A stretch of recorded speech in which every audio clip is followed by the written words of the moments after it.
I think he may have been hanging around since the Mets' first world title in 1969. Here's Bobby Valentine's, actually Bobby Cox's lineup to go against Bobby Valentine's defense, and it's the Budweiser lineup. So let's get it all straight before we get going here. Chipper Jones is 4 for 23, all singles. His figures for the postseason identical to Mike Piazza. They're each 4 for 23 without an extra base hit. And Masato Yoshii, he's 0-5 lifetime against the Braves, so it doesn't bode well if you're looking at statistics. He has a pretty good fastball. He throws a sinker, a slider. He throws a fork ball, and he has an excellent changeup. And let's take a look at the defense. Mike Piazza, 135 starts, second most in the National League. So he plays when he's hurt, and he's playing hurt right now. Roger Cedeno, who'd been hitting well and who was a threat obviously on the bases, suffered back spasms late in last night's game. My guess is it occurred when he was twisting to reach a line drive by Ozzie Guillen in the top half of the ninth in right field. In any case, he can't go. So Mora is in right, Henderson in left, sparing Valentine the decision of whether to start Mora over Henderson after what happened last night.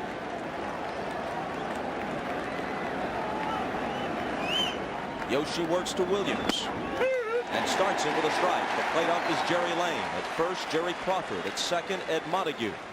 Third base, Jeff Kellogg. Left field, Charlie Relaford. Right field, Ed Rapawano.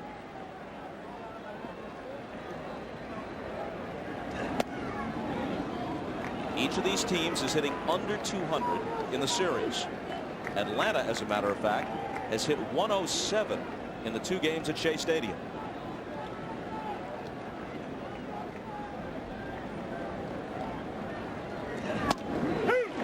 1-2.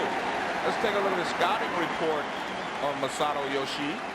Fastball, changeup, and the splitter. He will also use a straight change. He must keep his pitches down, and whenever he gets in trouble, he has to use his splitter more often. And he fans Williams to start Game 5.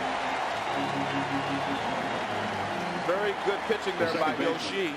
He got ahead in the count, and then he put a little extra on the fastball. That may be the best fastball you'll see him throw all night.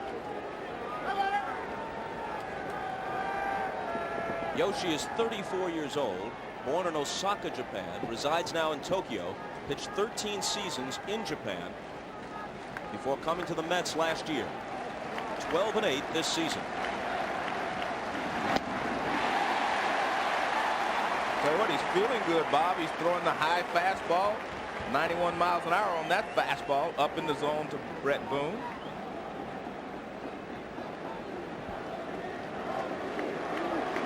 Yoshii. The Shea Stadium crowd chanting. Cuts and misses again, 0-2. Sometimes the scouting report can fool the hitters. They're going up there looking for a little slide or a little changeup from Yoshii, and he's throwing the ball right by them.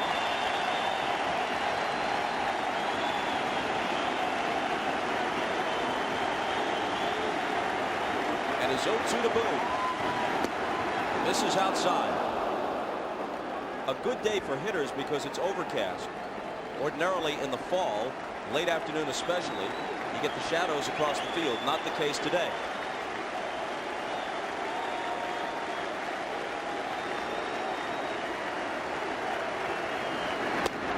And a second consecutive strikeout, each swinging on a 1-2 pitch. Well, if you watch Mike Piazza, he gives him the sign for a fastball, and then he wants it up above the letters, and he throws it up there for strike 3.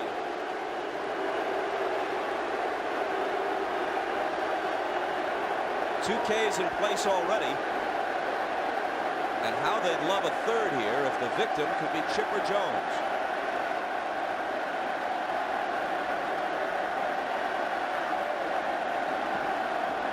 Destroyed the Mets during the regular season. Hasn't done much in the postseason. Fouled away, strike 1.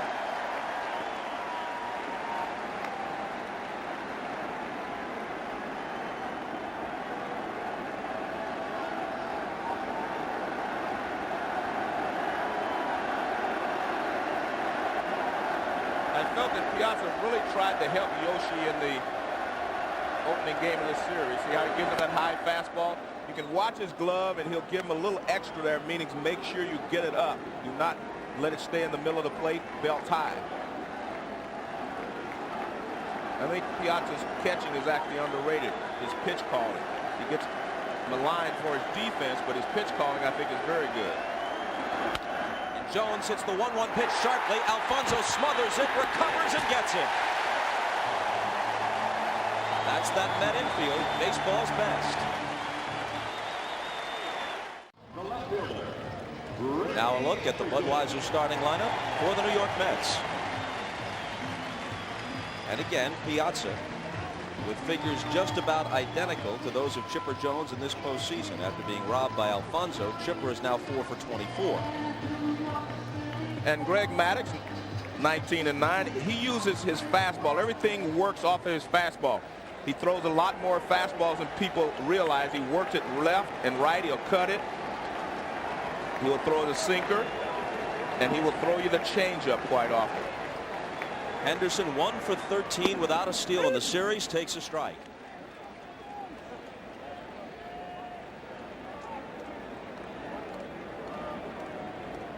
All the damage you see there in the postseason came against Arizona in the division series. 0-2 to Ricky, and we go to Craig Sager. After batting practice, Turk Wendell tried to apologize to Ricky Henderson for the comments about being a quitter. Like last night with his manager, Ricky was not interested in accepting an apology. I talked to Turk moments ago. He said, "I apologize for what I said, but not for how I felt." Bob? Craig, thank you. The 0-2 pitch, breaking ball inside. Maddux was 19-9 this year. A late September loss here at Shea Stadium, which included a John Olerud grand slam, denied him win number 20. But he's won 4 of 5 decisions this year against New York. A bouncer over Maddox's head, charging his Weiss. He'll have to hurry. Safe.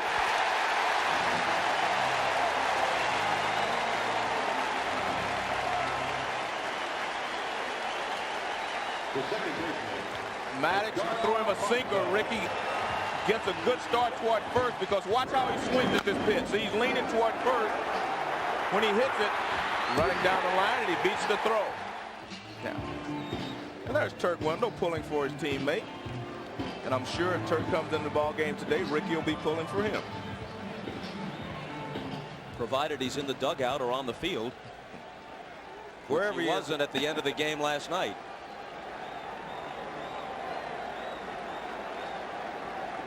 Actually, there were newspaper reports that he left the stadium, but he did not, according to Bobby Valentine, the manager. Maddux doesn't have a good pickoff move. Ricky's not going, and ball 1 to Alfonso. Henderson is, of course, the career stolen base leader by far, owns the single season stolen base record, and has led his league in steals 11 different times in his career. He stole 37 this season. Smart move there by Maddux. Then Ricky was taking that moving lead, walking lead, and Greg made him stop. Ricky likes to get that walking lead. He doesn't like to stop. He likes to have his momentum moving a little bit towards second base at all times. Alfonso back in the 2 slot in the lineup. Swings and misses. He struck out 6 times and went 0 for 8 the last 2 nights, batting third. And one of the reasons that they're able to get him out, Bob, is that pitch right there, the high fastball. He handles the low fastball, middle of the plate in, very well, but they have found that they were able to get him out, throwing him fastballs up and especially away.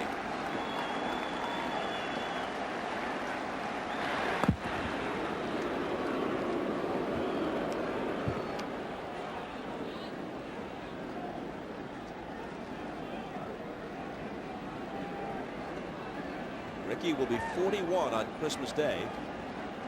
Keeps himself in great shape. Says he'd like to play 3 or 4 more years. He bluffs the go, and Alfonso takes a ball. They check down at first, but he didn't go on the swing. Ricky, not the force he used to be on the bases. I mean, he's 40 years old, so doesn't run as well as he did earlier in his career. But I think on that particular play, he was just timing Maddux to make sure that he could get the start that he wants. He's going now. And Alfonso trying to turn away from it, inadvertently hits it foul. Well, I felt like Ricky was timing him and getting it right. And once he does that, he takes off. He gets a good jump there.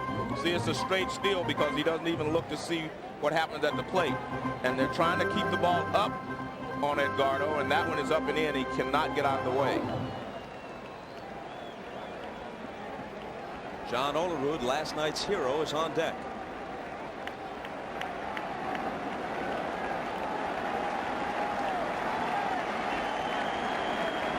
Henderson's going again, and the 2-2 pitch is driven to the gap in left center field, but racing over to take it is Andrew Jones.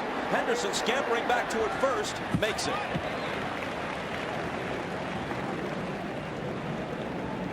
Ricky had another good jump on Maddox on that pitch. But Edgardo had 2 strikes on him, and he ripped it to left center. Now watch, you'll see good jump there by Ricky. But Edgardo gets that ball, finally gets one down that he likes, and he rips it, but Andrew Jones runs it down. Ricky has to hustle back to first base because Andrew Jones takes a shot at him at first base, trying to double him off. And Alfonso says, come on back, get back here. You see Klesko trying to decoy him into thinking the throw is not coming to first base. Here's Olerud taking ball 1. If you're wondering why Olerud is hitting third today in his normal spot, there are 2 ways you try to defeat the John Rocker factor.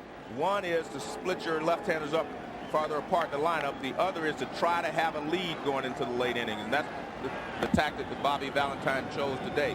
He's going to try to score some runs early, and that way Rocker will not come in if he's behind. Maddox won the Cy Young Award 4 years in succession, 92 through 95 seasons. Gets the called strike to Olerud, 1-1. Greg has twice won 20, exactly 20. 4 times he's been a 19-game winner. He's 33 and he has 221 career victories, so he has a shot at 300.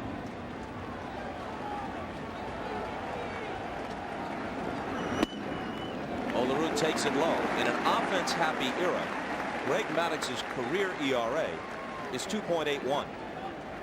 Ricky's not running now, Bob, because it took a lot of energy for him. You remember he's suffering from a little case of flu-like symptoms, but he ran to second 2 times, and then he had to hustle back to first base, and I saw him with his hands on his knees and trying to regroup. So I think he's already figured out Greg Maddox's motion and his delivery time.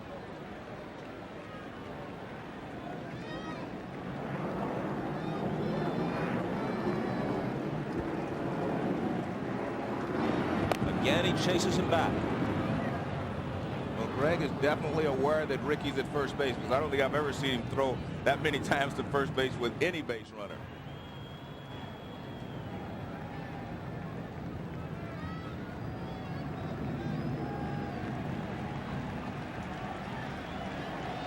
Not going, and the 2-1 pitch is hit high and deep to right center field.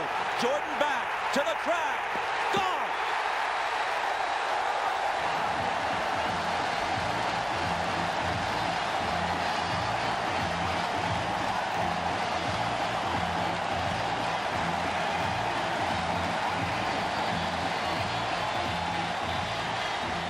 John Olerud, who hit a grand slam off Greg Maddox in this ballpark in late September, takes him deep in the first inning with a man aboard in Game 5 for a 2-0 New York lead. And I'm going to give Ricky Henderson an assist, because Greg Maddox normally does not give a lot of concentration to the runner at first base. It was obvious he was giving a little bit of his concentration to Ricky, so he couldn't be giving 100% concentration to John Olerud.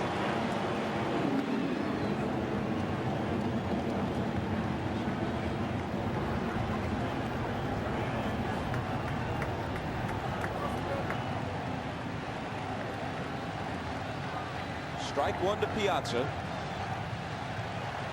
who has hit only 1 postseason home run in his career in close to 60 at-bats. That won't leave the park, but will send him to first base. Well, John Olerud hit the grand slam here on September 29th. This is another fastball in. The one he hit on the 29th, he pulled to right field. This one is to right center. It's a fastball out over the plate, and Olerud pulls it to right center field, and he knew it was gone as soon as he hit it.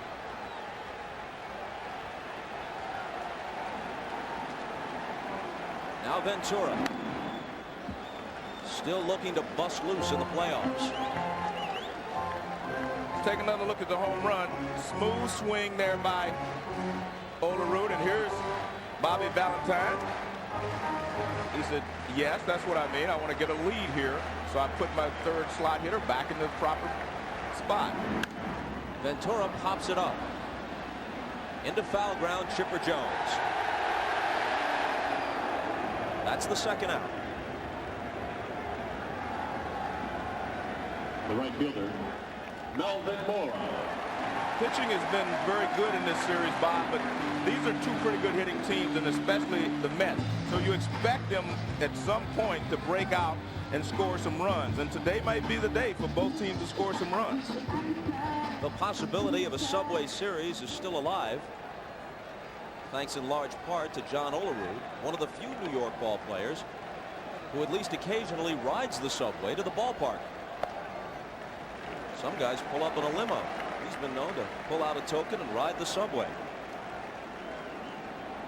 Get off that number 7 train and you're at Shea. The 1-0 to Mora is in there. I talked to Bobby Valentine in our meeting the other day, and I said the more I see of Melvin Moore, the more I like him as a player. And Valentine said this guy is going to be a very, very good player. He does a lot of little things that will help you win ball games. In the air to right. Jordan has it lined up. That finishes the New York first. But John Olerud gives Masato Yoshi a 2-0 lead to work with.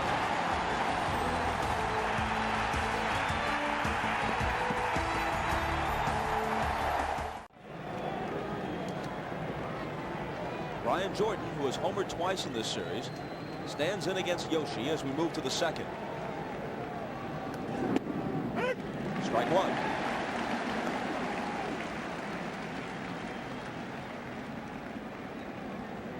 Jordan was hit by a pitch in July, suffered a deep bone bruise on his wrist, and it cut into his production the season's last 2 months.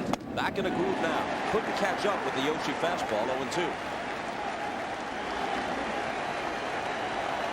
He went wild against the Astros in the division series. His only 2 hits in this series have been for the distance. Homers in games 2 and 4.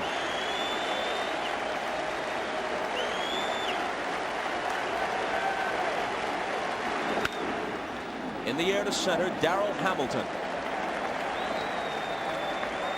Retires Jordan. With views from above, the Bud 1 airship. Budweiser, the official beer of Major League Baseball and the National League Championship Series.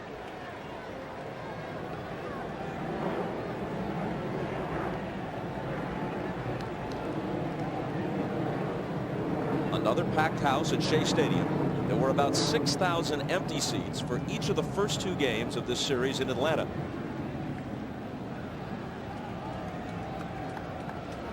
Klesko bounces it to Alfonso, who throws him out. So Jordan and Klesko, who homered back-to-back in the 8th inning to give the Braves a brief lead last night, are each retired to start the second.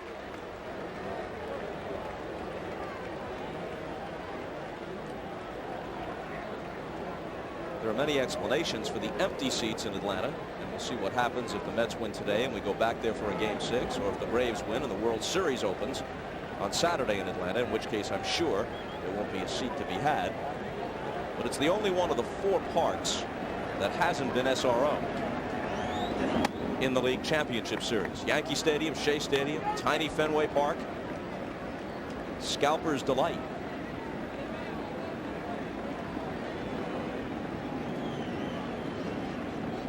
The 1-0 pitch to Andrew Jones.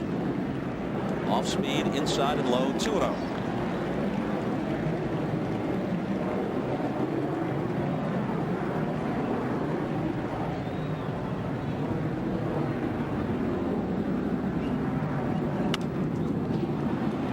ball to shallow left. Ricky Henderson is there. And another perfect inning for Masato Yoshi. After 1.5 at Shea. 2-0 New York. One of the game's all-time greatest pitchers watching another. Sandy Koufax in the crowd to watch Greg Maddux work. Darrell Hamilton sends one to deep left center on Maddox's first pitch, and Gerald Williams can't run it down. It takes a hop over the wall for a double.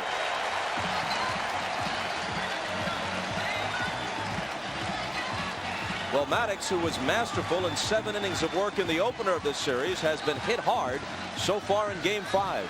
And a lot of hitters like to hit the first pitch they see from Maddux because they think that may be the best. There's a fastball tailing away, and Darrell Hamilton goes the other way. And a good stretch there by Gerald Williams. He just barely misses it. He and Andrew Jones tried to run it down, but it was right between them. Very good effort by Gerald. So here's Ordonez, just 1 for 14 in the series and unable to bunt when he's tried. No sign of the sacrifice, takes a ball. Greg Maddux went 19-9 this year after an 18-9 1998. But when you look deeper, you see he's been a bit easier to hit. His ERA was barely over 2 a year ago. This year it was 3.57. His highest since 1987. They gave up more hits than any other pitcher in baseball. 258 during the regular season. Ordonez gets it done. An advancing grounder. Hamilton to third as Boone throws Ordonez out. Well, the last 2 games that Maddux pitched against the Braves, this is September 29th. The grand slam by Olerud was he gave up 8 straight base hits in that ball game, and he left, and he was a loser, 9-2. Game 1 of this series, he was almost perfect, painting the outside corner with Ricky Henderson. Pitched very, very well. The Braves are playing the infield in. Strike one swinging by Masato Yoshi. There you see the numbers those last 2 games. He gave up 11 hits on the 29th and only 5. 7 earned runs compared to 1. So the game on September 29th was his only poor start against the Mets this year. The other 4 times he's taken the mound against them prior to today, he's been excellent. And they're very aware of the squeeze. They're trying to hold the ball. You see Maddux hold the ball so that the runner at third base, Hamilton, may give away the squeeze and break a little too quickly, although it did not work in Game 1.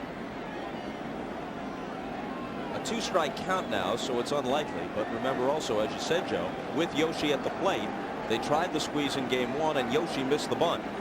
Cedeno was hung up between third and home. They pitch out and nothing is on. We found out after Game 1 that that was supposed to be a safety squeeze. It played out like a suicide squeeze because Cedeno had missed the sign and came sprinting down the line. Now it's Hamilton at third with 1 out and a 1-2 count on the Met pitcher. Yoshi hit 164 this year without a homer, 2 RBIs. And he slices one just foul.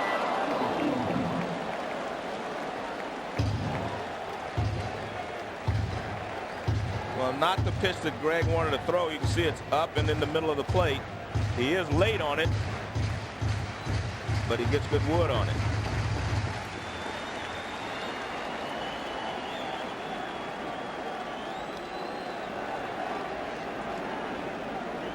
And another 1-2 pitch. Breaking ball swung on and missed, actually tipped back into the glove of Eddie Perez, who held it. And one of the reasons they probably did not try a squeeze in this at bat because Ricky had a base hit his first time up. Even though it was a chopper, he still got a base hit. And they feel like maybe he can get a 2-out base hit to drive in the run without risking a squeeze play with Yoshi at bat. And one thing about Ricky, when he gets off to a good start, he can have a very good game.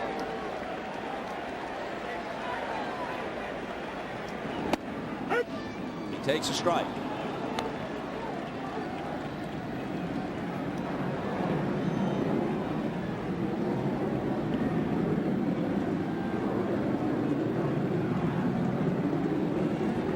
Mets have 4 hits off Maddox and lead him 2-0. Henderson moves away. Greg Maddux had one of the best series of pitches I ever saw to Ricky Henderson in game 1. He hit him on inside edge, outside edge, inside edge again. I mean, all those pitches were on the edge for strike 3. Ricky didn't swing at any of them. He can make some perfect pitches.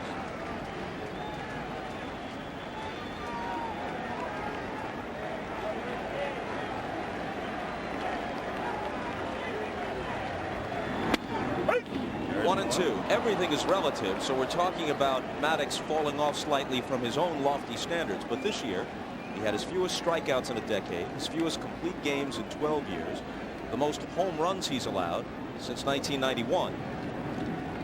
And as I mentioned, his highest ERA in more than a decade. And he was still 19-9 and one of the league's best.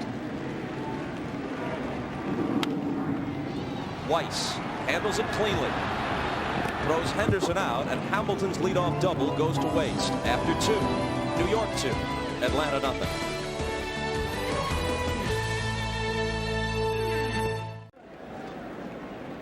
Perez, Weiss, and Maddox against Yoshi in the 3rd.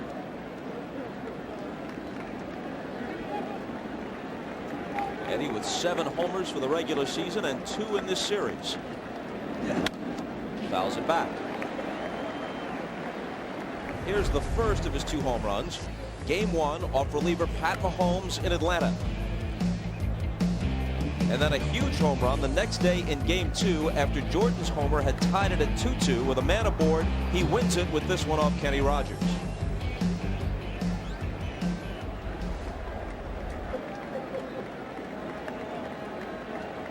Yoshi works to him 0-1. And it's in the dirt. Masato Yoshi actually had some doubt, at least in his own mind, as to whether he'd be placed on the playoff roster. And when he was asked what he would do if he wasn't, he said, "I'd buy a ticket, sit in the stands with the fans, drink some beer, and yell, 'Get Yoshi in there.'" Whether he'd yell it in English or Japanese, I do not know. Perez lifts one down the left field line. It's got home run distance, but it's a foul ball. This is a fastball in, middle of the plate in, and he turns on it just a little too quickly. It's a little bit up in the strike zone as well. Right up there, and he turns just a little too quick. And it's just a long foul.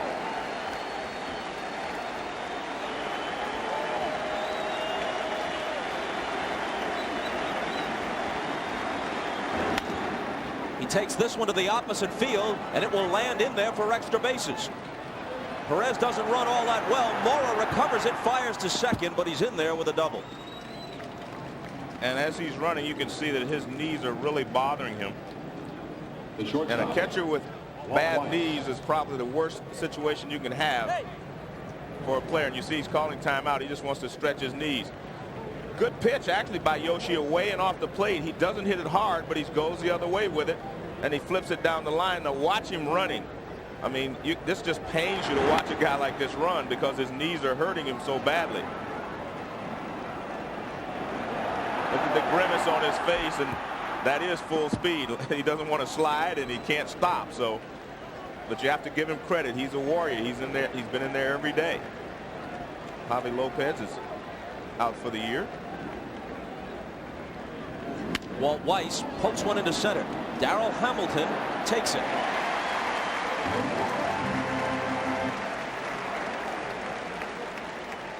And folks, you can check out NBC's online coverage of the NLCS at msnbcsports.com. TotalCast bring you an in-game box score and real-time stats. The Reds' Barry Larkin analyzes the series from a player's point of view. Plus, after each game, you can hear player reaction by listening to audio interviews from both clubhouses. msnbcsports.com, the official website of NBC Sports. Maddox now with a chance to help himself. Well, there are good outs and there are bad outs. That was really a bad out there by Weiss. He should have pulled the ball to the right side because Maddox is a pretty good hitter. If he could have pulled the ball to the right side, get Perez over to third base, give Maddox a chance to drive him in. That's the way you play the game. But he hit the first pitch to center field, and he didn't get any movement. Maddox, as you see, is a threat at the plate.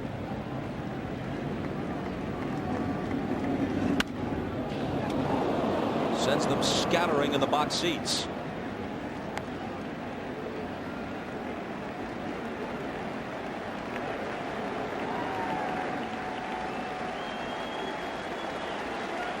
I don't know what that guy's celebrating. The ball bounced back onto the field. Nobody caught it. But at least it didn't conk anybody either.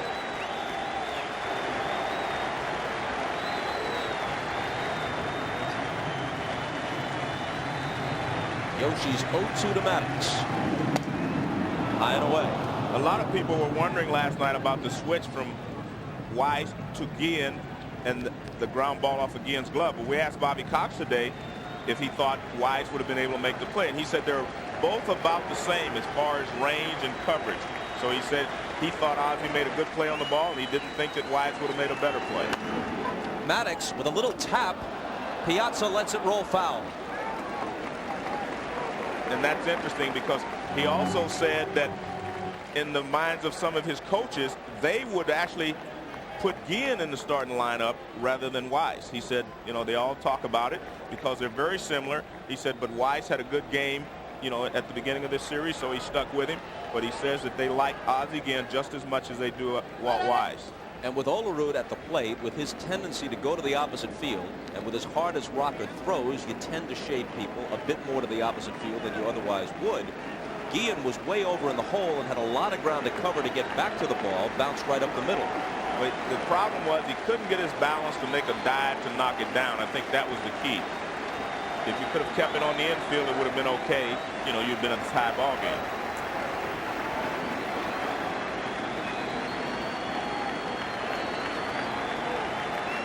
The 1-2 pitch is fouled back. And this is also why I mentioned the play by Wise not pulling the ball. You see, Greg Maddux does try to put the ball in play. He can use the bat. So if you could get a run at third, you have a lot of options. He could squeeze, he could, you know, hit the ball the other way just to score the run. All he'd have to do is put the ball in play. Perez, who doubled to lead off the inning, is at second with one down. The Braves trail it 2-0.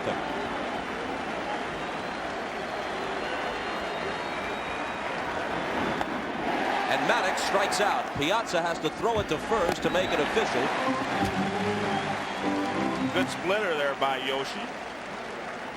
He tried everything else to get Greg out with, and then he finally bounced the splitter. For his third strikeout. Scouts will tell you the splitter is the key for Yoshi, especially when he's got the good fastball going, as he appears to today. Remember in the first ball game, he was using his fastball and his slider more often. Then he started to use his splitter a lot more when he got in trouble, and he pitched very well.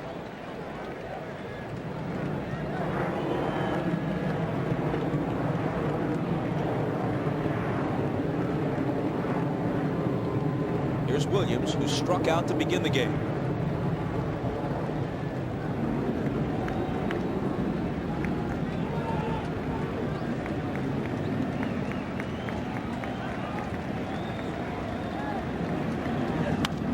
And he pops it back foul. I mentioned that Yoshi spent 13 seasons pitching in Japan. His teams were the Yakult Swallows and the Kinetsu Buffaloes. But he never worked for my favorite Japanese franchise, the Nippon Ham Fighters. Is that Nippon Ham Fighters? It's Nippon Ham Fighters. Okay. Not Nippon Ham Fighters, Nippon Ham Fighters. I check their box scores in the International Herald Tribune on a daily basis. The 0-1 pitch, way high.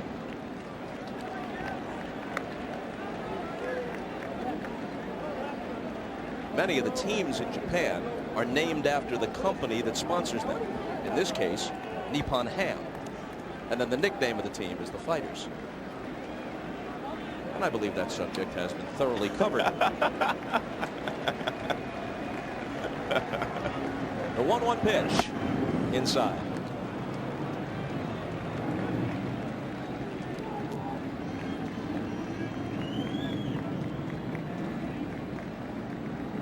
Gerald Williams got Mike Piazza on the back of the left hand with his backswing in game 3.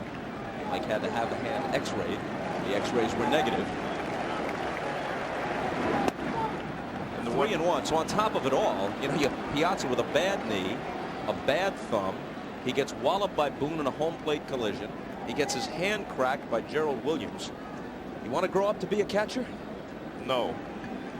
But one thing that he's done here is he's moved back deeper into the catcher's box with Gerald Williams hitting than he does with the other hitters. He's trying to give himself a little room. Bounce to Ventura. It comes up nicely for him across the diamond to Olerud to retire Williams and the Braves in the 3rd.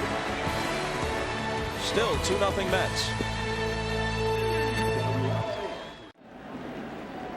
The Mets trying to push it back to Atlanta for game 6. If there is a 6th game, it's definitely Kevin Millwood for the Braves. But as we suspected last night, Bobby Valentine might switch his rotation if the Mets win today. He might bring Al Leiter back on 3 days rest, as well as he's pitched of late, and use him in game 6, and then hope to be able to use Rick Reed, who was brilliant last night, also on 3 days rest, if there is a game 7. But keep in mind, not only has no team ever recovered from an 0-3 deficit in the playoffs or World Series to come back to win, no team has even gotten as far as a 7th game when they were in an 0-3 hole.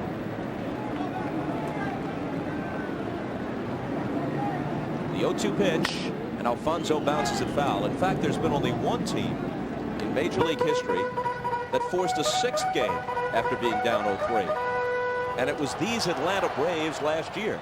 They lost the first 3 to the Padres, then won games 4 and 5 in San Diego to force everybody to schlep back to Atlanta before they lost game 6.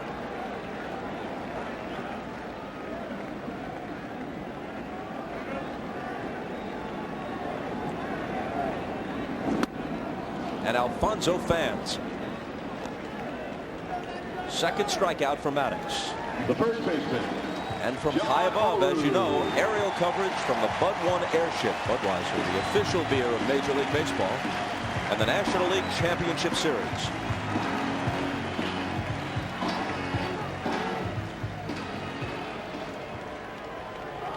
Big round of applause for Olerud, who jolted one over the 371 sign in right center for a 2-0 New York lead in the 1st. Olerud is a free agent after this year, and there's already talk of the possibility of him leaving for the Seattle Mariners. He's a native of Washington State.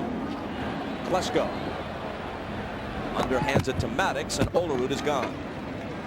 Well, one other thing you have to think about when you feel that he's a free agent that may move, how long is Mike Piazza going to be able to catch?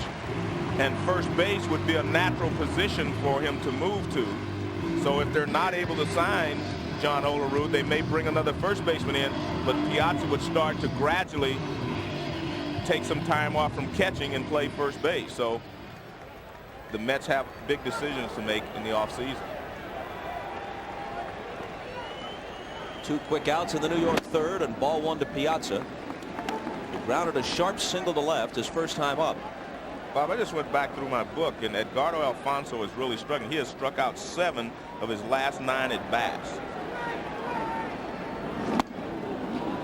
1-1 to Piazza, although in Alfonso's first at bat today, he did hit the ball hard into left center, and Andrew Jones caught it. But you're right, he hasn't had many good swings.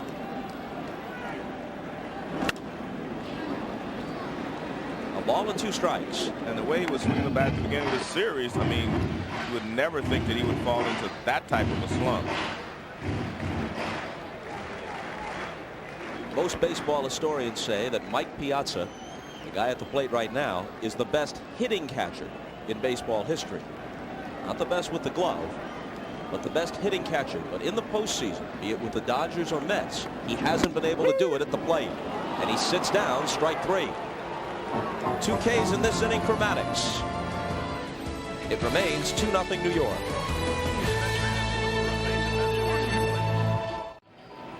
Well, the Mets did win the wild card. They trailed by 2 with 3 games to play in the regular season. They won them all. They got into a wild card playoff. They won that.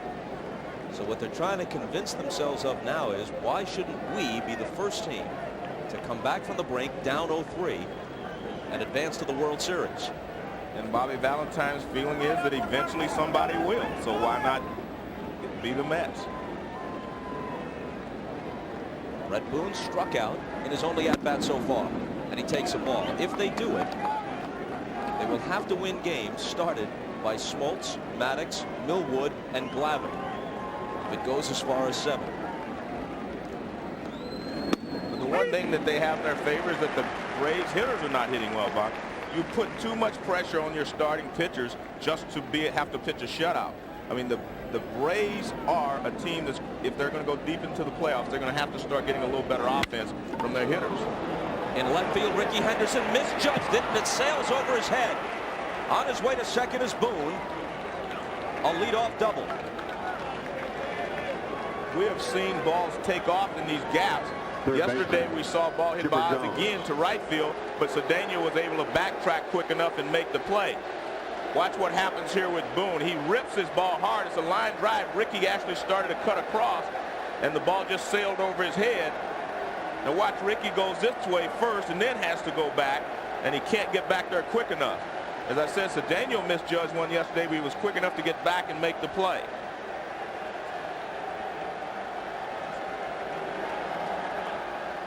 Here's Chipper Jones, robbed of a hit on a diving play by Edgardo Alfonso in the first. Pickoff play, and diving back is Boone. For the second straight inning, Atlanta's leadoff man has doubled. They couldn't get Perez home in the third. Boone at second with nobody out in the fourth. They're going to have to break out of this sooner or later, and you know, today may be the day for Chipper as well as Brian Jordan, the rest of these guys, to score some runs. Ball 1. Brian Jordan's hits have been home runs, but you want some RBI singles in there, and you just want to try to get some rhythm as a team, moving runners, driving them in. So far it's been individual effort.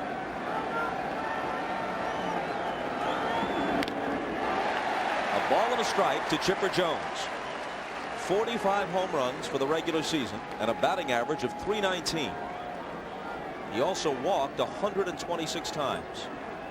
Very likely the 1999 National League MVP. But all that production has been absent both in the division series against Houston and so far against the Mets. Yoshi's 1-1 pitch. Another swing and a miss and a weak wave. Well, it's that splitter that he goes to when he's in trouble, and he's getting good results so far in this ball game. And watch it. Here's the splitter. It never actually starts in the strike zone, but he really fooled Chipper with the speed. Way out in front.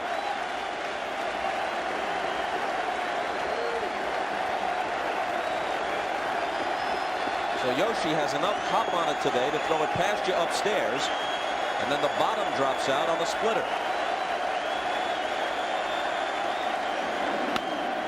Fastball is hit over third for extra bases. Boone will trot home. Jones on his way to second. Consecutive doubles cut the Met lead to 2-1. Something like that drives the manager crazy, because you just watch the guy swing at 2 splitters in the dirt, and then you throw him a fastball. I mean, he swung at 2 splitters in the dirt, and then you try to sneak a fastball by him, and he doesn't get it where Piazza wanted it. Piazza wanted it up and in out of the strike zone. He throws it down and over the inside corner. Chipper able to fight it off. Now he's at second base, and it's a 2-1 ball game. That one pitch really hurts him a lot. I mean, he swung and missed 2 splitters in the dirt, and you follow up with that pitch. Chipper Jones' first extra base hit of this postseason. Strike 1 to Jordan. Talking to Bobby Cox just before the season ended, he said before Brian Jordan was hit on the wrist and his power was diminished, he said he was the most valuable player on this ball club. He was the guy that always picked up the runners from second base that were in scoring position with 2 outs. He said that he was having just a fantastic season. We look at Oral Hershiser in the bullpen, and that if he wouldn't have been hurt, he felt like they would have been able to even win more ball games, and he would have had a chance to be the most valuable player in the league. But Chipper picked up the slack and had a great series against the Mets. A ball and 2 strikes. You saw Oral Hershiser throwing. Masato Yoshi had a mild ankle sprain in game 1. Pretty close to 100% today. Had he been unable to go, Hershiser probably would have gotten the start. Valentine also told Kenny Rogers, the game 2 starter, who by the rotation was scheduled to pitch game 6, to be ready in the bullpen today, which tells you that Leiter will be the starter in game 6 if they can get there. Fastball line to left. It drops in front of Henderson. Being waved home is Chipper Jones. Henderson fumbled the ball. He didn't have any play at the plate anyway, and Jordan stays at first, and the game is tied at 2. That's exactly what Bobby Cox was telling us, that you get runners at second base and Brian Jordan will pick them up for you. And this is what the Braves are looking for. Some base hits with runners in scoring position rather than just hitting home runs. Yoshi comes with a high fastball and he rips it into left center field. You see Chipper Jones comes around third. Ricky in left center, as you mentioned, not going to have a chance to throw Chipper out. And we have a tie ball game. Still nobody out, and Klesko stands in. Fastball up and in for ball 1. We'll see what Brian Jordan does at first base. I don't know if he's going to stay there and let Klesko have that hole, but I guarantee if Klesko makes an out, they're probably going to at least let him run by then because they want to put some pressure on the Mets.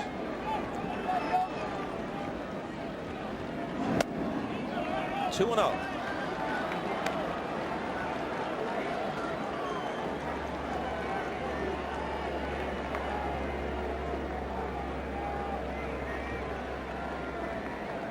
Two runs, 4 hits for each team.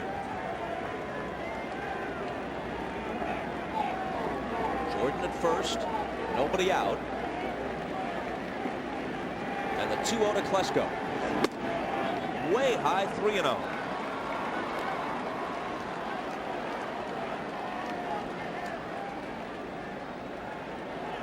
Dave Wallace, the pitching coach, eyeing the situation along with Valentine.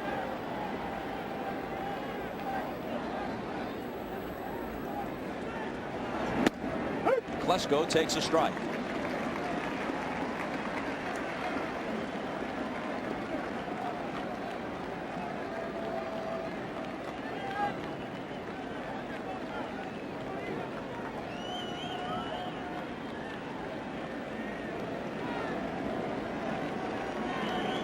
There goes Jordan on the 3-1 pitch, which is fouled back.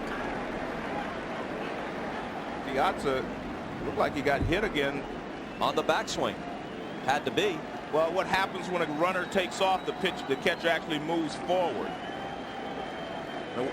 You'll see him move forward as the pitch is coming. See, he's moving forward, and the ball and the backswing gets him on his left wrist again on the inside. And watch him start to move forward because he's going to have to throw to second base, but Klesko's backswing gets him. Only a masochist could enjoy what Piazza has endured of late.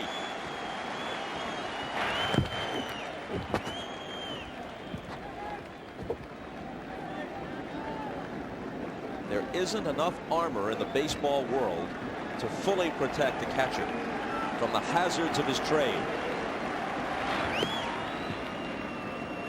And again, we point out that's one of the reasons that most catchers do not hit for higher averages. You know, because the wear and tear on their body from foul balls, getting hit, getting run over at home plate, all the things that happen over the course of a season, they very rarely play at 100%. Jordan was running on the 3-1 pitch. Now with a full count, he bluffs the go, and Klesko takes ball 4.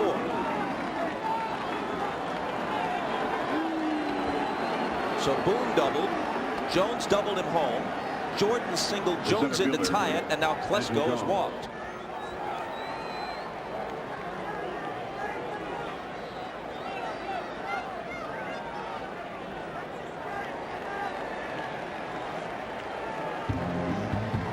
After a delay, Dave Wallace walks to the mound. Hershiser's been throwing for a while, and they want him. So it unravels quickly for Yoshi in the fourth. He hands the ball to Wallace, and we step aside.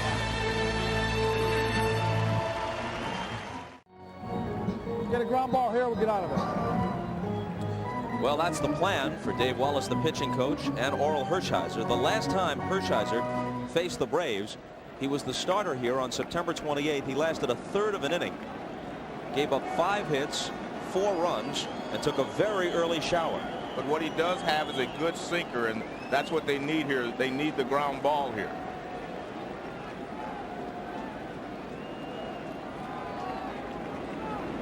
And Jones fouls it back. Let's check with Jim Gray. All right, well, the Atlanta bench is all telling Brian Jordan if the ball is in the dirt, if Orel Hershiser apparently has a tendency, according to their scouting reports, to put the ball in the dirt. If it is in the dirt, head over to third base and take it. Bob? All right, Jim. When you have a sinker ball pitcher on the mound, you should always be aware of the pass ball or the wild pitch. Hershiser is now 41 years old. Through most of his career, he was one of the great postseason pitchers of all time. And Jones looks to bunt. He deadens it, but it rolls foul. Orel Hershiser is 8-3 for his career in the postseason, and had some big moments in the playoffs and World Series for the Dodgers and for the Cleveland Indians. He beat Greg Maddux in Game 5 of the 1995 World Series at Jacobs Field in Cleveland to keep the Indians alive, although Glavine threw a one-hitter in Game 6, and that's the one time in this decade the Braves did wind up winning the World Series. Pat Mahomes, who appeared in Game 1, getting loose here.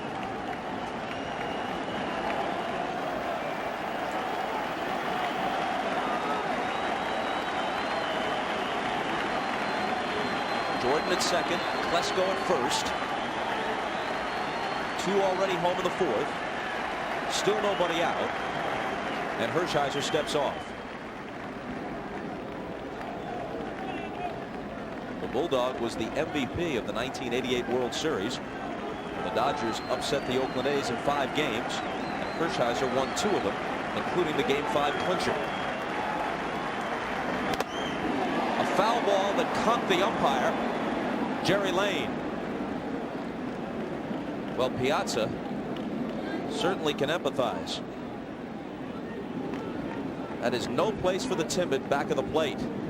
It's an interesting series. We've seen this happen a couple of times where the umpire gets hit in the match. You do not see that very often during a ball game anymore because they crouch on the inside corner and low off the left shoulder of the catcher. So you do not see them get hit nearly as often as they used to when they stood directly over the catcher.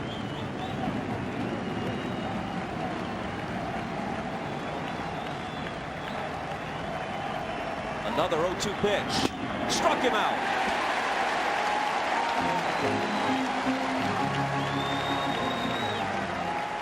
The catcher, Eddie Perez. When Hershiser gets ahead of you, he can usually finish you off. He will throw pitches out of the strike zone until you swing at one. This pitch is well off the plate outside after going way up and in the pitch before, and Jones fouled it, but this pitch is way off the plate outside.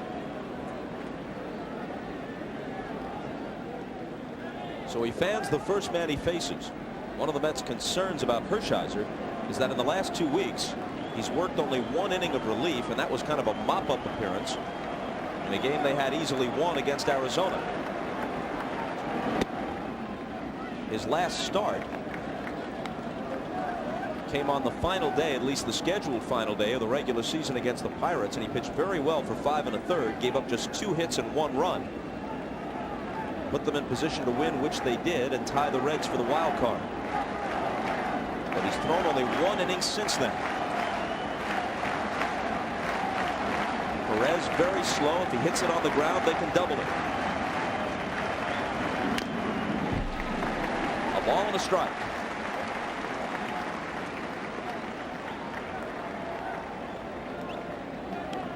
When you have a slow runner at first, at the plate and not a speedy runner at first base. What you have to do as a base runner, Klesko, he has to get a big lead at first base and try to put a lot of pressure on whoever's making the pivot at second base. He has to try to break up the double play.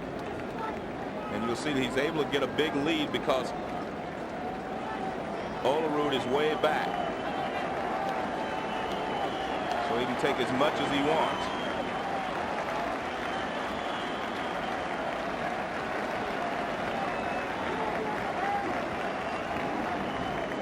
Hershiser took too long. Some postseason drama when Hershiser at age 41 comes in a spot like this. The 1988 Cy Young Award winner when he had one of the greatest streaks any pitcher has ever had. 59 consecutive scoreless innings. Perez swings and misses. He gets ahead of it 1-2. And a nice job by Piazza to box it in. Well, Hershiser will only throw strikes if you force him to. He will try to get you to chase pitches out of the strike zone. And a good job there by Piazza to keep the ball in front of him. And a challenge here, as you said, for Piazza, Joe. In addition to all the battering he's taken and his struggles at the plate, now he's got Hershiser, who always had the sinker and the breaking stuff, but had a good enough fastball in his youth that he didn't have to put everything on the edges or try to get guys to chase it out of the strike zone. Now you got this ball diving into the dirt almost constantly, and it's up to Piazza to block it. Hershiser definitely not in a hurry.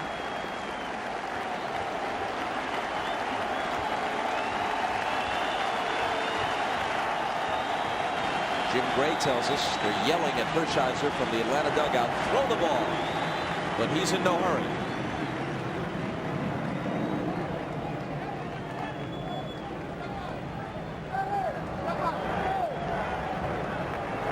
It was Gerald Williams saying step out.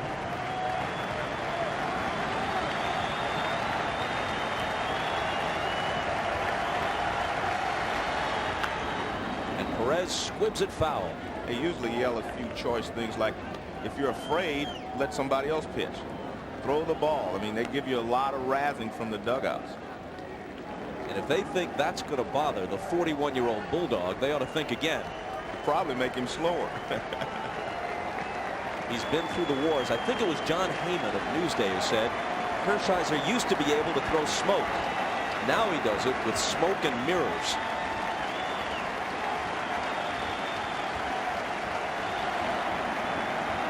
The 1-2. And Perez again gets a piece of it. Well, Hershiser's definitely trying to get the ground ball, which is the right play. So everything he throws is down, down, down, and those pitchers are out of the strike zone. But with 2 strikes, a little tough for a hitter to lay off.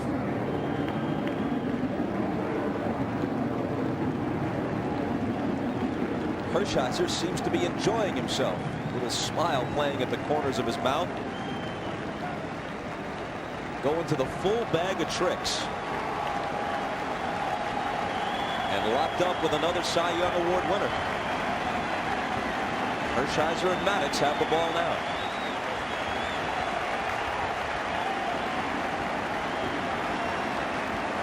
Finally the 1-2 pitch. And he got him. Well, for Met fans, it's worth the wait. You'll take this pace if that's the outcome. Well, that's going to be the pace. We'll take a look. See, he will not throw you a strike unless you force him to. He doesn't throw a strike this entire back to Perez. I mean, look, every pitch is out of the strike zone, and he finally gets him with another pitch out of the strike zone. He will not throw a strike unless you force him to. See what Eddie thinks of Hershiser. Not real happy. Yoshi's very happy that he's been able to get to this point in the inning without any runs being scored. Now it's up to Weiss, who lined to center his first time up.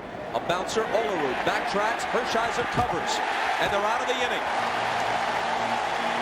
In what could be the twilight of their season, they call on a man in the twilight of his career to keep them alive.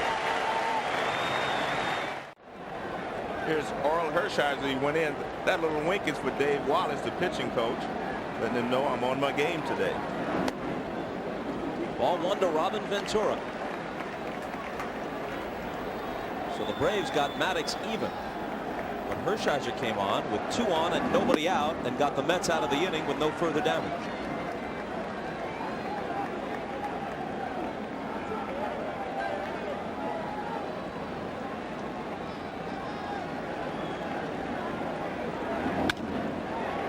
Foul ball, 1-2.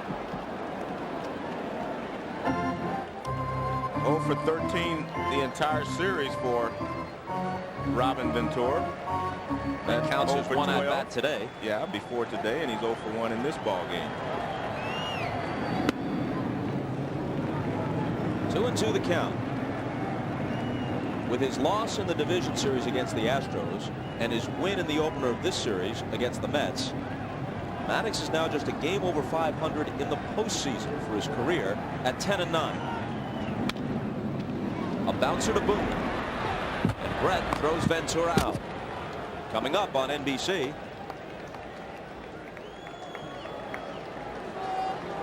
Here's Melvin Mora, who flied to right his first time up.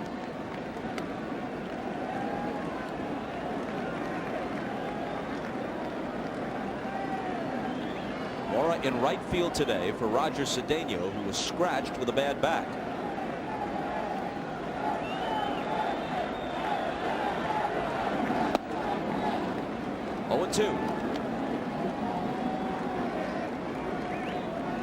Mora's got to go for a walk to think about it, as Maddox shows him that variety of changes of speeds and breaking stuff. And you can see Maddox wants to work very quickly. In contrast to Hershiser. And Mora trying to slow him down. And that's a tactic that a lot of teams will use against Maddox. They just want to slow him down. A ball and 2 strikes.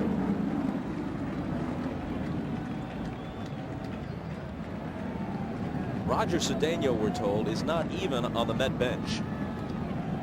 So the back is really bothering him. He had 3 hits, a couple of important steals, and scored the tying run last night. A weak swing, and he pokes it foul. Cedeno certainly would have been in there against Maddox, and Mora might have been in place of Henderson in left if Cedeno had been available. But the Mets were able to sidestep that bit of controversy, since Mora has to play right with Cedeno out. Bounce to Weiss. On the move, he takes care of Mora. My conversation with Bobby Valentine led me to believe that if The center fielder, Ricky felt like he was okay today, that he was going to start him. So, and I think it was a wise move to start Ricky in this ball game. And if Cedeno would have been available, put him in there as well. Mora can do so many things off the bench. He can pinch run, do a lot of things to help you coming off the bench. And Hamilton hits it sharply by Klesko for a 2-out hit. That snaps a string of 8 consecutive Mets retired by Maddox. See, a lot of the smart hitters, especially left-handed hitters, they jump on the first pitch. Darrell Hamilton has seen 2 pitches and he's 2 for 2. He doubled the left center field off the first fastball he saw. Gets this fastball in and he grounds it past Klesko at first base. So the string of 8 Mets retired is bookended by Hamilton. He doubled to start the second, then 8 straight went down before he singled with 2 out here in the 4th. Ordonez is 0 for 1 and 1 for 15 in the series.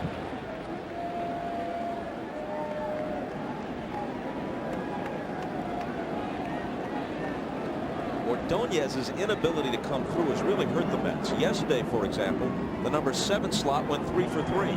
Today, 2 for 2. Fly ball right field. Jordan squeezes it, and that takes care of the Mets in the 4th. We're tied at 2 in Game 5.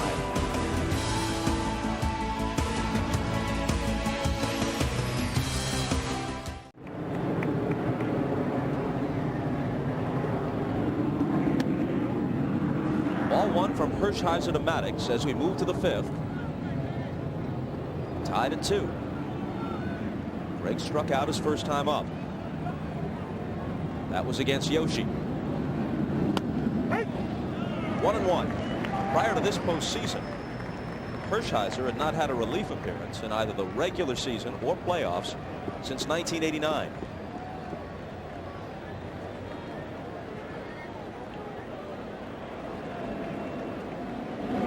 He had a memorable relief appearance, though, in this ballpark in 1988. In the midst of his Cy Young run, they used him in an extra inning game, the Dodgers did, against the Mets. They sort of called on him after a Mike Scioscia homer in the ninth had jolted Dwight Gooden and forced extra innings. And Maddox waves at it and goes down swinging. Let's check with Jim Gray. All right, Bob. Well, as the Braves came back to the bench in between innings, batting coach and hitting instructor Don Baylor was telling his guys, hey, guys, only swing at strikes. Don't swing at the junk that Hershiser was putting over the mound. Much of what Joe Morgan was saying, he doesn't want these guys chasing bad pitches. Let's go over to Craig Sager with the Mets. But the Braves have been swinging at bad pitches all year. Al Leiter was talking about Hershiser during that last half inning, and Al Leiter told Hershiser they're all a bunch of hackers except for Chipper Jones, who walked 126 times this year. Bob? It's a pretty good statement. Hackers. And you do look like a hacker when you swing at a lot of bad pitches out of the strike zone. But it's easier said than done because the ball appears to be a strike halfway to the plate. Hit into right center field. Good for extra bases for Gerald Williams, who's speeding for second and makes it.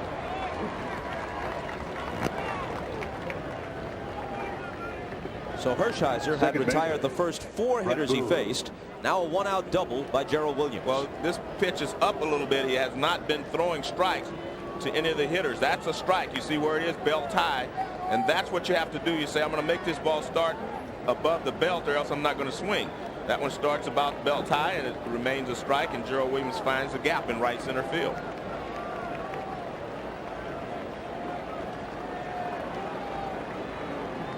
Here's Boone, who struck out in the first and doubled in the fourth. Ball 1.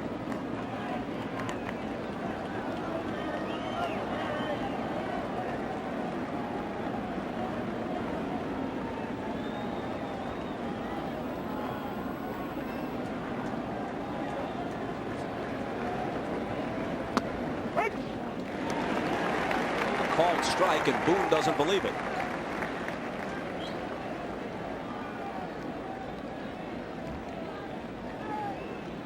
Chipper Jones waiting on deck.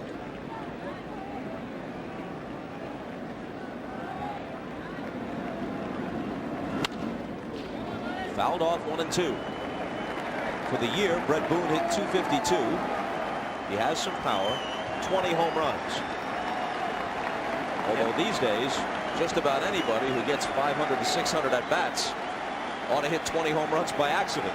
Well, he had a fantastic year the year before with the Cincinnati Reds, hitting well over 300 and drove in 98 runs.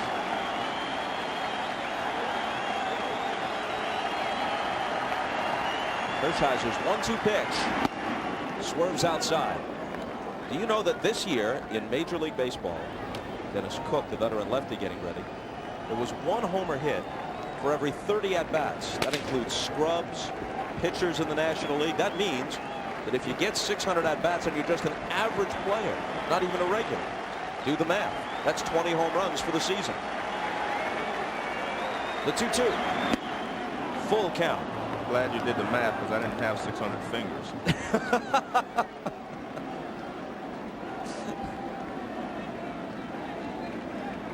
What was your top home run year? 26, 27? 27. Yeah. You might be, no joke, a 35 to 40 home run man today. I won't argue with you.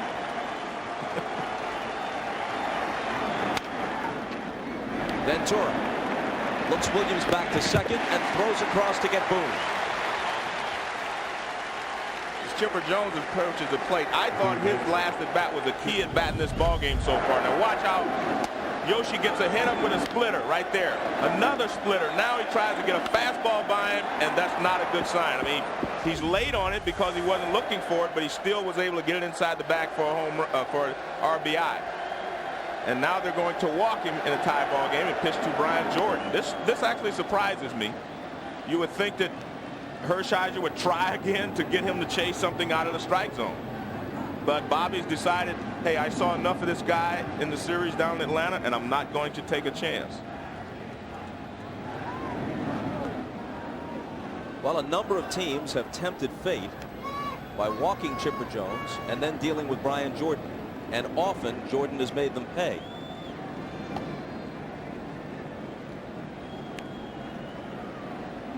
For his career, in 8 at-bats against Hershiser, Chipper has 2 home runs. Well, Brian Jordan has hit 2 big home runs in this series here in Atlanta in game 2. This tied the ball game. They were trailing 2-0 at the time.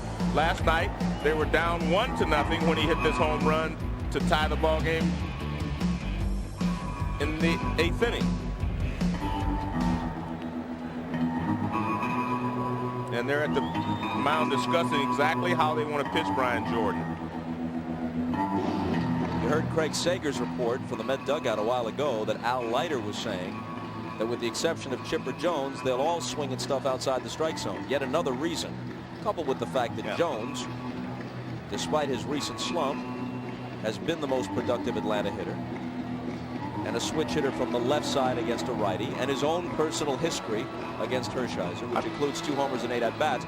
But the fact that he won't bite on stuff outside the strike zone as readily as some other Atlanta hitters, and that's what Hershiser's looking to do, it all makes sense with first base open. Definitely makes sense. I just felt that Hershiser would try to get him to chase something out of the strike zone. You can always walk him if he doesn't chase something out of the zone. Williams at second, Jones at first. Nobody was covering. Hershiser was wheeling around to take a look at Gerald Williams. And let's see if Brian Jordan does go out of the strike zone.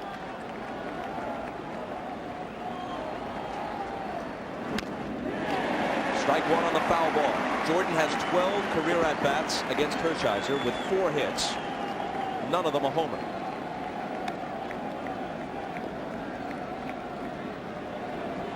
He's flied out and delivered an RBI single today.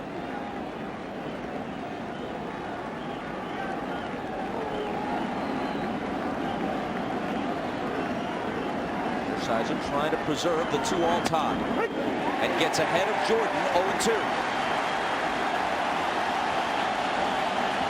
It appeared that Brian Jordan wasn't ready when Hershiser delivered that pitch.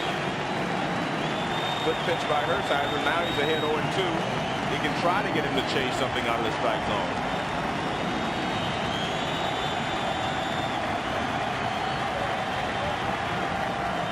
And he steps off again.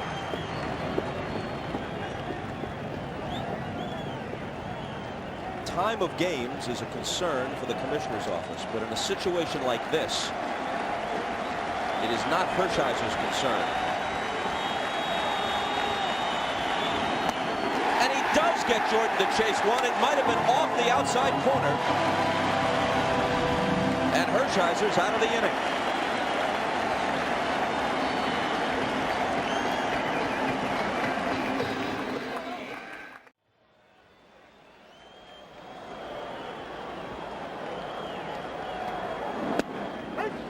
With things going well for Hershiser, Valentine lets him bat, leading off in the 5th. He, like Maddox, has always been a good hitter. He pushes a bunt toward first, and Klesko takes it virtually on the bag for the out. Let's take a look at Orel Hershiser as he threw the 3rd strike to the outside part of the plate. It was a cutter, and then it went off the plate. It's a cut fastball, and he retires Brian Jordan on a ball outside of the strike zone. And look at that, he gives himself a little fist pump and he says, yeah. Well, if you discount the intentional walk to Chipper Jones, he actually has faced 7 hitters and he struck 4 of them out. And none of the strikes were in the strike zone. One of the strikeouts. I actually thought if you were a Brave fan that you'd be hoping they would pinch hit for Hershiser. The way he's throwing the ball at this moment gives the Mets an edge. Well, considering the way he's been pitching and the fact that he's a .203 career hitter, Valentine let him bat. Check swing foul by Ricky Henderson. The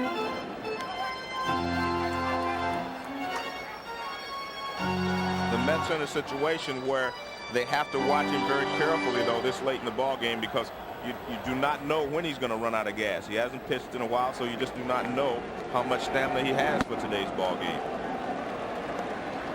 First sign of trouble, they're probably going to take him out.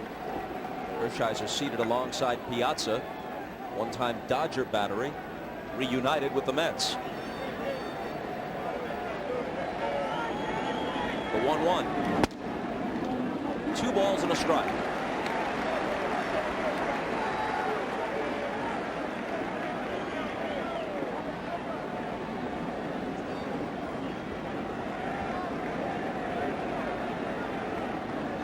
Imperturbable Maddox, a blank expression as usual. 3 balls and a strike.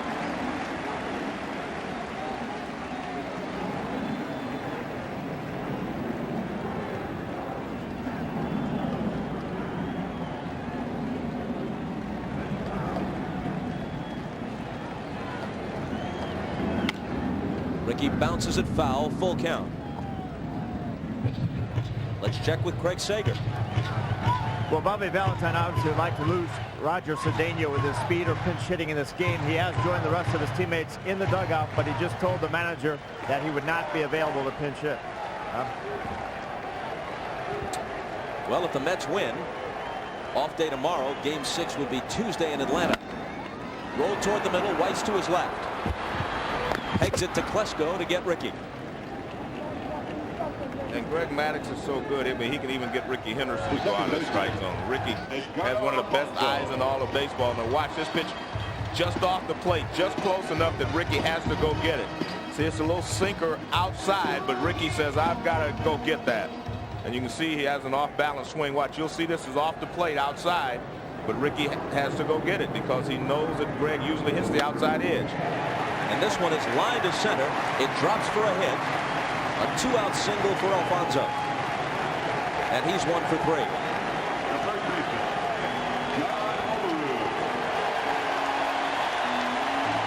So now Maddox has to contend with Olerud, who took him deep in the first. Fastball out over the plate. And I mean, he just drills it up the gap in right center field. He had hit a grand slam off Maddox on a fastball inside here on September 29th, so Maddox goes away and he hits another home run. We'll see how he pitches him this time. Inside again. A chance for Boone. Olerud's gone, and so are the Mets in the 5th. It remains a 2-all game. Game 5 of the NLCS.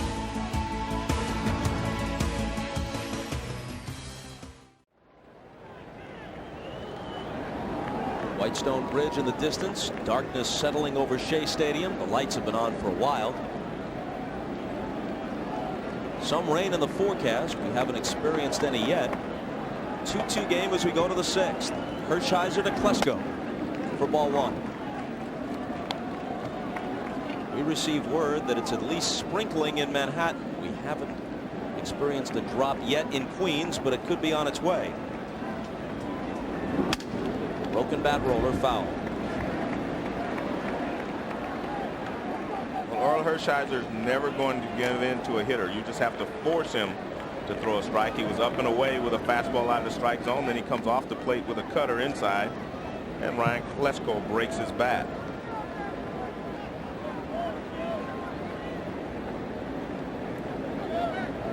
Klesko's 0 for 1 with a walk.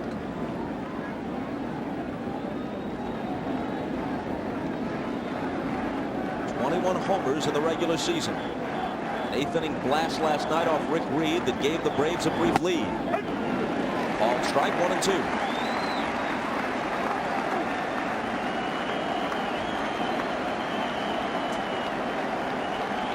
Hershiser in his 17th major league season at age 41.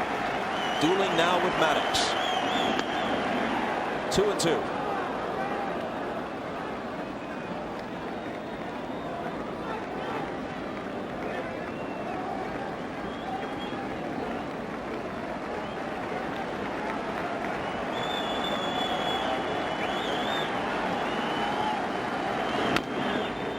Klesko nubs it foul. Hershiser has his best stuff when he has his best control. By that I mean not in the strike zone, control enough to be able to start the ball in the strike zone and move it out. Most big league pitchers can throw strikes, but being able to throw strikes just out of the strike zone as he does there is what makes Orel Hershiser so difficult to hit. And you have to have good control to be able to do that.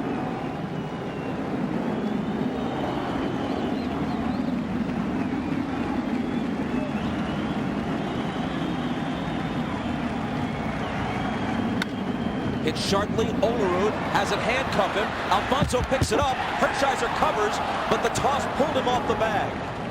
And Klesko is safe. Well, it's a tough play for Alfonso and Hershiser to make because Hershiser is trying to make sure he gets to the base. The ball goes off the arm of Olerud, but right there's Alfonso. Now watch what happens. It's not that he pulls him off. It's just that he comes across so quickly because he's got to beat Klesko to first base. See, he's got to run full speed to beat Klesko. Well, it did pull him off a little bit too, though, Bob. You're right. But I thought it was because he was running so quickly, he was not under control. High toss from Alfonso.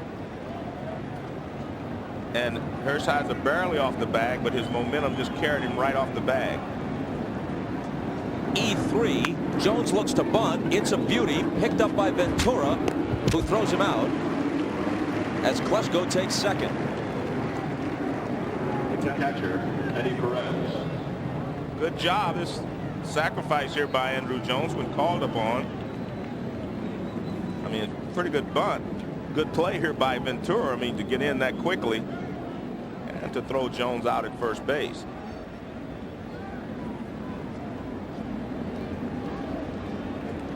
And Bobby Cox deciding last time Jones was hitting with first and second, he didn't put the bunt on until the second strike, and he wasn't able to get him over. So he decides, I'm going to go ahead and do this right away. So Klesko reaches on Olerud's error. He's sacrificed to second by Jones, and now Valentine comes trotting out of the dugout. The bullpen is quiet. Well, here's the question. Do you want to pitch to Eddie Perez or do you want to pitch to Walt Weiss? Meaning if you get Perez out, you can walk Weiss and pitch to Maddox. Or I guess he's thinking if I walk Perez, then I can pitch to Weiss and maybe get a double play. But I think that they're deciding that they're going to pitch to the right-handed hitting Perez. And then if they're able to get him out, no, they're going to go the opposite way. Well, Perez has been swinging the bat better than most of the Braves hitters. Eddie was the second man Hershiser faced when he came out of the bullpen, and he struck him out. Right. Now remember, this isn't the 8th inning or the 9th. You're putting a run on base here, at least potentially, in a 2-2 game that could be important. It isn't as if only Klesko's run matters. Well, there are a lot of theories on, these types of situations. Some managers believe that if you walk him and set up the double play, you're actually only giving them one shot at driving in the run, because if you get the ground ball, you can turn the double play. And the other school of thought, of course, is if you pitch to Perez and you get him out, you still have to get another hitter out. So you're giving them 2 shots to drive in the go-ahead run. If you don't get a double play here, Maddox is not an automatic out. Right.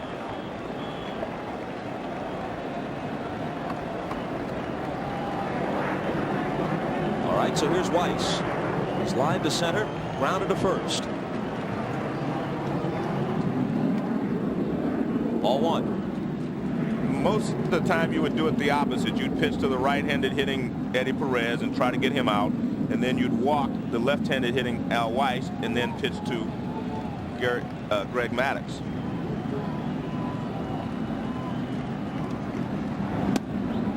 Down and away, 2-0. But one thing that they talked about being patient. You see Weiss being very patient there with Hershiser, not swinging at pitches out of the strike zone. And now the count's 2-0. You make it start above your belt in the middle of the plate, or you do not swing. That you've got that luxury now when you've taken the first 2 pitches. Klesko is a slow runner at second. Henderson in left, Hamilton in center playing shallow. Mora about medium depth at right. No guarantee that Klesko scores on a sharp hit to the outfield. But none of the outfielders have strong arms except for Mora, and he's in right. And see, that's the patience you have to have with Orel Hershiser. He's just not going to throw you a strike unless you force him to. Weiss has shown a lot of patience here in this at bat. He walks him on 4 pitches to load the bases.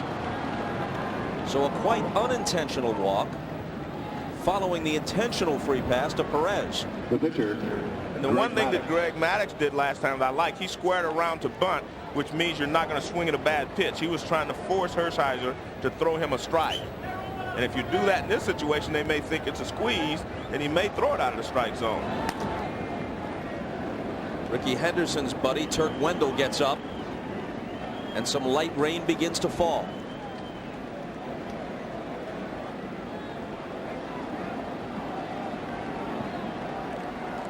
Hershiser against Maddux. The infield is playing back for 2, except the corners may come to the plate. Swing and a miss. And that's ball 1. Little slider off the plate outside. He's not going to throw a strike unless you force him to. This entire mess began with Olerud's error. An error and 2 walks. Bases loaded, 1 out. And 2 quick strikes. Again out of the strike zone. Sinker way low.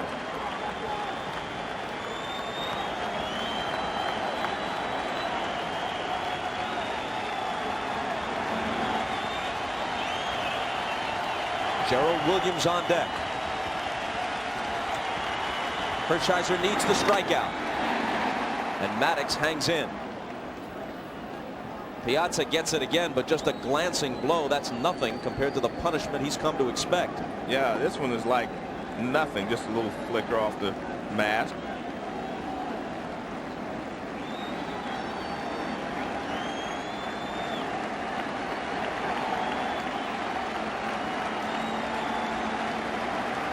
Hershiser has struck out 4 in 2 1/3. Maddux puts the bat on the ball and fouls it off. The one thing the Maddux is doing is everything is going towards right field. He's just trying to make sure he fights it off. Try to hit a little flare to right field or put the ball in play toward the right side. The rain is falling harder now.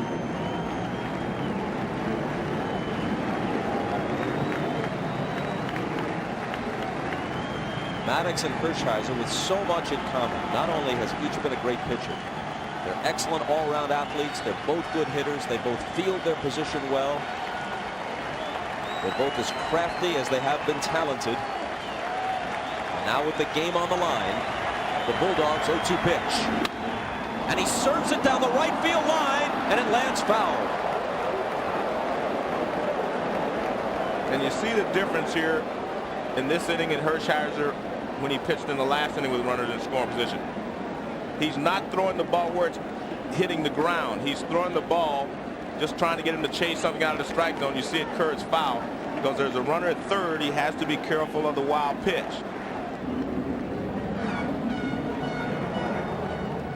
And they know each other very well because they were together in the Dodger organization, meaning Piazza and Hershiser. Klesko at third, Perez at second, Weiss at first, and another 0-2 pitch.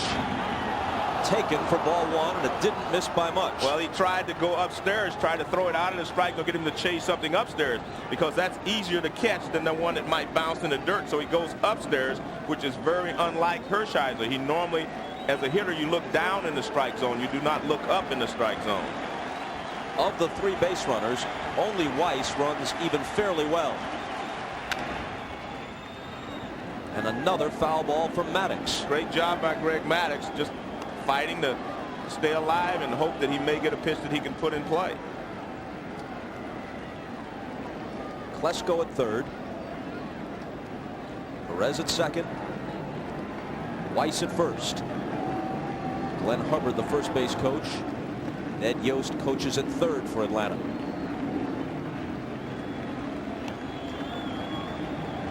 A tense spot for both teams, but obviously it's the Mets who have absolutely no margin for error.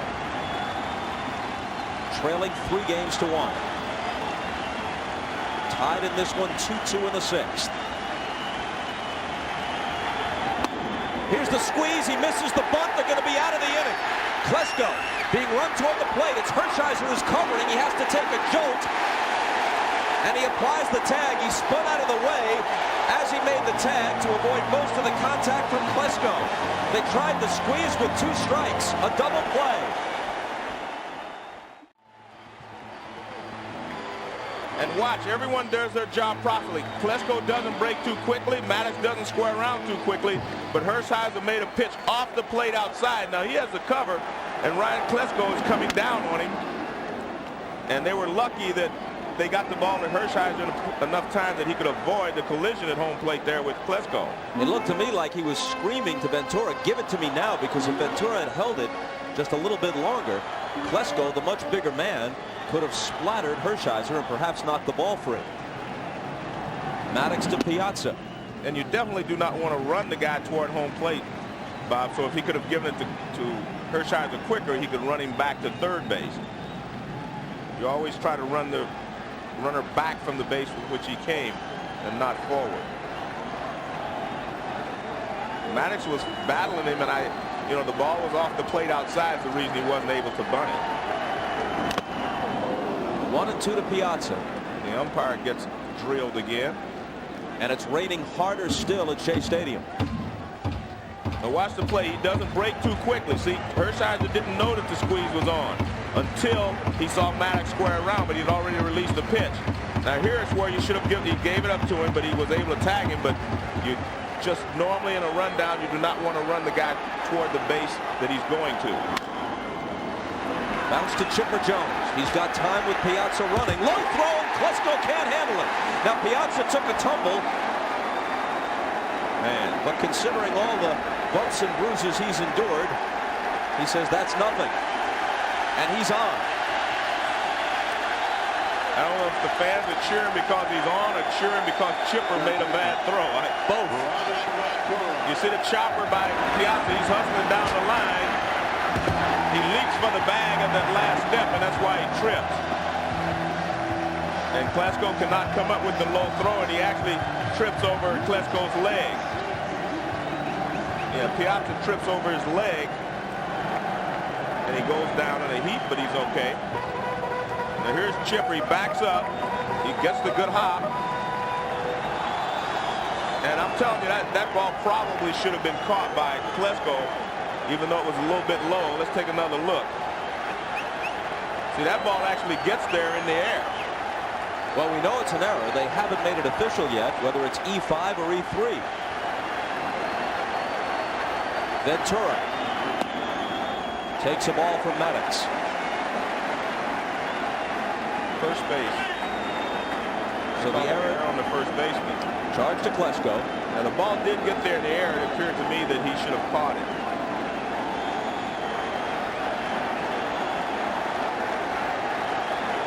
Piazza a short lead. 2-0 to Ventura with Melvin Mora on deck. Ventura not only 0 for 2 in this one, but hitless in the entire series. And what Maddox is trying to do is keep him from pulling the ball in the hole on the right side, and he's missed up and away twice. Beautiful pitch. He comes with a changeup.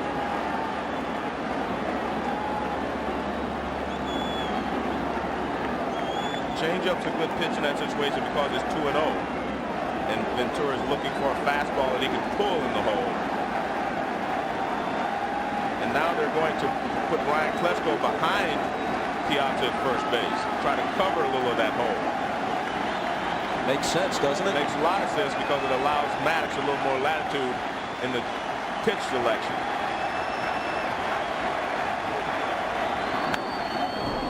Fouled off, 2-2. What Bobby Cox did in the top of this inning, the squeeze with 2 strikes, 1 out, bases loaded, was an interesting move. And I want to make this clear. Bobby Cox is one of the great managers of his generation and maybe manager of the year this year. But it shows you how different perceptions prevail. If Bobby Valentine had done something like that, he'd be vilified in the New York press and on all the talk shows tomorrow. The 2-2 pitch. And it holds there. And if the Braves do not win this ball game, Bobby may be in Atlanta. He may be vilified in Atlanta. Well, if the Braves do not win this ball game, both Bobbies will be in Atlanta, and so will we for Game 6 on Tuesday. It's a tough call, you know, to try to squeeze with the bases loaded.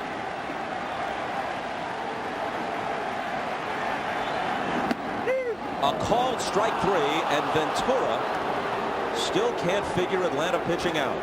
And that's Greg Maddux at his best. This is the pitch that he uses better than anyone in baseball. This pitch is off the plate. Now watch, see the rotation? Look at that, just jumps over to the inside corner. And you can see Perez doesn't even move it. He doesn't move the glove after he catches it. Look at that, right on the inside corner. But he starts the ball off the plate inside, and the movement takes it back over the inside part of the plate. That is a great pitch. We may be catching a break here. The rain, which was falling heavily, has all but completely stopped. The umbrellas being folded up all around Shea Stadium. Strike 1 to Mora, who's 0 for 2. And just as I say that, look, it begins to fall again. Well, maybe you shouldn't mention it again. I will zip it up.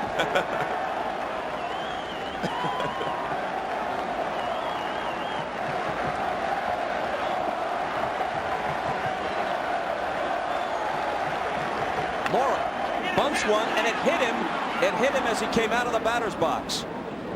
Well, but he may still have been in the box, and so it's a foul ball. The home plate umpire called it a foul ball, so that means he was in the batter's box when it hits him. Yes, yep. See, he's clearly still in the batter's box. It hits him before he gets out of the batter's box, right there. And the home plate umpire made the call, and he called it very quickly.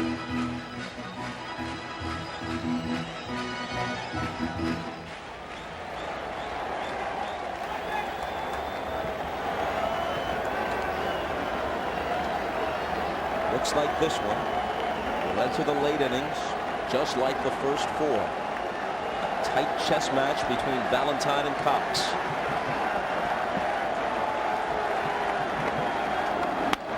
Mora hits one the opposite way, and it has eyes. Piazza rounds second, but will stop there as Jordan comes up with it. It was hit softly, but it found the hole. So Mora hit it off the end of the bat. A little squiver, and watch, right off the end of the bat.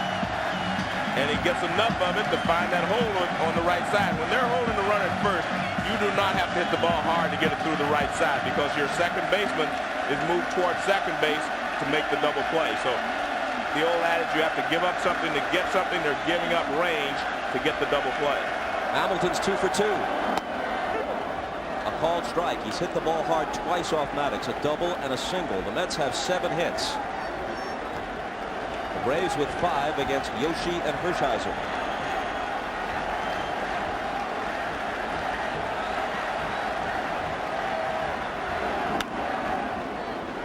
Two. Well, what Hamilton has done earlier, his first pitch fastball, base hit to left center field, a double. Next time at bat, he comes up, first pitch, fastball, and he grounds it in the hole for a base hit. So he's hit first pitch fastball in his 2 previous at bats. He took a strike on the first pitch fastball here.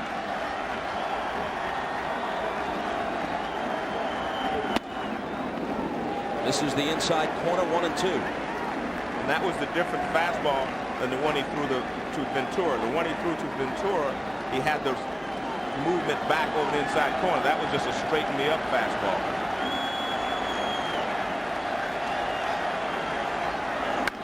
And Hamilton rips it, but Klesko's got it, and he throws it away. Weiss is able to grab it to prevent it from going to the outfield, but he's pulled off the bag. Klesko at first was going for the unassisted put out at first base. Then he seemed to remind himself that the force was in order, but his throw to second was wild. The bases are loaded.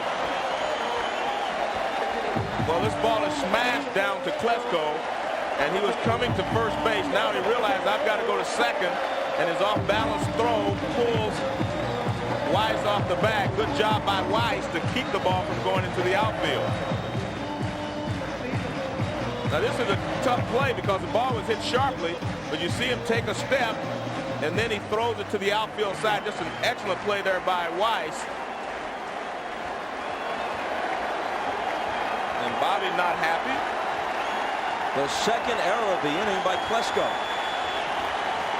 And just as the Braves did in the top half of the inning, the Mets have them loaded with one out. And it's Ordonez bouncing it to Weiss, will step on the bag and complete the double play. With a single pitch, Maddox slithers out of a mess of Klesko's making.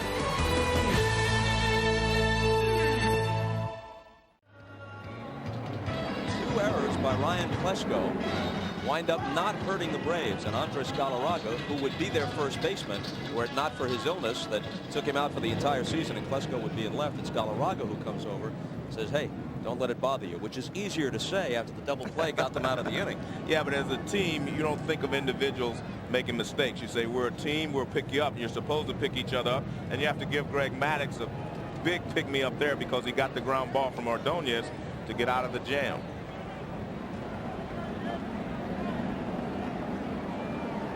Gerald Williams taking a strike. Let's go to Jim Gray.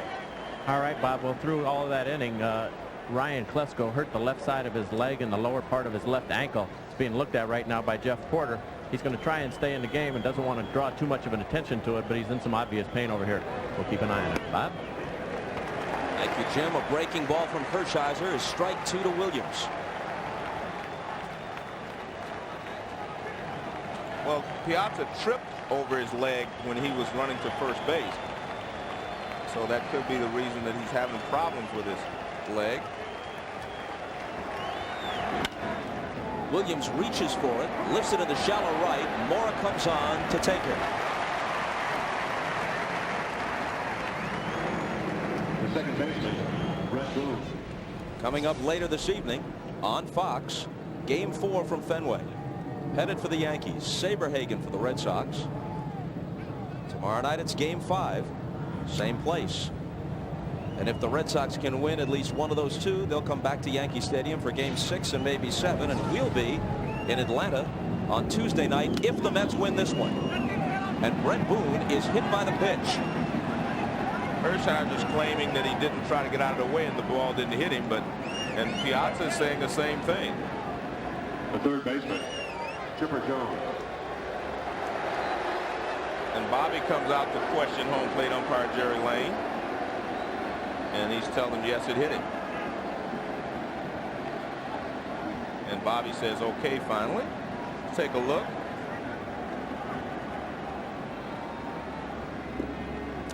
Well, see, the point is, if it just barely grazes your uniform, you're still considered to be hit by a pitch. If it just touches your uniform, and that's basically what he's saying, it touched his uniform. And if it does, you're hit by the pitch. Well, I mean, it could have just touched his uniform. That's all it takes. In which case, it pays to wear a loose-fitting uniform. None of that skin-tight stuff. And Otis Nixon, a forgotten man throughout this series, comes off the bench to pinch run. And Dave Wallace is coming out, and he's made the call to the bullpen. Well, Chipper Jones, the switch hitter, is due. Wendell, the right-hander, is going to come on. So they don't want Hershiser to pitch to Chipper. But what a job the Bulldog did while he was in there.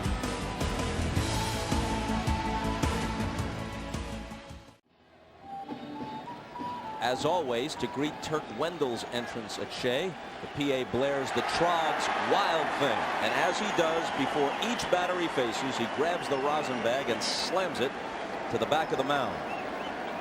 Bobby Valentine has called upon him in just about half of the Mets games this year. He had 80 regular season appearances. Otis Nixon at first with one out, running for Brett Boone, who was hit by a pitch. Top of the 7th, 2-2 game.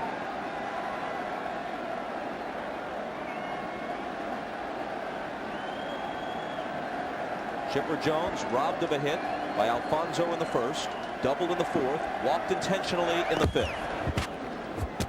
And Otis Nixon's job at this point is to get a good jump and steal second base. Because he played so little, Nixon stole only 26 bases in 33 attempts this year. And And you can see that he's trying to widen his lead. And as a base stealer, you do not have a big enough lead if you do not have to dive back. They may want to let Chipper Jones take a shot at the hole before he goes, but we'll see.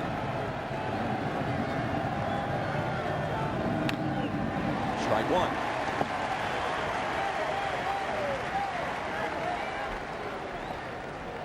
It would be a bitter pill for these Met fans if Jones came through here and delivered the hit that could possibly win the game and end New York's season. The welcome wagon has not exactly been out in New York for either Chipper Jones or John Rocker.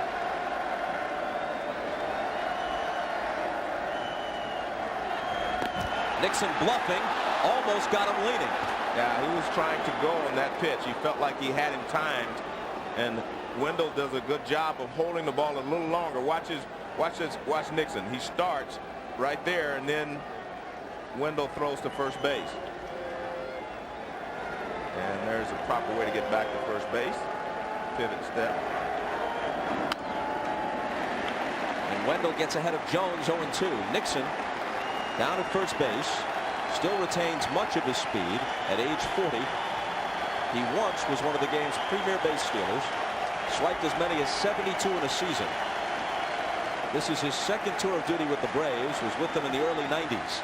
He's been with 9 different major league teams.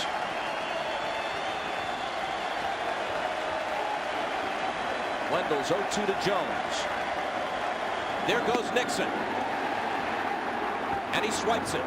Meanwhile, Jones strikes out.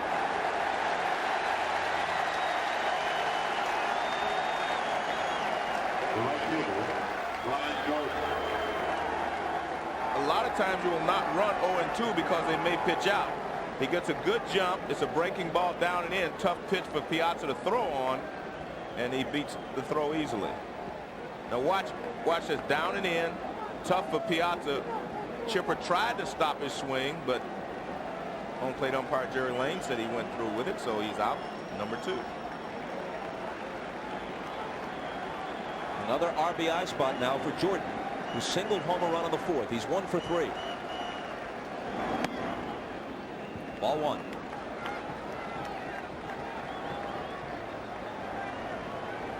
The lefty Cook gets up for the second time in this game.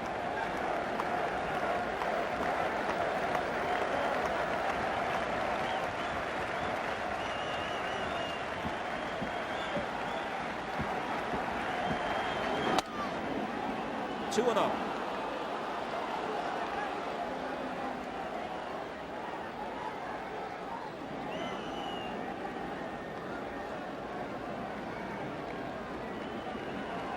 One win from their 5th World Series in the 90s under Bobby Cox. It's the 8th straight time the Braves have been in the NLCS. 94 doesn't count because there was no postseason due to the strike. And Piazza goes out to talk to Wendell, and what he wants to do is say, look, you're behind this guy 2-0. Let's not give in. Let's not throw a breaking ball in the middle of the plate, or let's not throw a fastball that gets a lot of the plate. So they're trying to decide which pitch they want to throw here. Because remember, they had Dennis Cook warming up in the bullpen just in case they didn't get Brian Jordan out with Klesko on deck, and they're going to call him now. But that tells me that they're going to walk Jordan intentionally to get to Dennis Cook. So Klesko, the left-handed batter, would be due, and they might send up Brian Hunter to pinch hit for him. We'll see. Dennis Cook, 37-year-old left-hander, 10-5 for the year, with an ERA of 3.86, effective as you see in this postseason, as he was in the 1997 postseason for the Florida Marlins. Well, they're bringing him in now. You say, well, why do they bring him in if they're going to walk Brian Jordan? Well, what they're doing is they want Dennis Cook to get used to the mound. You're going to throw a couple of pitches just so he can get used to the mound before he has to pitch to either Klesko or a pinch hitter. The walk will still be charged to Wendell because there are 2 balls and no strikes. But you see, they're still going to go ahead and walk him. But most people say, well, why didn't you let Wendell do it? Well, it's just to let him get accustomed to the mound. But not only that, when you bring in a pitcher, he has to face at least one man. Now, if Bobby Cox should go to his bench, this would leave Valentine the opportunity to make a pitching change. Well, you're in a situation here where, well, they're calling, looks like Klesko's going back.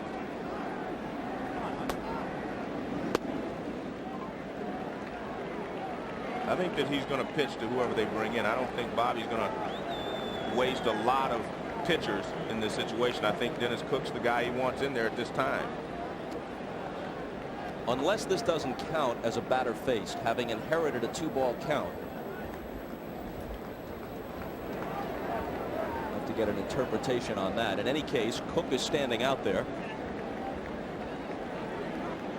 Pitch hitting for the Braves. Valentine 19, walks toward the plate umpire, Jerry Lane. And he may be asking the same question.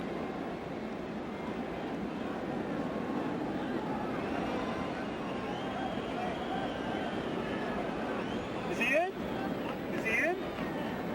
He's asking if Brian Hunter is in. If that means if he's in the game. So here comes Wallace. So maybe you're right. No, that was the case. That counted as a hitter for Dennis Cook. If they had not brought him in to complete the walk, Cook would have to face at least one hitter. Right. And you'd have the lefty going against the righty. Now they bring in the hard-throwing Mahomes. Hope Cook didn't wear himself out with that stint. Dennis Cook came in, threw 2 pitches to complete an intentional walk to Brian Jordan. Now it's Mahomes facing the pinch hitter Hunter. And missing high. Hunter obviously will stay in the game and play first base. You talk about all the missed RBIs with the big cat, Andres Galarraga, out, but they also miss his glove. He's a former Gold Glove first baseman. Klesko made a couple of errors in the bottom of the 6th. Hunter, who will replace him now, is pretty good with the glove, but neither is as good as Galarraga.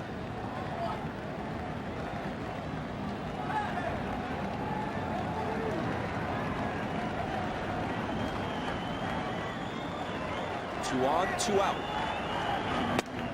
And a 3-0 count to Hunter. Andrew Jones would be next. There's Dennis Cook. He's yelling words of encouragement from Pat Mahomes.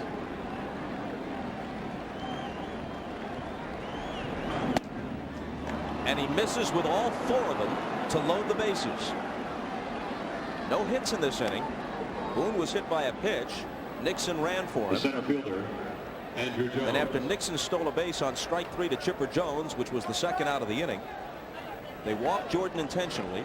Hunter bats for Klesko. He draws a walk, and they're loaded for Jones, Andrew Jones. 2 innings in a row that the Braves have been able to load the bases without a base hit.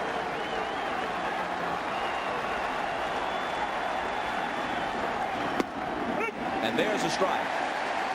Mahomes was lit up for a homer in game 1 of this series by Eddie Perez. For the season, Mahomes was 8-0. Used mostly in middle relief. He didn't have a save.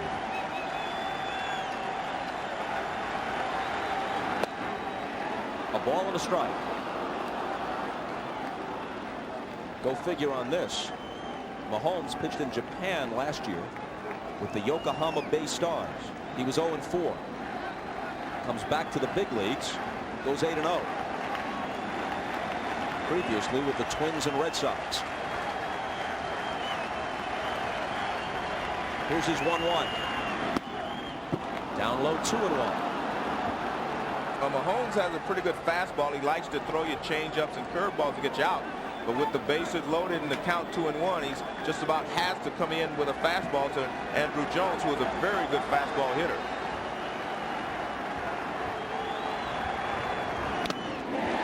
Tipped back into the glove of Piazza to even the count at 2-2. Well, he has a good enough fastball as he goes upstairs. Andrew Jones could not catch up with it.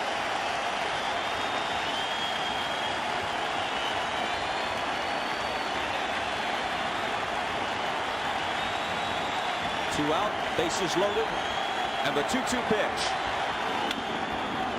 Hit in the air to left. Ricky Henderson going back. The ball carrying pretty well, but not quite to the track as he tucks it away. And they leave him loaded in the 7th. The Braves have stranded 10 in this game.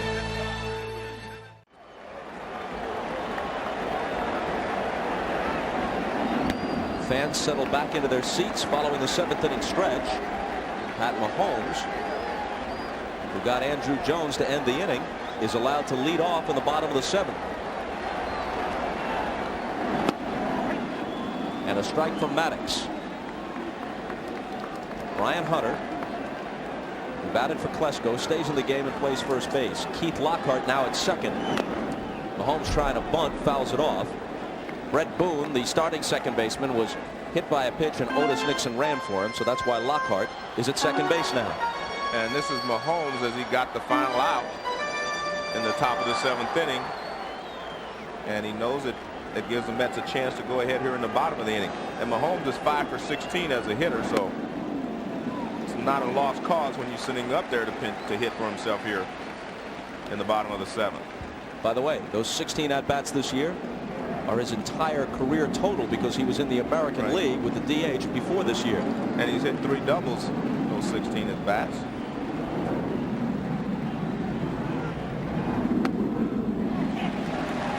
Well, he works the count full against Greg Maddox.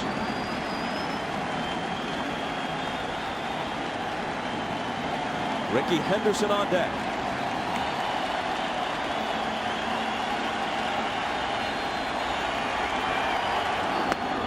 And Mahomes goes down swinging. The left fielder, Ricky Henderson.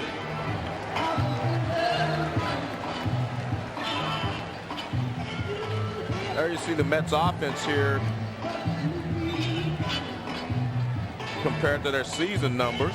Keep in mind, you play only 12 of 162 games against the Atlanta pitching staff, so those numbers on the right were compiled against lesser mortals for the most part. Bob, you expect most teams' seasonal average to drop a little bit in the postseason simply because they're going to be facing the teams that usually have the best pitching. But this is a pretty big drop-off. I mean, both teams came in hitting under 200. A ball and a strike to Henderson. The Braves came in hitting 198, and the Mets came into this ball game hitting 180. That's a pretty big drop-off. The strikeout of Mahomes a moment ago was Maddox's 5th. A broken bat bouncer, Lockhart's first chance, and he takes care of Ricky. Here's the ruling, by the way, on Cook coming in and throwing just 2 pitches to complete the intentional walk to Jordan. It's Rule 305B. If the pitcher is replaced, the substitute pitcher shall pitch to the batter then at bat or any substitute batter until such batter is put out or reaches base, or until the offensive team is put out, which would take into account a stolen base, a pickoff, or whatever. So that counts as facing a hitter for Cook and allowed Valentine to remove him. Hit sharply by Alfonso, backing up his Weiss. Long throw gets him. So Maddox cruises through the 7th. Greg is scheduled to bat 3rd in the 8th. We'll see what Bobby Cox does when we come back. Mets got 2 on Olerud's homer in the 1st. Braves tied it with 2 in the 4th. It's been that way ever since. On to the 8th. Ball 1 from Pat Mahomes to Eddie Perez. Bobby Cox told us before the game that John Rocker was, quote, good for an inning today. We're in the 8th now. 1-1 the count. But we also know that he may have a mystery guest down the bullpen before it's over, and that's Kevin Millwood. He has used Greg Maddox out of the pen this series. In this series, also used John Smoltz during the playoffs. Rocker stretching as he always does before he throws. Jim Gray told us that after finishing off the Mets in the bottom of the 7th, Greg Maddox took his glove and his jacket and left the dugout, headed for the clubhouse. Still 1-2.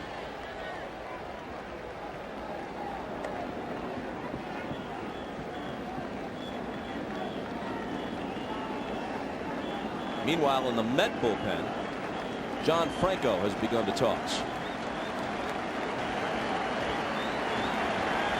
Another 1-2 pitch. Roll foul. And there's the veteran Franco.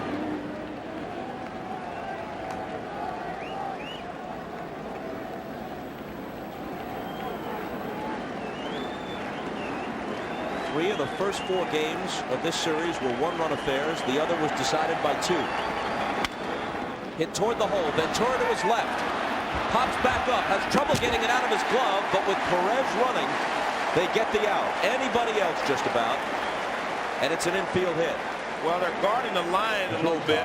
Not all the way over, but a little bit here in the late inning. So Ventura has a long way to go to get this.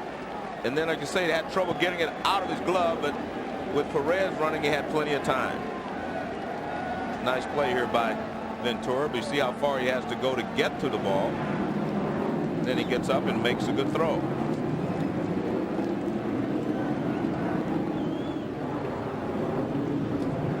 Weiss is 0 for 2 with a walk. Strike 1.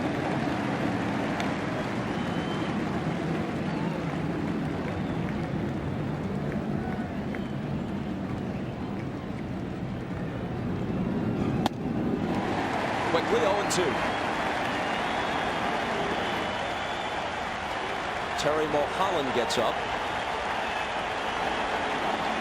Jose Hernandez, the former Cub, a forgotten man in this series, in the on-deck circle. Mahomes wastes 1-2.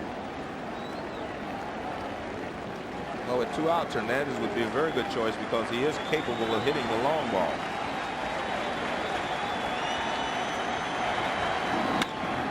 Hits softly into left center field, but it splits the 2 outfielders and rolls to the track. Weiss is on his way to second, and he's in with a double. Good hitting by Walt Weiss. He threw 2 fastballs by him inside. Number 16. He goes to the outside part of the plate. Weiss goes the other way, and he finds the gap between Ricky Henderson and Darrell Hamilton in left center field. Really just a soft fly ball, but in a good spot.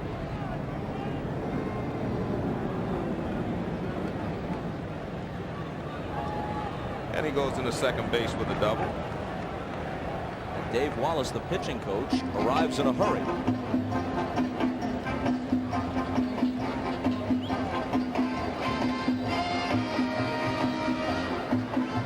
Now Bobby Cox has already used Otis Nixon as a pinch runner. Keith Lockhart, his best pinch hitter, is in the game playing second base. Brian Hunter, a right-handed hitter, has already batted for Klesko and is in the game playing first. So the only left-handed batters that he has available to him are his reserve catchers. Greg Myers is a pretty good pinch hitter. And Ozzie Guillen is a switch hitter. He basically hits left now.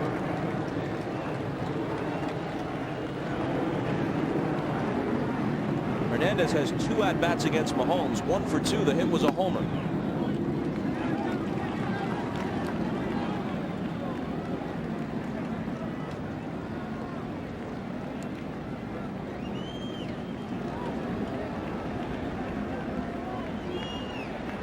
Batting for Maddox with 1 out and 1 on in the 8th. A ball and a strike. In September, Hernandez was pretty much the regular shortstop for the Braves. But he's not as good a glove man as either Weiss or Guillen. He strikes out a lot, 145 times this year, but he does have some pop. Did he go? They check it first. Yep. 1-2. Good acting job by Jose Hernandez. Watch this. He goes out there and then he tries to check, so he drops the bat. See? Pretty good acting job there, but Crawford says no way. Strike 2. Hernandez hit .266 with 19 homers for the year. They check again.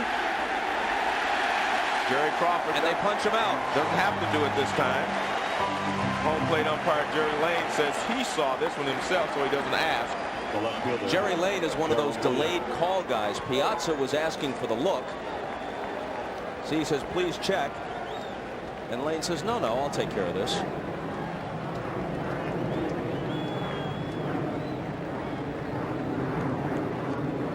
So Hernandez, in a position to which he has become accustomed, back to the dugout after striking out.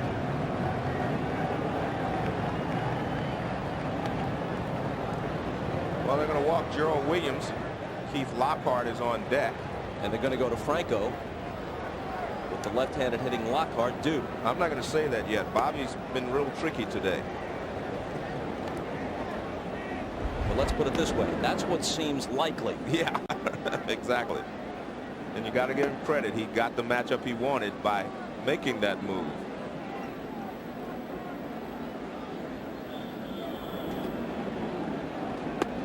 In this game, Atlanta is 2 for 13 with runners in scoring position.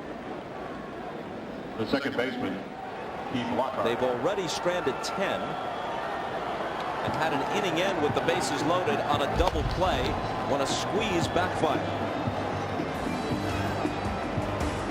Franco will come in with 2 on and 2 out in the 8th.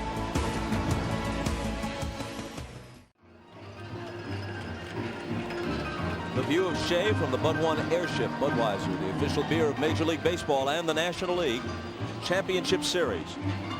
Franco out of the Met bullpen to face the left-handed hitting Keith Lockhart. The only right-handed bat that Bobby Cox has left is Howard Battle. And if you were to use Battle, you could put Guillen at second base if you wanted to go in that direction. And this is the last relief pitcher the Mets have that is left-handed. Kenny Rogers is probably in the pen as well, but this would be the last relief pitcher the Mets of their normal core out there that would be available.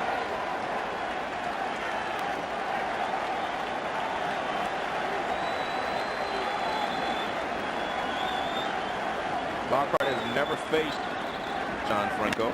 Swings on the first pitch, dribbles into Olerud. He'll take it himself. One pitch, and Franco can pump his fist and head for the dugout.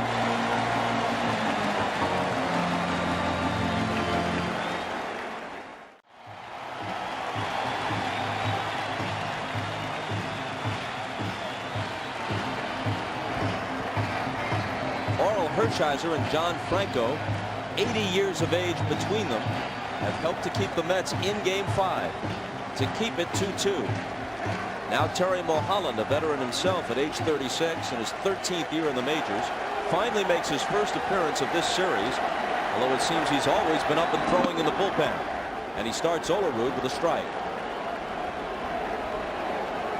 Olerud homered off Maddox in the first to make it 2-0. The Mets haven't scored since. That's strike 2. Maddox really pitched well after after the home run to John Olerud. He got out of jam after jam, not always of his own making. And Olerud goes the opposite way and lands it fair. Williams had a lot of trouble with it, but Olerud retreats to first. It appeared Olerud had a chance to go to second base, but he did not want to take that chance. This ball is right down the line, fastball, and he fires it down the left field line, just inside the line. Gerald Williams gets over, but he has a little trouble picking it up. Now he gets there, and it bounces away from him, and by the time he gets it, I thought Olerud would have a chance, but he decided to hold it first. And what a spot for Piazza against the left-hander. Ball 1 high.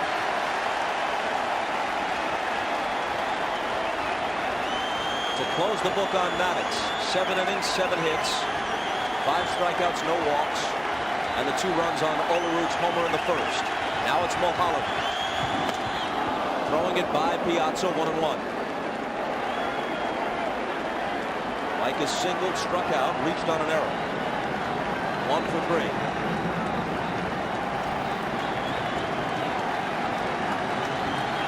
struggling Robin Ventura on deck. 2-1.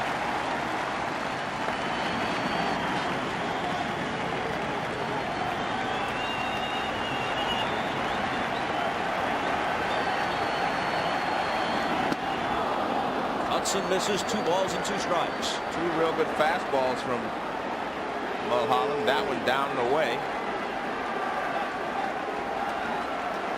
Flecks of gray in that Fu Manchu of Terry Mulholland. Well-traveled big leaguer. He's been with several clubs, but he must be a likable guy. The Giants, the Phillies, and the Cubs each reacquired him. He's been with those clubs twice each. Foul back. And another time off Jerry Lane, the plate umpire. He's taken a pounding tonight. That one gets him, just looks like it got him on the right shoulder. And part of what you see there is the way that Perez sets up. Jerry Lane has to stay on the inside corner. He works off the inside corner. And since Perez is going so far out, he's exposed a lot more.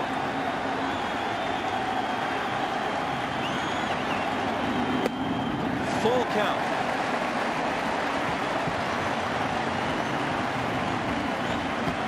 This is a situation where Bobby has to decide whether he wants to let Olerud go and give Piazza another hole to open up on the right side. Not going. And he goes down swinging. Wise decision. The third Because baseman. we've seen Olerud, he does not run well enough to steal the base on his own.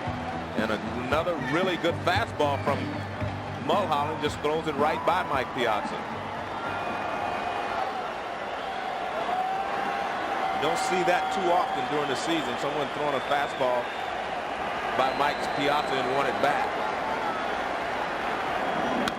Ventura fouls it back. You always think if you're a hitter that the next at bat is the one that brings you out of a slump. But that has not been the case so far for Ventura. And one other thing, they're not holding John Olerud at first base. And this is a double play ball. Lockhart to Weiss on to first, 4-6-3. And Ventura still can't bust loose. 0 for 16 in this series. On to the ninth at Shea. Beginning with Brett Boone being hit by a pitch with 1 out in the 7th inning. Bobby Valentine has used 5 pitchers to face the last 10 Atlanta hitters, only one of whom has gotten a hit. It's been a hit batter and some walks mixed in. Now it's Chipper Jones from the right side against Franco as we go to the ninth. Hershiser, Wendell, Cook, Mahomes, and Franco.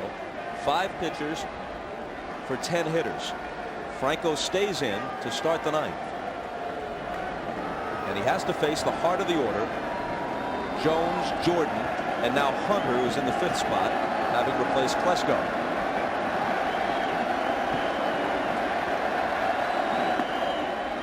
A ball and a strike. The Braves have left 12 men on base in this game. They have definitely had lots of opportunities. They've only needed 1 key hit to break the game open, and they have not been able to get that. Bases loaded a couple of times, 2 innings in a row without a base hit. A strike on the inside corner, 1 and 2. The Mets have stranded half that number. They've left 6.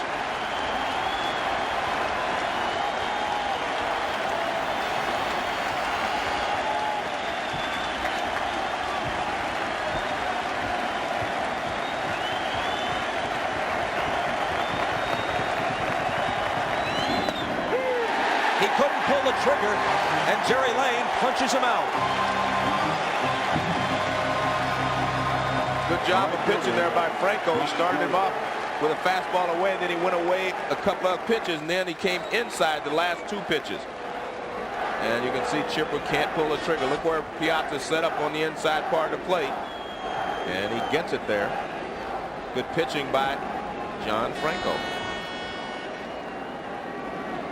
And And here is a huge hitter for Franco. Jordan taps it to the left side. Ventura charges. Jordan runs well, and Ventura can't make the play. I don't think he was going to be able to get him anyway, Bob, but Ventura charged it, tried to get it out of his glove very quickly. But Jordan, who runs very well, was down the line very quickly. And watch, see how deep Ventura is? And Jordan out of there very quickly. He gets it. He has to try to make the transfer very quickly, and he can't do so. That's a base hit.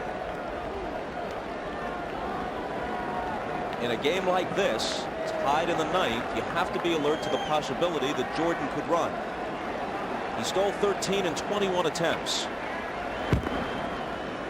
Olerud using that technique where he's in front of the runner and then slides back toward the bag. They do it with basically their left-handed pitchers when they use the move with Olerud off the bag. He comes to the plate, and Hunter loops one down the right field line, and it lands foul.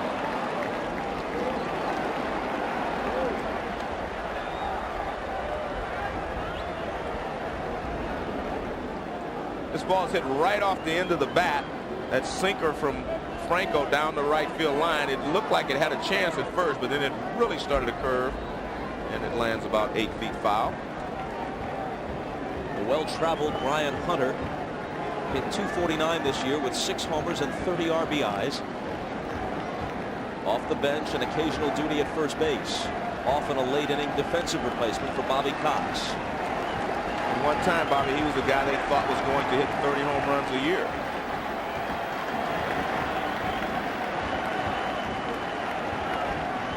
Franco's 0-1 pitch is in there. Sometimes during the playoffs, this is a reason that it's tough to hit. Franco normally throws sinkers away from right-handed hitters, and in this inning, he has thrown a lot of fastballs on the inside corner. He caught Chipper looking, and he got one by Brian Hunter here. Normally, you look for a sinker away on Franco.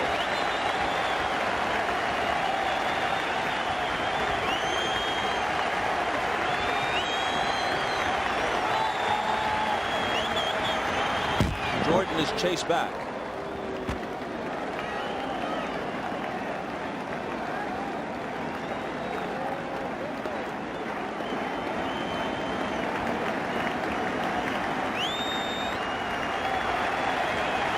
Amid the raindrops, Jordan leads away.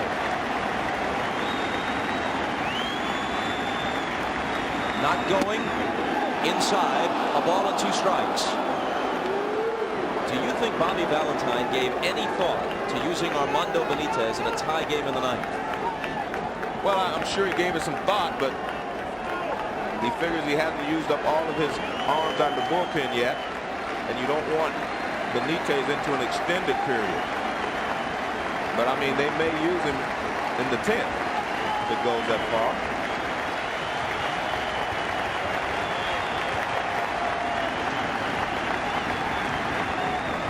Comes to the plate, and it bounces up there. Piazza blocks it. And remember, he's got Kenny Rogers in the bullpen in case, you know, we were to go 10, 11, 12, or you get into an extended period of extra innings.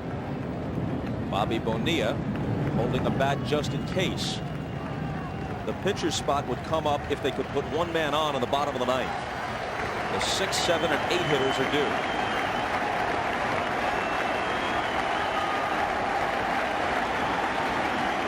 Jordan leads away. He's at first with 1 out. Tie game in the ninth. And the 2-2 pitch is popped up. Back of third. Ordonez in behind Ventura to take it. Another good job of pitching there by Franco. He bounces one, and then he comes back up and in and jams Brian Hunter. Like I say, he normally throws a sinker away. That is a cut fastball that he gets in on Hunter, and it's very effective. That's been a very effective pitch here for him against the 2 big right-handed sluggers, Chipper Jones and Brian Hunter.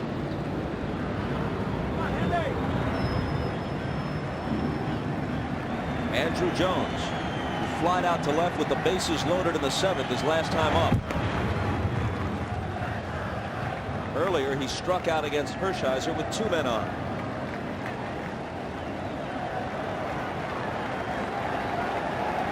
Franco trying to give the Mets a chance to win it in the bottom of the 9th and book a flight back to Georgia. Low for a ball. Armando Benitez, still in that bullpen, has faced 26 Atlanta hitters this year, and not one of them has reached base against him.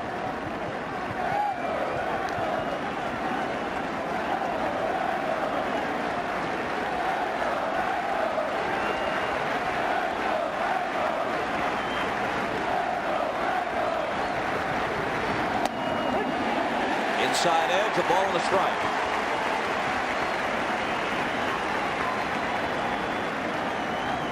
John Franco at age 39. One of the great closers of his era. More than 400 career saves. Was the closer earlier this season before an injury sidelined him, and Benitez took that role from him. The 1-1. Called strike 2.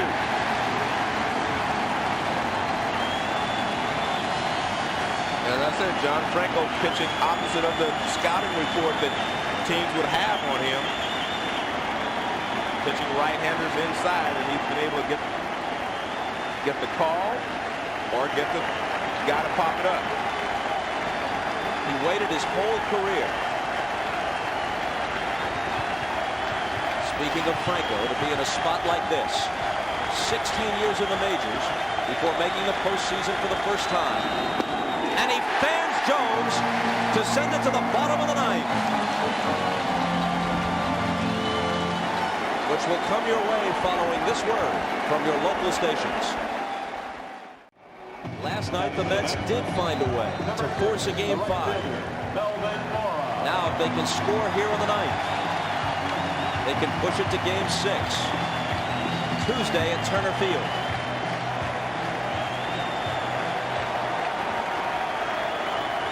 Each team has had its chances, especially Atlanta.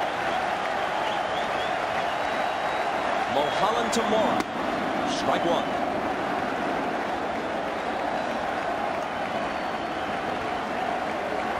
The left-handed hitting Darrell Hamilton is due next, and Agbayani is on deck to hit for him. 0-2.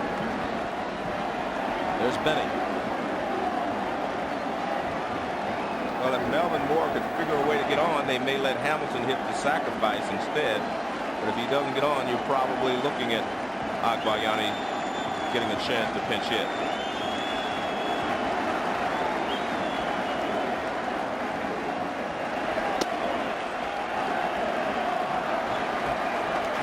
Springer, the righty. Rocker needs no ID.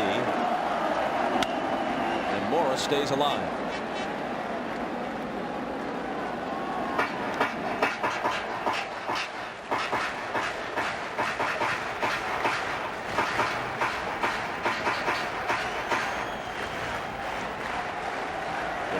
Falling steadily. A lot of wet uniforms out there, but also a lot of dry throats, especially for the Mets, with their whole season on the line.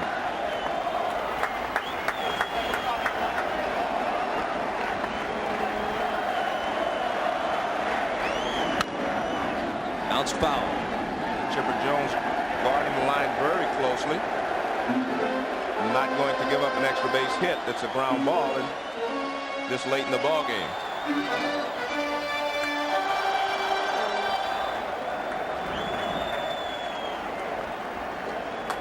Everyone seems to be relaxed, but a lot of churning going on in the stomachs. There's Bobby. And Mora continues to battle Mulholland.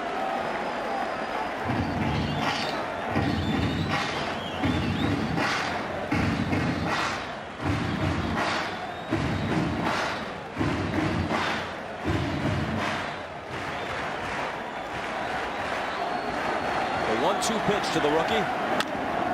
Another foul ball. Mora spent most of the season in the minors. John Franco spent 16 seasons in the majors waiting to get here. Mora finds himself in the postseason after just a few months. It's a funny game.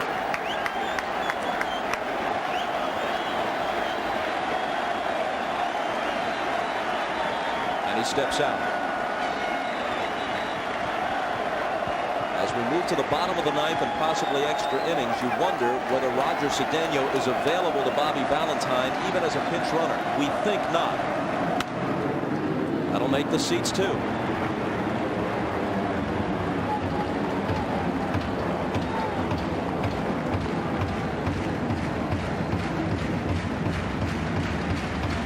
But Craig Sager pointed that he wasn't going to be able to swing a bat and pinch hit. So if he can't pinch hit, it'd be very difficult to run.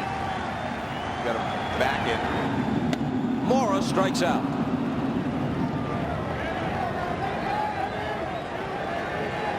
Mora fouled off a lot of pitches, did a great job of working deep into the count.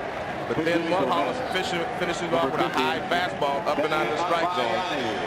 And with 2 strikes, it's very difficult to lay off of that pitch.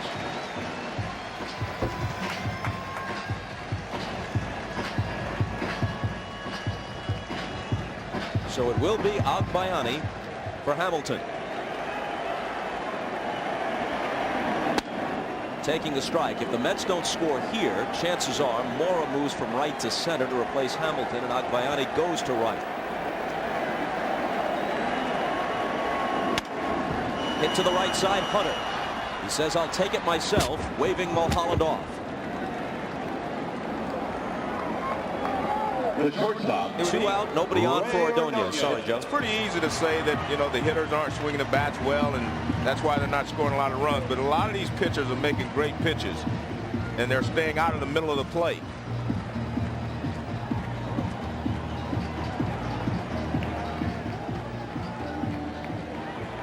Bobby Bonilla moving out on deck in case Ordonez can prolong the inning.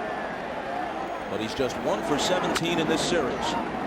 Bounce toward Weiss. It comes up for him. He throws on the run, and Mulholland works a perfect ninth. Extra innings in Game 5 of the National League Championship Series.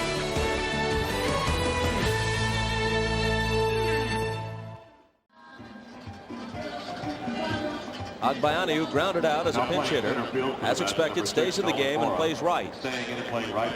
Melvin Mora moves from right to center, and Armando Benitez comes out of the bullpen.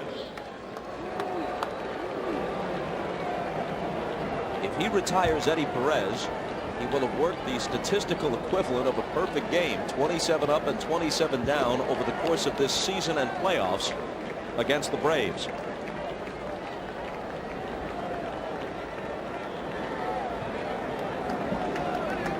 Eddie Perez has 2 lifetime at-bats against Armando Benitez. One of them resulted in a home run. He fouls this back toward us. I thought for a moment you'd have to make the play. No, I don't make plays in the book. I move. Benitez pitched 2 perfect innings you mentioned on Friday and 1 perfect inning yesterday. I think they're looking for 1 more right here. And Perez hits it in the air to left.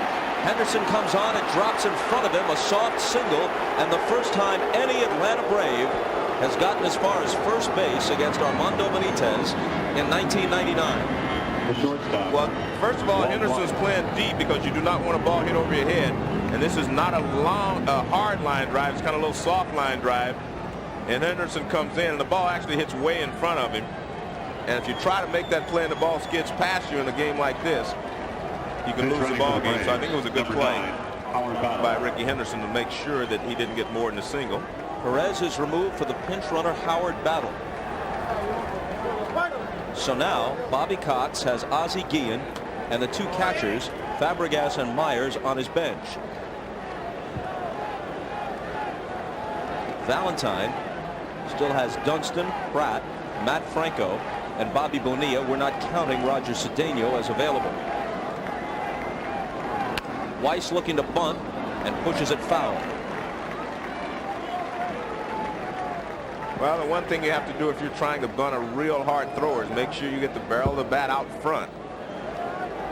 Can't reach for it. Remember this as we move along in extra innings. If it does continue, Bobby Cox could always use a Tom Glavine or a John Smoltz as a pinch hitter. The Braves are 18-5 in extra innings this year, including their heart-stopping extra inning win at the Astrodome in Game 3 of the division series against Houston. Ozzie Guillen is on deck. He will hit from Mulholland.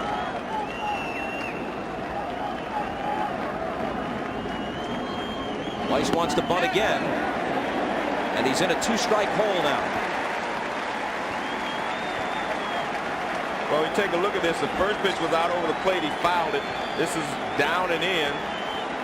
Splitter down and in, and he just kind of gives up on it. He tries to check his swing, but he went too far.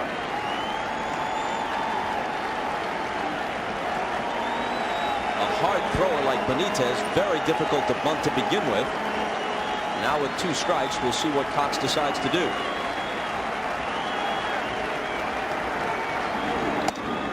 He squared the bunt, but lays off. It's high and outside. And I'm like Bobby Cox. I believe it's easier to bunt anyone than it is to hit them. You just have to execute. It's very difficult to catch up with a 96-mile-an-hour fastball when you're swinging. It should be a lot easier to bunt that pitch. Just not easy, just easier. Just ask all the Brave hitters about facing Benitez this year when they're swinging. But he's going to bunt again, and he's out on strikes, bunting foul for strike 3.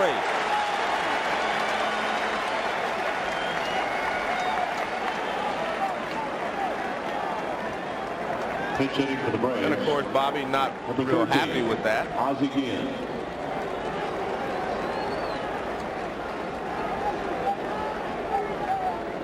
Ozzie Guillen had a very good at bat in last night's ball game against Benitez.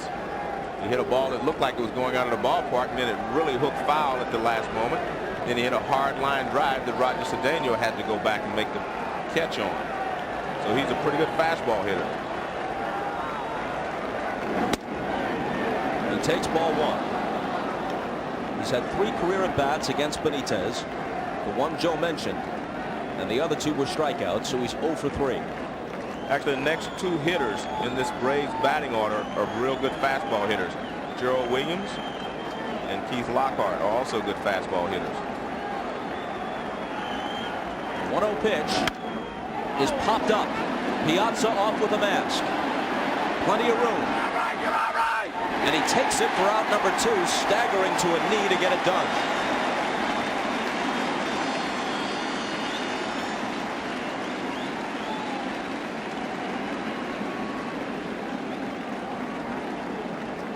The left fielder, Ozzie Guillen has a good swing at it. Actually gets out in front of it a little bit, gets underneath it. Piazza fighting not only the wind, but the rain coming down in his face. He fights it enough and stays with it. Good play there, and there you see Cox. He's starting to agonize a little bit more than we normally see him over there in the dugout. Whenever this season ends for the Mets, and wherever Mike Piazza has a vacation retreat, he should go there immediately. Gerald Williams, ball 1. After the battering that Piazza has taken, he deserves some R&R. And R&R up in the bullpen for the Braves. Remlinger and Rocker.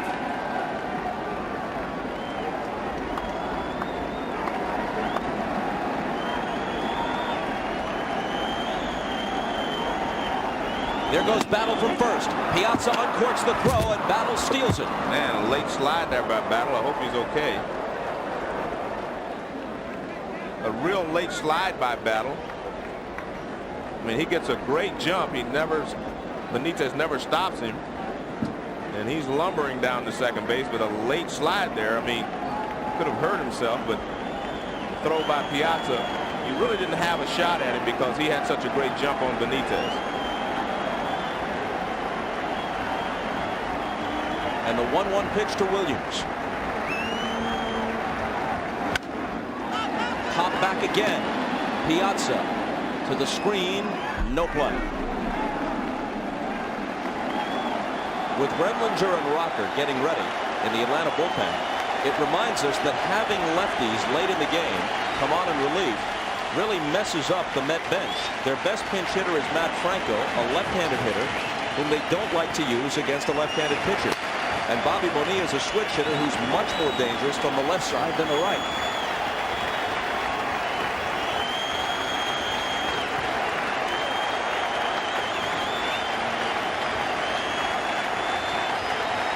The 1-2 pitch. Hit to second. Alfonso throws Williams out. And the Mets with another chance to win it as we go to the bottom of the 10th.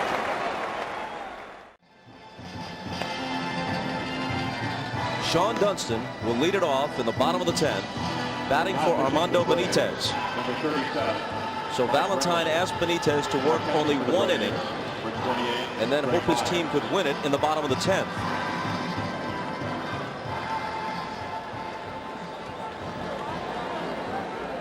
Mike Remlinger comes on. 10-1 during the regular season in 73 appearances with a very good ERA of just over 2. And that's his line in the postseason. Greg Myers, who has seen the postseason before as a member of the Blue Jays in the early 90s and the Padres last year, comes in to replace Perez after Eddie was taken out for a pinch runner. Kenny Rogers, the Game 2 starter, gets up in the bullpen. Benitez is through.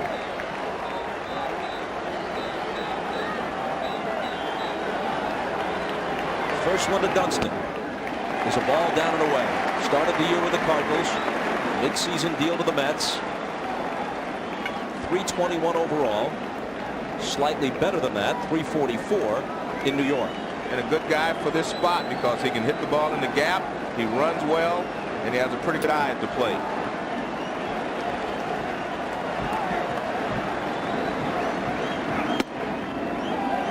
Two and 0. Should this game be prolonged, the Mets have no true reliever left.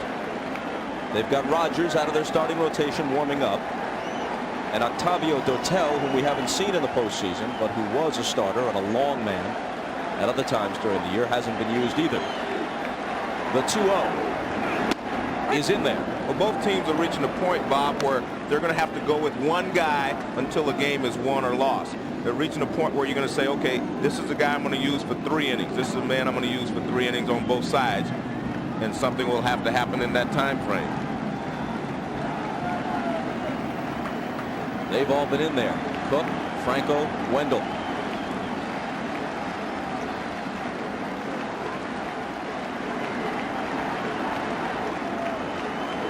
Remlinger's 2-1 pitch to Dunston. He got him to commit. 2-2. Remlinger throws a fastball away, and Dunston realizes too late that it's off the plate. He starts for it, and then he tries to stop his swing, but he had committed too far.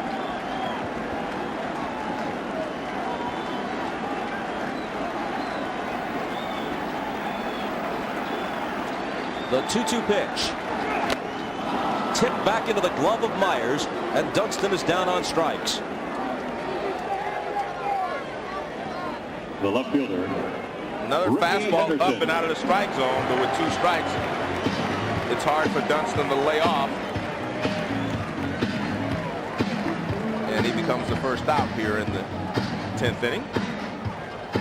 The Mets are nearly desperate to win it here. They don't want to have to go to Rogers if they can avoid it. They know that should Atlanta score in the top half of any of these extra innings, they'll be looking at Rocket. Here's their shot against Remlinger. Ricky Henderson.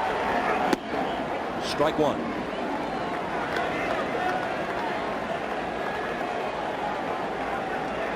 Every pitcher that has performed in this ball game tonight has really thrown well. I mean, I'm a little surprised. I actually thought that this would probably be the game that the hitters would catch up. But all of the pitchers have performed well, and thus we have a 2-2 ball game. That's why I always felt that the bat by Chipper Jones in the 4th inning was a big at bat. Rocker, a spectator, a long-distance spectator from the bullpen for the moment.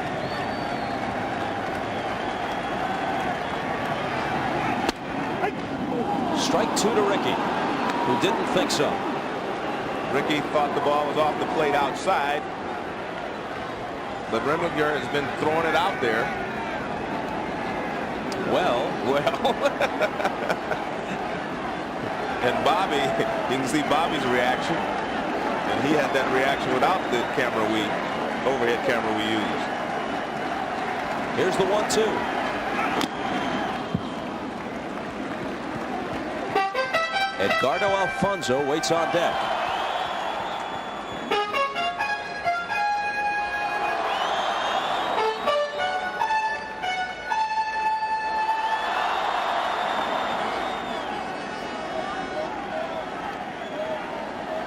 A light misting rain continues to fall at Shea Stadium. It would have to be a downpour before they'd stop this one. And Ricky went chasing it, and he becomes the second straight K put in the book by Remlinger. The second baseman, Edgardo Alfonzo. Here's Edgardo Alfonzo in the game against the Mets, the playoff game. He hit a home run in the first game against the Diamondbacks. He hit 2 home runs going off of Randy Johnson. And then the Diamondbacks victory here, he hit a home run for the Mets. He's 1 for 4 in game 5. And that's ball 1. During the year, he hit 27 home runs.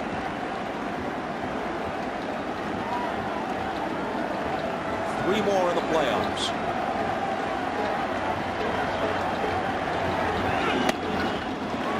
High 2-0. Olerud would be next.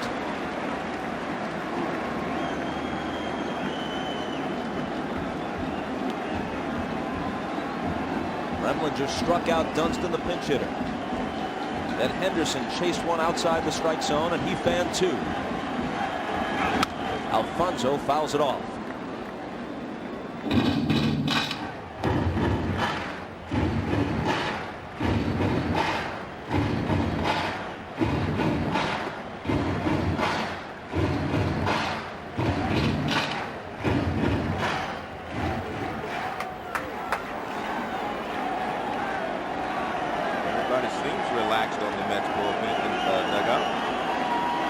Appearances can be deceiving.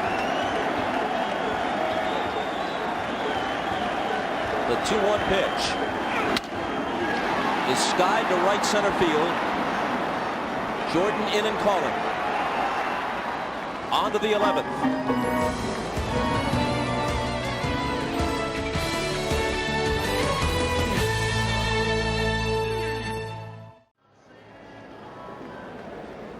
Game 5 is over for Ricky Henderson. Sean Dunston, who pinch hit in the bottom of the 10th, stays in the game and plays center field. Moving from right to left is Benny Agbayani. And switching back to right field from center is Melvin Mora, who had begun the game in right. Melvin Mora. Out of the bullpen comes Kenny Rogers to pitch the 11th. Rogers will hit in the number 1 spot, taking the space in the order vacated by Ricky Henderson. Now pitching for the Mets. Kenny Rogers was a reliever in the early 90s. In fact, he led the American League in appearances with 81 for the 1992 Texas Rangers, a team managed by Bobby Valentine. And as I said, Kenny Rogers is going to be the guy. He's going to pitch as long as he possibly can, or if he can hold the Braves scoreless, because they're not going to make any more pitching changes just for the sake of matchups. And as I said, Bobby's not too but you know, with Bobby, you've always got that smile, whether he's genuinely in a good mood, whether he's actually irritated and just giving you that cryptic smile. It looked like he was exchanging pleasantries with some fans or friends just behind the dugout. Leading off for the Braves, the second baseman, Keith He managed Lockhart. this well, though. He had Rogers held back for just this type of situation, where the game could go an indefinite period of time, and you want a guy who has been a starter in that situation. Well, he's very similar to a long reliever that you use when a starter gets in trouble in the second inning. He's the guy that you're going to put out there for quite a few innings. And this makes it a certainty that if the Mets win tonight, Al Leiter will start game 6. Here's Lockhart. And a strike to him.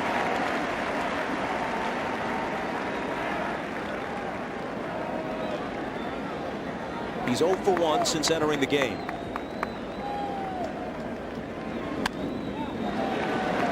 And Rogers gets ahead of him.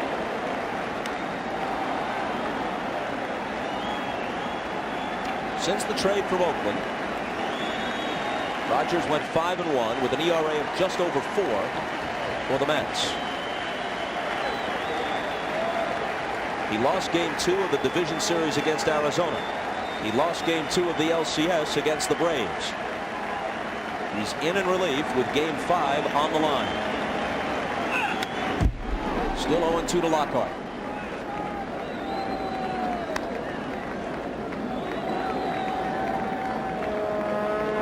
Now would be an excellent time for Rogers to begin to reverse his postseason history. His career playoff and World Series ERA is in double figures. He took something off, and Lockhart was way out in front. Lockhart at a big disadvantage because he doesn't face many left-handed pitchers. Chipper Jones. And he faced Franco in his first at bat. Now he has to face Kenny Rogers, and here's that beautiful, big old sweeping curveball. And you can see Lockhart way out in front.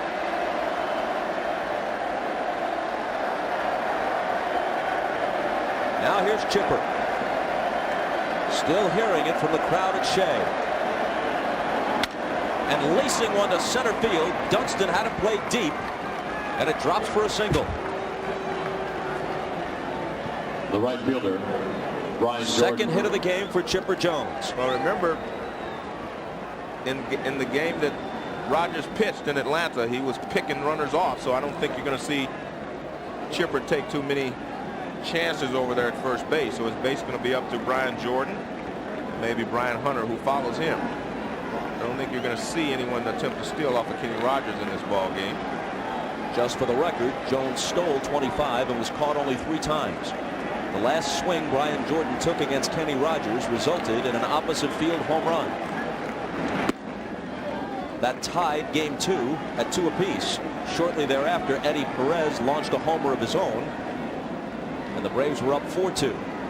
They won it 4-3.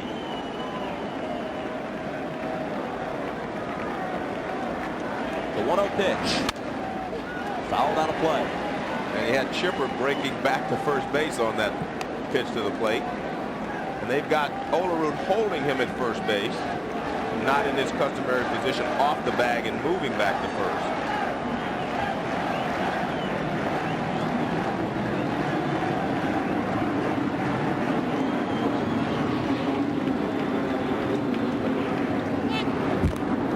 And he gets back easily.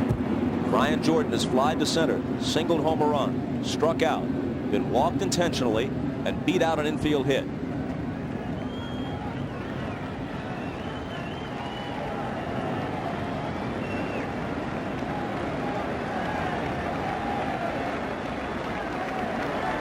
The 1-1 pitch.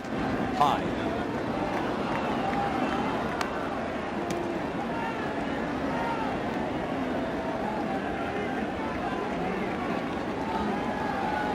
Jordan glancing down at Ned Yost in the coaching box at third.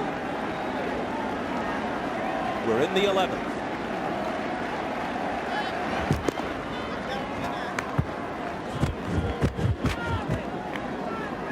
Mets with 2 in the first on Olerud's homer. Braves tied it with a pair in the 4th. Goose eggs ever since. But each team has had chances.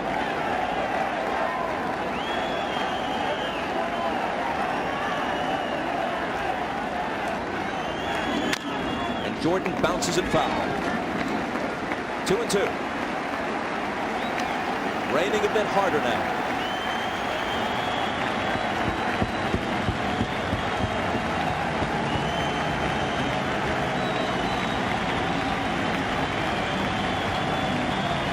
Mets have their 3, 4, and 5 hitters due in the bottom of the inning.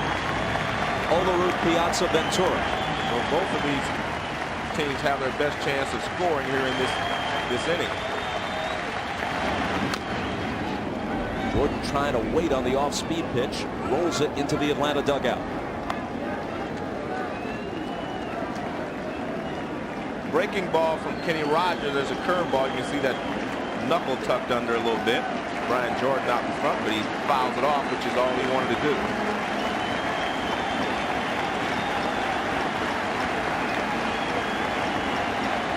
Another 2-2 pitch. Bounce to Ventura. His play is to second. Close, and he got it. Ventura had trouble getting it out of his glove, but he was still able to retire Chipper Jones at second base. Remember, it's not a fast track out there now with all this moisture on the ground. Watch, he makes the play, and then he had to re-grip the ball. He didn't have a good grip on it the first time, but he still retires Chipper at second. Now watch, he wants to throw it there, but then he has to re-grip it, and he has a chance of getting Chipper there. And again, there's moisture on the ground. It makes the track slow, but it also puts moisture on the ball for you throwing it. You have to make sure you grab it across the seams so that your hand will not slide off of it. You have to find the seams. Hunter has walked and popped out since entering the game as a pinch hitter for Ryan Klesko. Here's the 1-0. In the air to deep right center. Mora going back. Edge of the track. Has it. Hunter gave it a ride, but we ride on to the bottom of the 11th. Still tied at 2. The first baseman, John Olerud will start it in the bottom of the 11th at Shea Stadium in New York. With Joe Morgan, I'm Bob Costas. The Braves trying to finish it. The Mets trying to send it back to Atlanta for a Game 6, which would be Tuesday night. Olerud, Piazza, Ventura against Remlinger. Start John with a strike. It's been raining off and on, mostly on, since about the 5th or 6th inning.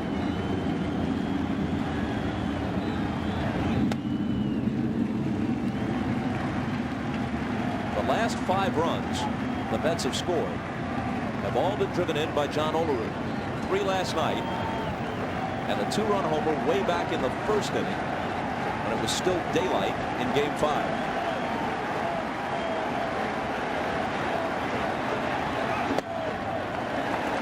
He takes ball 2.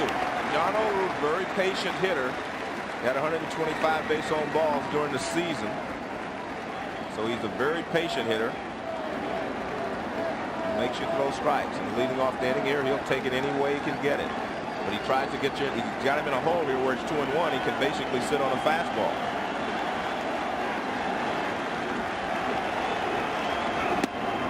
Fastball right through the heart of the plate. If he was sitting fastball, that's the one he wanted.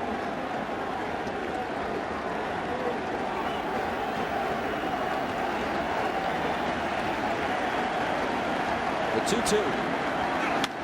Fouled off.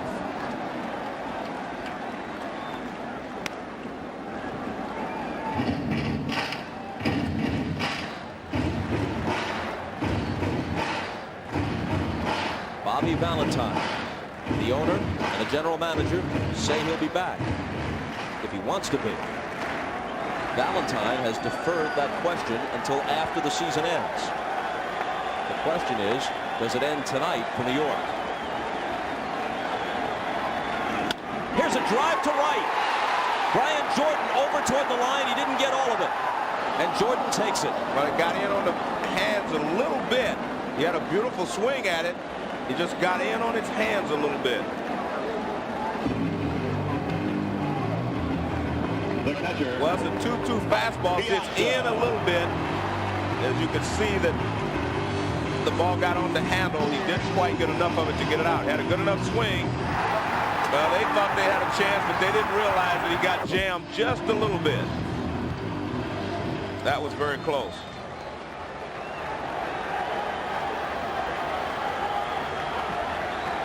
Mike Piazza now. Swing and a miss.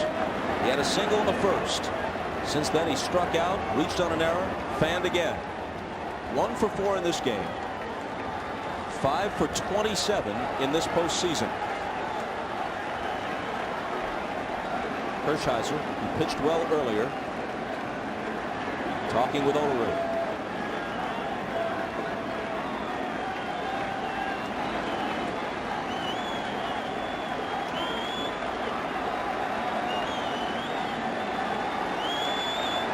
Remlinger's 0-1 to Piazza. Way high and outside. Piazza belted 40 home runs during the regular season. Ventura is on deck. And Ventura still looking for his first hit of this series. Piazza's 40 home runs, one short of the major league record for catchers, held by Todd Huntley, who played here before him. He has a record for 41 home runs by a catcher. There have been catchers who have hit more than 41, Johnny Bench for instance, but they were not while he was catching. Some were pinch hits and some were when he was playing another position.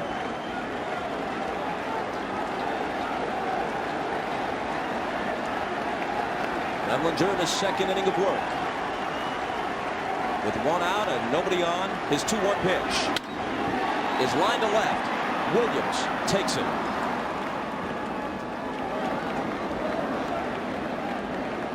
Two up and two down in the New York 11. Baseman, Robin Ventura. And up comes Ventura. In his defense, all year long, he's had a banged up left knee. He also injured his left shoulder in the division series against Arizona. That may be contributing to the 0 for 16. This from a guy with 301 with 32 homers and 120 RBIs during the season. Ball one.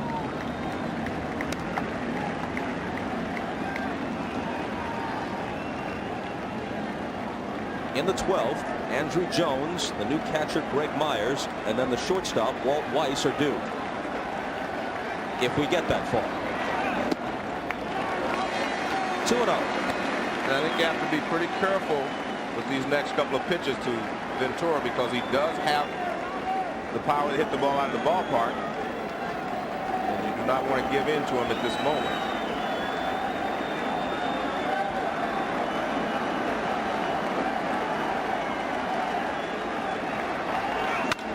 Fastball rocketed toward the gap in right center.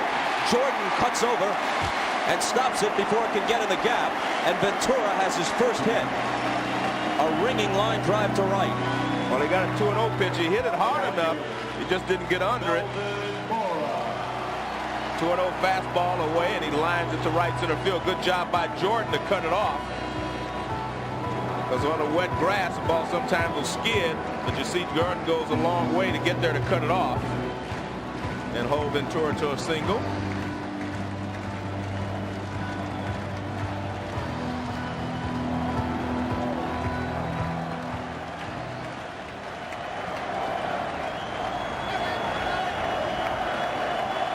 Here's Mora, who's 1 for 4, had a single back in the 6th.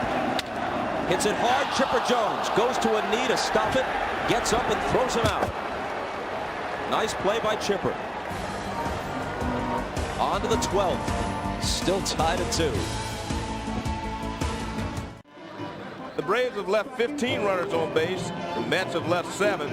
The Braves have had lots of opportunities. In the 6th inning, a botched up squeeze bunt turned into a double play, and that inning was over as they finally tagged Klesko out of play. In the 7th inning, another opportunity, fly ball, as Pat Mahomes gets out of a jam, and Ricky makes the final out. And again in the 10th inning, hard ground ball, but hit right at the second baseman Alfonso. Gerald Williams was hitting. Then in the 11th, this ball looked like it had a chance of finding the gap. Nice play there by Mora as he gets back and gets underneath it, and that's why we remain tied here at 2 going to the 12th inning. Andrew Jones. And Andrew Jones will start it against Kenny Rogers.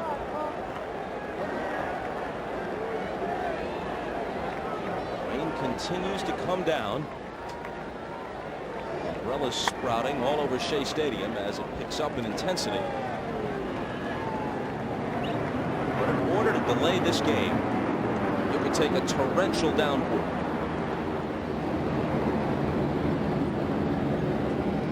Andrew Jones. Swings and misses. Change up by Kenny Rogers. Jones is 0 for 4 with a sacrifice. A bouncer to short. Ordonez snares it, takes him out. And we check with Jim Gray. All right, thank you, Bob. Well, there's going to be some changes for the Braves here. Mike Remlinger is going to be finished with the game. And John Smoltz went and grabbed his bat, so we could see him in his spot hitting. Bob? Come on, Mike. Jim, thanks. Just what we were speculating about. The only non-pitcher who hasn't been used is their third catcher, George Fabregas. This is the backup catcher, Greg Myers, batting for the first time. Myers has been with the Blue Jays, the Angels, the Twins, the Padres. They got him from San Diego in midseason after Javi Lopez went out for the year with his injured knee. Eddie Perez then became the everyday catcher.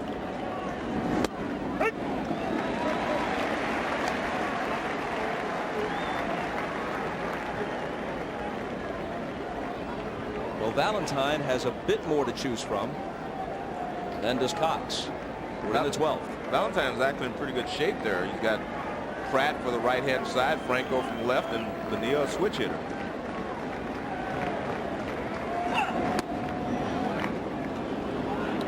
Two balls and a strike. Atlanta has the advantage in the bullpen. They have not used as many pitchers.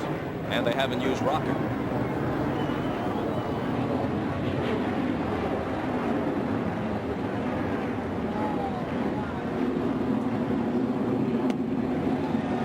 Just missed. 3-1. A little breaking ball by Rogers that just hangs inside. Count goes to 3 balls and 1 strike to Myers. And he walked him.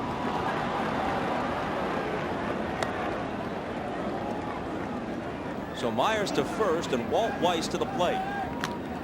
Shortstop, Walt Weiss. Three-way action. Springer, Rocker, McGlinchey.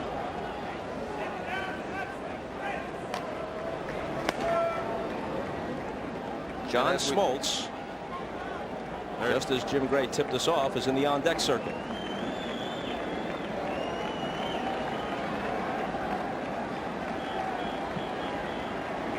Switch hitter Weiss from the right side against Rogers. Takes ball 1.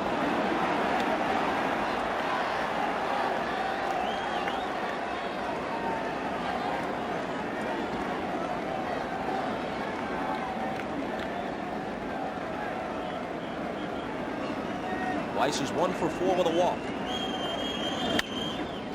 Fouled off, a ball and a strike.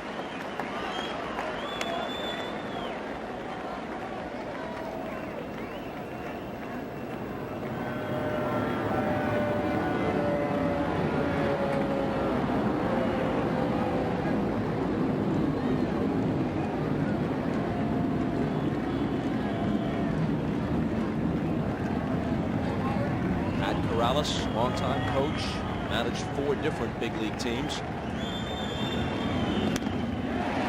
Weiss got a piece of it, and the ball got a piece of Piazza.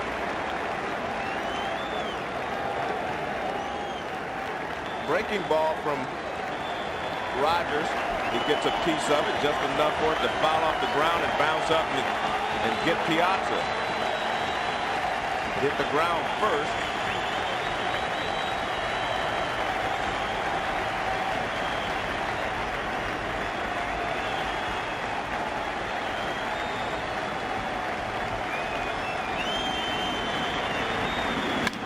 Weiss bounces it to Ventura. There's 1. Alfonso turns it. There's 2.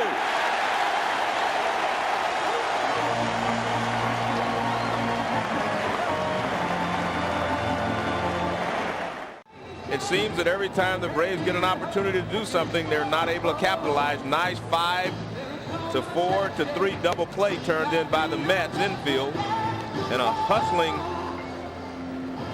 Walt Weiss trying to beat it, but you can see he's out by half a step. And then when you take a look over in the Atlanta dugout, Bobby Cox watching, he finally shakes his head. He probably is saying that, I don't know how we're going to score in this ball game. They've had opportunities, but have not been able to capitalize. And Cox summons the right-hander Russ Springer from his bullpen. For Springer, his first appearance in the LCS, he's unscored upon in his last 11 appearances overall. He pitched 1 inning against the Astros in the division series and held them scoreless.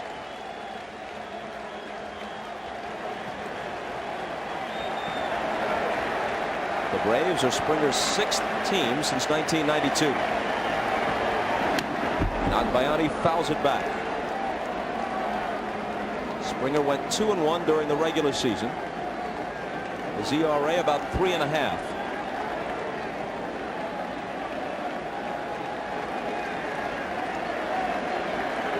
His next one to Nadbayani. Up high. Benny hit 14 home runs this year. And Bobby hit a lot of those the first month of the season, and then he really slacked off. But he continued to get base hits, which was good, but he just didn't hit for power. High again, 2-1. In fact, Nadbayani hit 10 home runs in his first 73 major league at-bats. And then just 4 thereafter.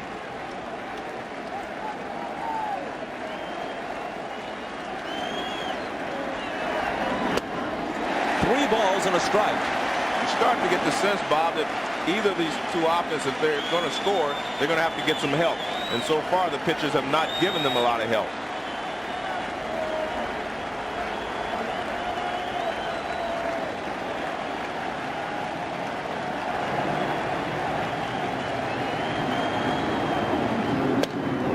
He walked it. And that's the first base on balls issued by the Braves in this ball game. They have not been giving the Mets any help, but they give them some help here leading off the 12th inning.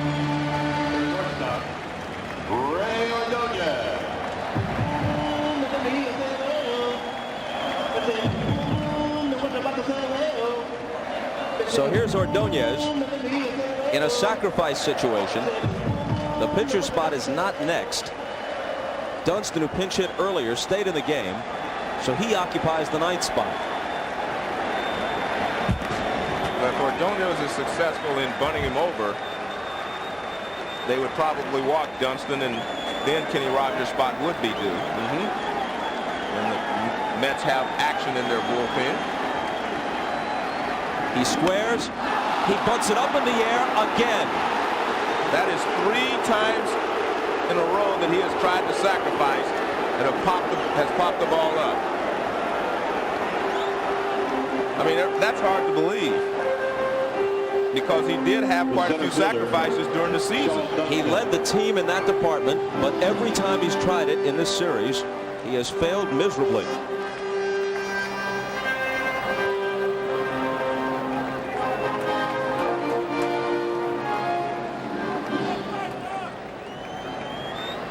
So Ordonez, who continues to sparkle with the glove, but can't get anything done at the plate in this series, sits down.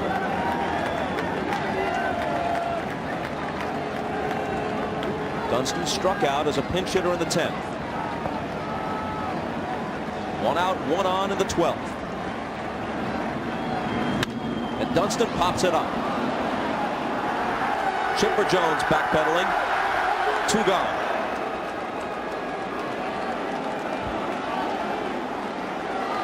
And here comes Bobby Bowe.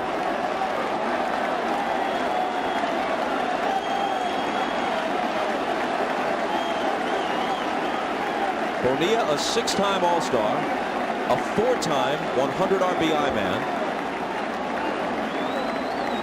Only a couple of Octobers ago, you and I watched him hit a huge home run off Jarrett Wright of the Indians for the Florida Marlins to start them back. They were losing Game 7 of the World Series 2-0. His homer made it 2-1. Eventually, they tied it and won it in extra innings. At that time, he was Florida's regular third baseman. And when you talk to Bobby Bowe, he says Joe, I can still swing the bat well. I'm just haven't had enough at bats this entire season. And there's Dotel in the bullpen. At least Valentine gets him up from the left side, which is what he prefers. And from the left side, he's a low fastball hitter. He likes the ball down.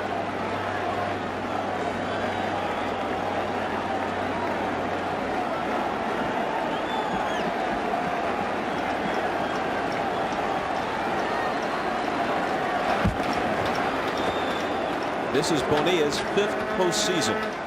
2 with the Pirates, 1 with the Orioles, another with the Marlins, and now the Mets.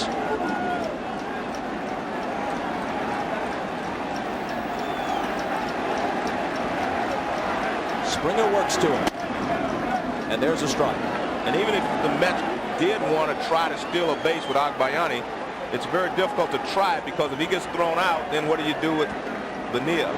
You almost have to let him finish his at bat.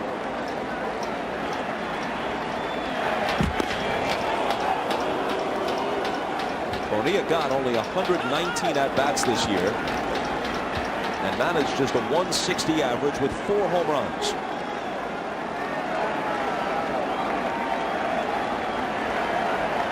The 0-1.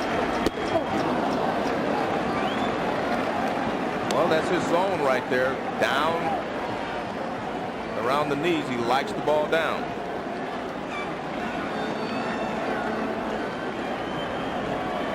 Bobby Cox and Leo Mazzoni probably trying to figure out how they can come up with a run if they can get out of this inning. A pitch out. They almost threw it away. Agbayani wasn't going anywhere. Benny walked to open the inning. But Ordonez fouled out trying to sacrifice. Dunston swinging at the first pitch, popped out to Chipper Jones. And now the 1-2 to the pinch hitter Bonilla. 2 balls and 2 strikes.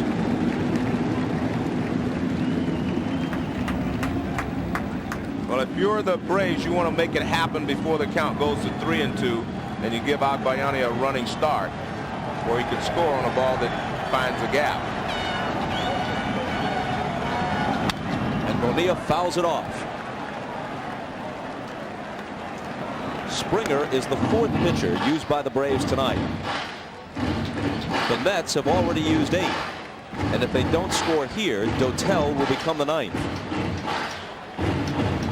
That basically tells you the desperation of the situation. The Mets have to win the ball game, and the Braves think they just want to win it. Another 2-2 pitch. And Bonilla tips it, and Myers can't hold it. Fastball up a little bit. Bonilla gets a piece of it, but as you said, Myers can't hold it. Got him right on the heel of the glove. The Mets carried 11 pitchers in this series. The Braves only 9. If they use Dotel, the only guys they will not have used are Leiter and Reed. The 2-2 fouled again. Well, this is that situation where you ask the manager who's first out of the bullpen. He says the whole staff, and I think that's exactly the way they feel.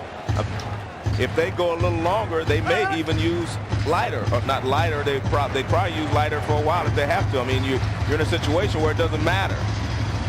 And one of the things that Bobby made the move where he only got a couple of pitches out of Cook. He got the matchup he wanted, but he basically wasted a pitcher.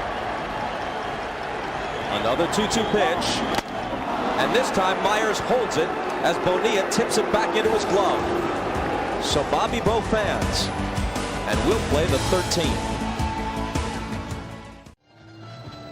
We've gone through 12 innings to resolve nothing so far. Here's the scoring with a man out in the first off Greg Maddux. John Olerud hits one out. 2-0 New York in the 4th inning. Chipper Jones with an opposite field double after Brett Boone had opened the inning with a 2-bagger. Boone scores. It's 2-1. Next batter Brian Jordan singles to left. That brings Chipper in. Tied at 2, and it's been that way ever since the top of the 4th.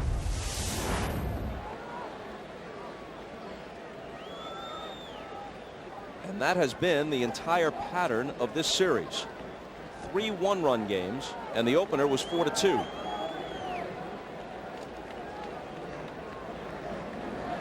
The Mets haven't scored in 4 hours, to look at it another way. Now Bobby Cox is going to use his last man off the bench, his third catcher, George Fabregas, against the Mets' 9th pitcher of the game, Octavio Dotel. Dotel appeared in 19 games this year. 14 of them were starts. And as you see, he registered an 8-3 record. He's just 23 years old. And this is his rookie year in the major leagues. Next one to Fabregas. He gets ahead of him 0-2.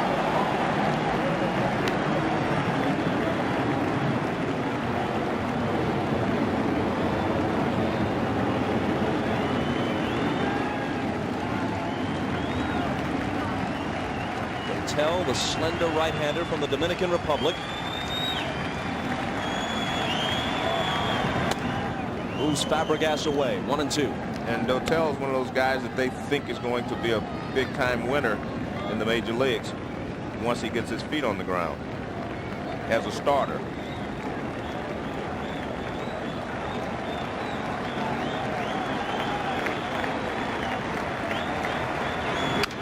Fabregas rolls it foul. Might have broken his bat as Dotel got inside on him. Dotel looks a little bit like Pedro Martinez, and anybody that looks like Martinez, I would give him a shot. Jams him, and it's grounded outside of the bag. Foul. Let's quickly check with Jim Gray. Bobby had to go all the way back down the tunnel here toward the clubhouse because he didn't have any of his bats out here. Obviously not expecting to play. He's retrieved one with the help of the bat boy, and he'll return to the plate. Also, in between innings, the head of the grounds crew, the superintendent, went out and spoke with Jerry Lane and with Jeff Kellogg. The field right now is in fine condition. There are no puddles. There's no standing water. All they did is add some sand to the mound, and the field conditions will not be a deterrent in this game continuing. Bob?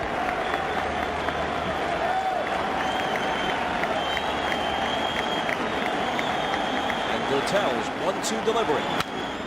Fabregas pops it foul in the seats. If you called Vegas right now, what kind of odds do you think you could get on the Red Sox-Yankees game at Fenway ending before this one? Or at least them scoring 5 runs before this is over. We got about a 3.5-hour head start, but who knows? Fabregas hangs in.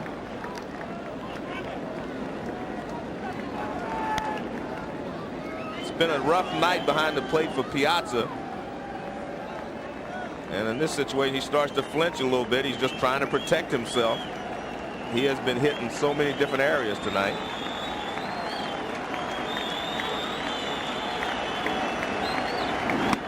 And Fabregas finally strikes out.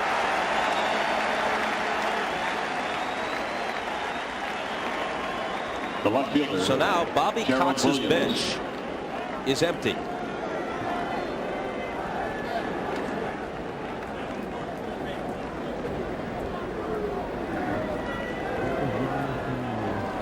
If he uses a pinch hitter hereafter, it's got to be one of his pitchers, Smoltz or Glavine.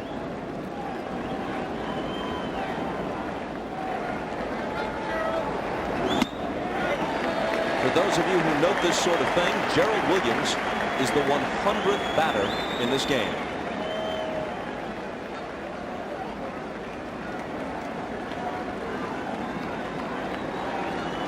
Dotel's 0-1 pitch.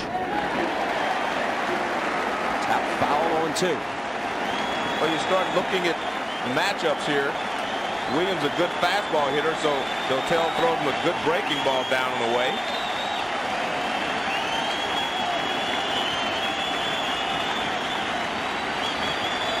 Piazza slides outside. The pitch wasn't there. It gets by Mike. 1-2.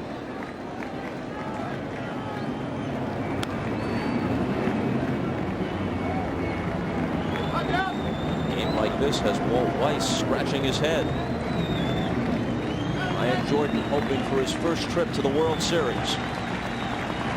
Nearly got there with the Cards in '96, but the Braves denied him.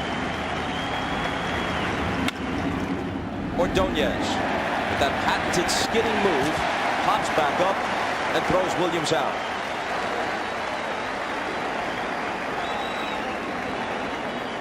The second baseman, Steve Lockhart. Well, Ordonez, best shortstop in the league. He just plays and makes it look so easy. He even backhands some balls right in front of him, as he did there. He actually just played it off to the side so he could backhand it. Feels more comfortable doing that than he does catching it straight on.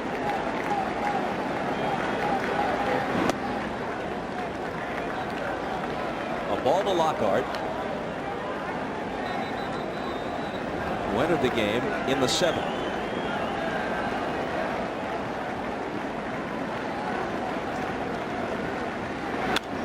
Fouled off, a ball and a strike. Leo Mazzoni trying to line up the order they're going to use their pitchers coming out of the bullpen. And there you see John Rocker about to start throwing again. The 1-1. A ball and 2 strikes. Unless they dip into their starters, the only relievers the Braves haven't used are right-hander Kevin McGlinchey and, of course, Rocker. Lockhart flares one into center. It's going to drop for a hit. A 2-out single. The third baseman. Well, it also gets Chipper Jones to the plate.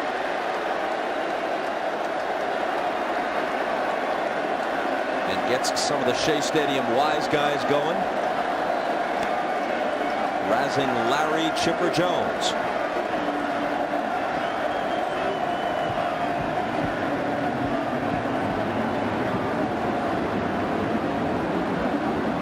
The Mets outfield is playing very deep in right and center, not so deep in left.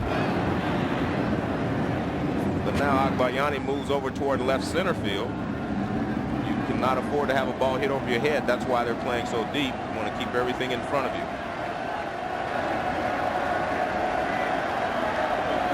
Chipper fouls it off. They give him a huge portion of the left field line and almost as much in right. And his RBI double was inside the bag at third base in the 4th inning.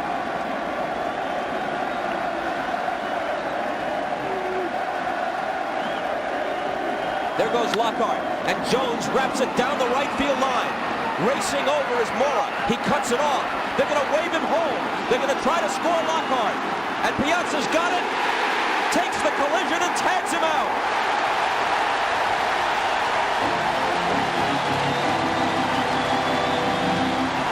A big play by Mora to prevent the ball from going to the wall. And Ned Yost, the third base coach, just figured in a game like this, even though if they play it cleanly, Lockhart's going to be out, I'm going to make them make the play. And the Mets did. And now, look who's on the mound for Atlanta. Rocker was not the loser last night. 2 runners he inherited scored on the bouncer up the middle by John Olerud that just eluded Ozzie Guillen. But it was Rocker who threw the pitch, and that's as close to beating Rocker as the Mets have come.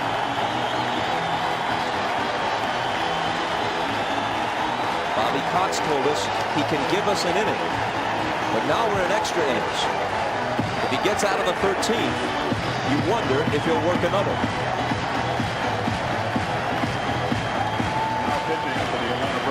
So the top half of the inning ends with Chipper Jones credited with a double and Lockhart out at the plate, 9-4-2.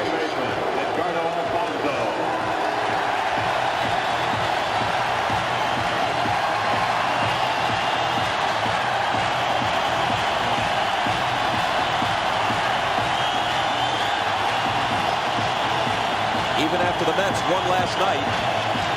Rocker was quoted as saying, "These fans think they've gotten in my head. They're wrong. I'm in their heads." He pretty clearly thrives on this sort of situation. Well, he proved the first game here that he wasn't fazed by all the things that had gone on around him.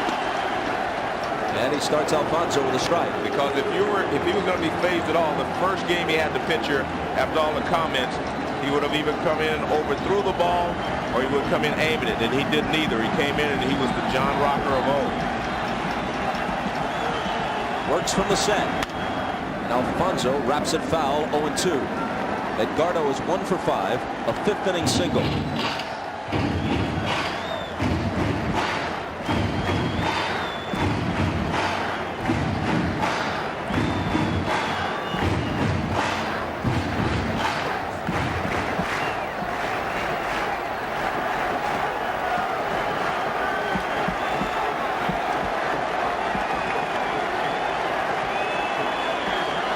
John Rocker pitching on his 25th birthday.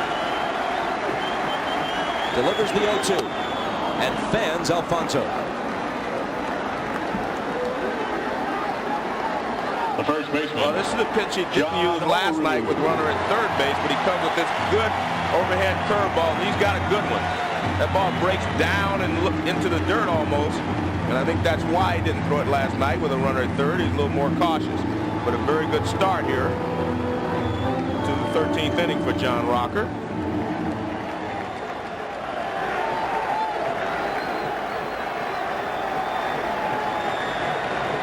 After his game-winning hit in the 8th last night, Olerud is 1 for 10 for his career against Rocker with 5 strikeouts. That's strike 1. Olerud's approach last night was much better than it had been before. He actually attacked John Rocker last night, whereas in the past he was more defensive.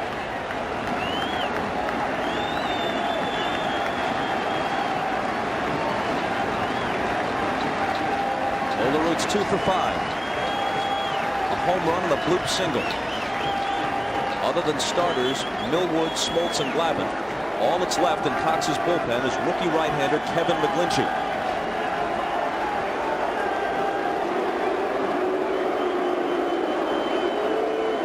All that Valentine has left are his starters from the last 2 games, Leiter and Reed,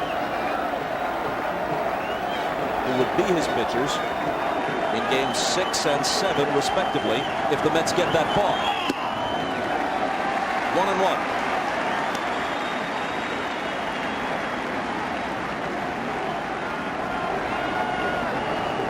He has managed more postseason games than anyone in the history of baseball. But that doesn't mean his stomach isn't churning. But he's the guy with the cushion, up 3 games to 1, not Valentine. Olerud lays off. 2 balls and a strike.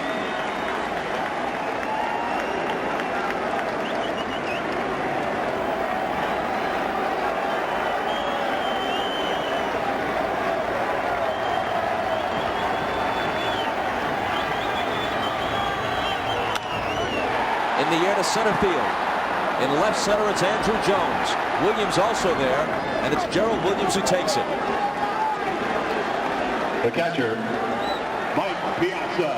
Andrew Jones ranges so far to either side, you almost assume anything within a few feet of the foul line could be his.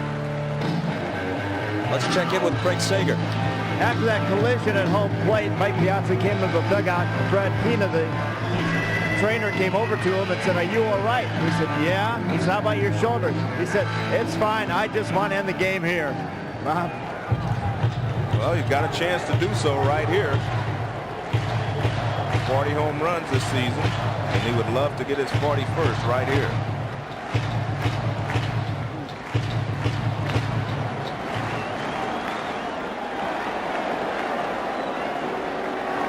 Todd Pratt is back up.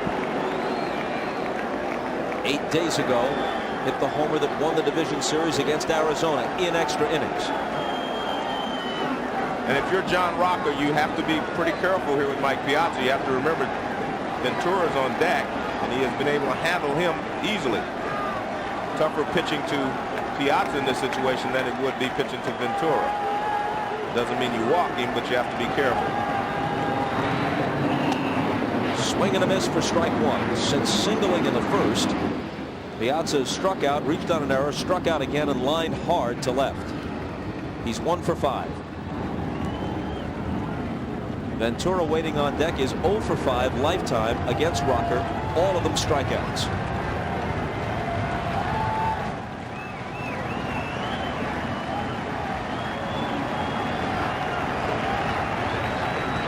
The 0-1 pitch. Fouled off. 0-2. This game is 4 hours and 37 minutes old.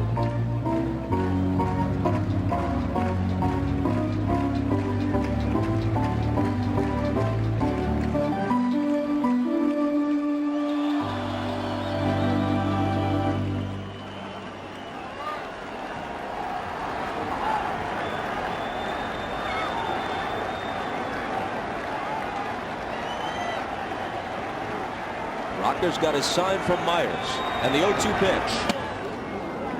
A ball and 2 strikes.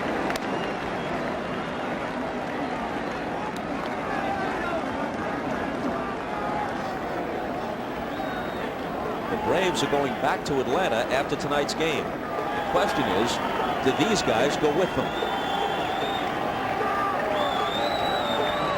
Or are the Braves going home to prepare for the World Series, which will open in the National League City on Saturday night?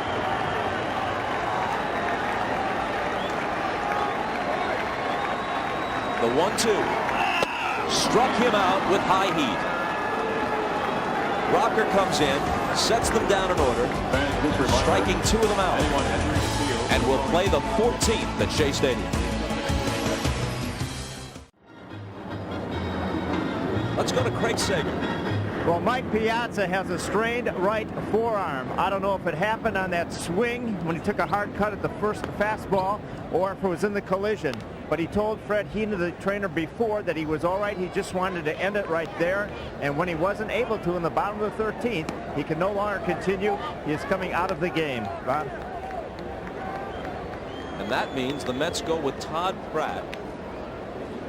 Unlike the Braves, who carried 3 catchers into the postseason, Valentine has but 2, and the second one, Pratt, is in the game. Leading off for the Braves. Well, let's take a look at the last collision that Piazza was in. Again, he has to get down on his knees to make sure he makes the play.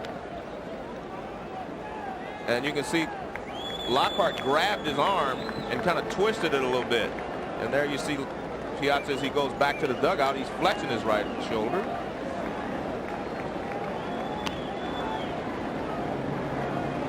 First man Dotel faces in the 14th is Jordan, who chops one foul. Now we go to Jim Gray. Well, busy in between innings because Leo Mazzoni called John Rocker down and Bobby Cox, and Bobby said point blank, be honest with me. Do you have another inning? And if I use you in another inning, are you going to be all right for the rest of the series if it goes on? Rocker said yes to both, and he's going to continue. Bob? That's a big decision right there. And that's the honesty that Bobby Cox demands from his pitchers. 1-2 to Brian Jordan.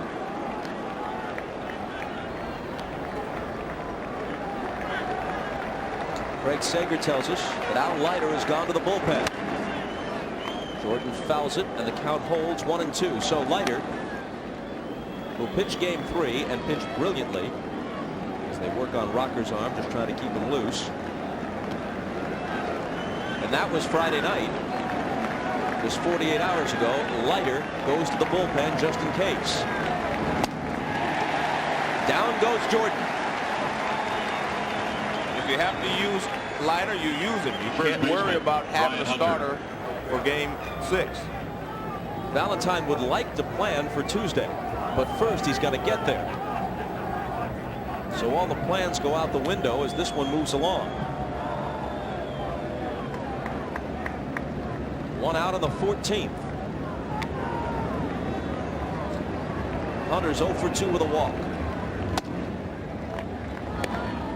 And if Bobby has to use Leiter tonight, then maybe you go with that rotation kind of thing. Each guy goes 2 innings. Pop back. The bat went sailing into the Brave dugout. And luckily didn't spear anybody.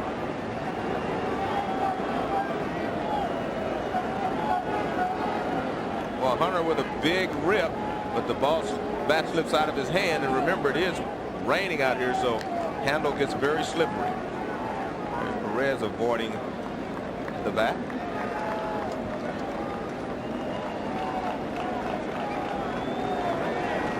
And able to smile about it as he got out of harm's way.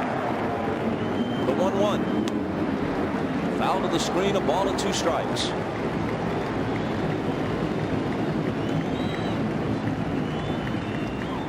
Hunter, who many years ago hit a huge home run in the LCS for the Braves in 1991, Game 7 at Pittsburgh off John Smiley, helped them to win the pennant that night. At the plate here in the 14th. 1 out, nobody on. And he hangs in at 1-2. Well, he's not trying to hit a single, I guarantee you that. You got that right. He's taking a good rip.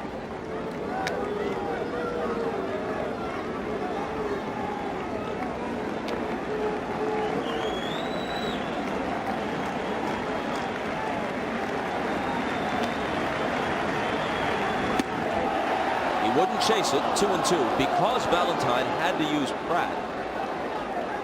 And since we've long assumed that Roger Cedeno with the bad back is not available, all that's left on the bench is his pinch hitter extraordinaire Matt Franco. Another foul.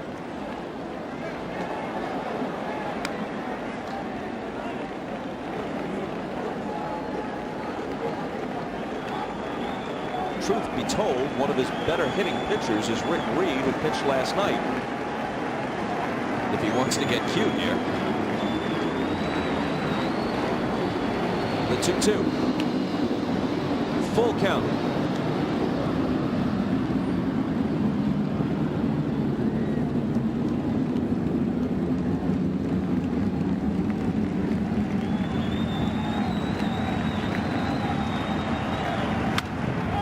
Hunter reaches for it, loops it into right. Mora comes on and gets there. 2 gone in the 14th. If necessary, as we've been telling you, Center fielder. they'll play Game 6 Tuesday night at Turner Field. We'll be there 8 Eastern Time on NBC.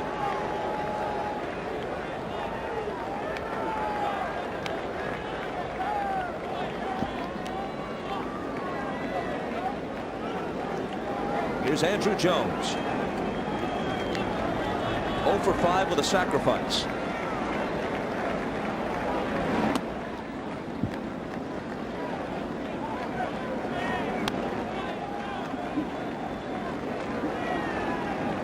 Dotel has really been throwing the ball well. Has an excellent fastball, has an average curve, but he has a real good fastball, and they think he's going to be a big star. Once he gets his feet on the ground, he learns to be a starter. There's his curveball. They're trying to avoid throwing Andrew Jones' fastballs middle of the plate in because he's an excellent fastball hitter.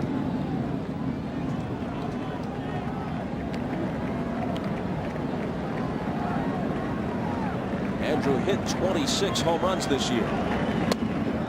Fastball high, 3-0.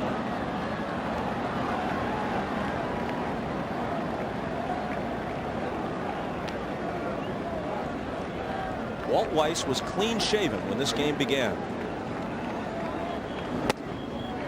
And Jones draws a 2-out walk. The catcher, Greg Myers. Braves picked the right pitch to send the runner on the last time they had a base runner. But in this situation, you wonder if they'll give Andrew Jones a chance to try to steal this base to get himself in scoring position.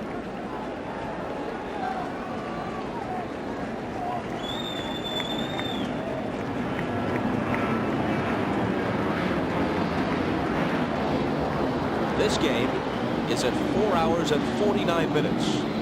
We're talking about the record for longest in terms of elapsed time, not innings played. Greg Myers takes a ball.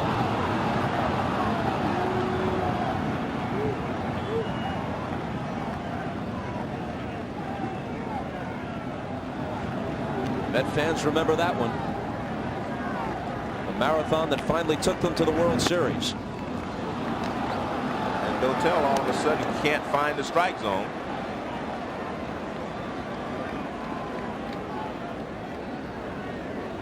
Leiter has not yet begun throwing, if in fact he will, in the Met bullpen. Dave Wallace, the pitching coach, speaking with Dotel and Pratt. By the way, for the record, this stuff gets confusing now that there's a division series in LCS. Division series game in 1995 at Yankee Stadium between the Mariners and the Yankees lasted 5 hours and 13 minutes. A 15-inning game, 5 hours and 13 minutes. That was the division series. This is the LCS.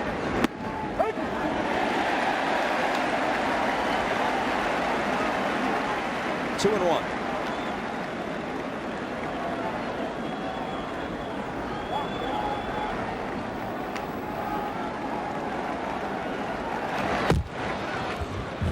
Both managers getting a little fidgety now because I think they realize that they're running out of players. They're going to have to start making some decisions that will impact the remainder of the series if it goes past tonight. Jones is going, and it's popped up wide of third, but it looks like it'll drift out of play, and it does, on top of the dugout.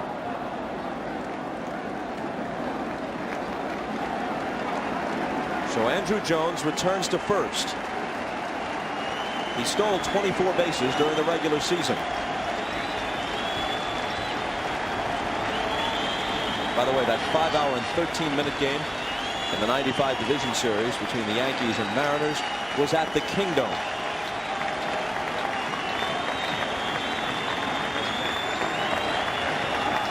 For those of you scoring at home,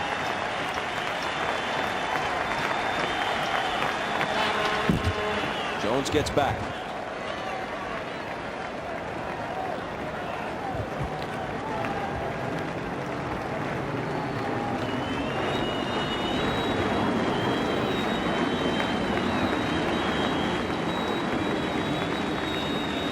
Here's the 2-2 with the runner not going, and Myers commits himself, and down he goes. To the bottom of the 14th after this. There are some empty seats, but considering the length of the game, considering the fact that it's a Sunday night and there's work and school tomorrow, and considering the rain, a huge number have remained. The vast majority of the seats still occupied.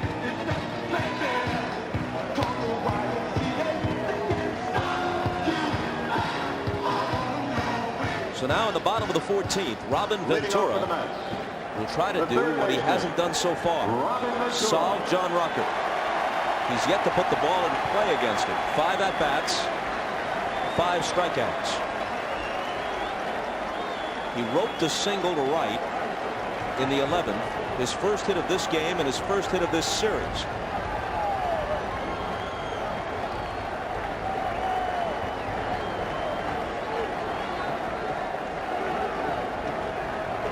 Meanwhile, same score at Fenway Park as at Shea Stadium, but it's taken them only 3 innings to get there. The Yankees are up in the top of the 4th, tied 2-2. The Mets are up in the bottom of the 14th, tied 2-2.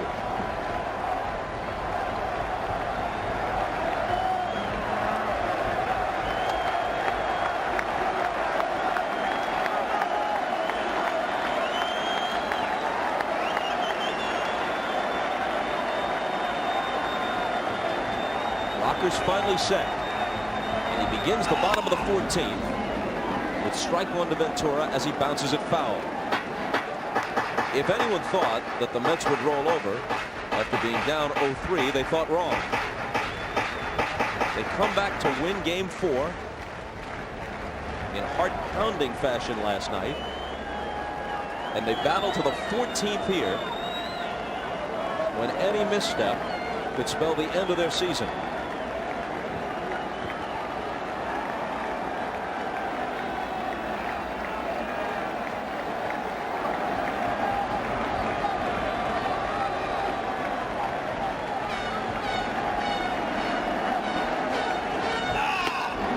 Strike. We mentioned this earlier, but that was a long time ago. Not only has no team in baseball history ever won a best-of-7 series in any round, and they were down 0-3, no team has even forced a 7th game from that situation. And only once has the team down 0-3 managed to win 2 and get it to a 6th game. That's what the Mets are up against. Center field, Andrew Jones. So gracefully, he takes it. Bob, no one has done that, but you have to remember that by the nature of the game, the way baseball is, eventually someone will. Melvin Mora. And now as Melvin Mora comes to the plate, Bobby Cox heads for the mound. And you can read his lips. He says, good job. And Rocker walks off to his usual chorus of hisses and boos. So Cox just wanted him to face Ventura, who's now 0 for 6 lifetime against him. And now he removes him.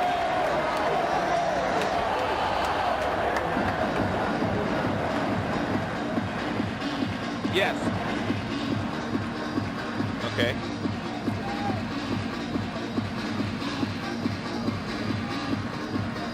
Well, I think he knew that. Is this? He said something about boo me or something. Give me McGlinchey. So now Cox calls upon the rookie, 22-year-old Kevin McGlinchey, to face Mora, and it's strike 1.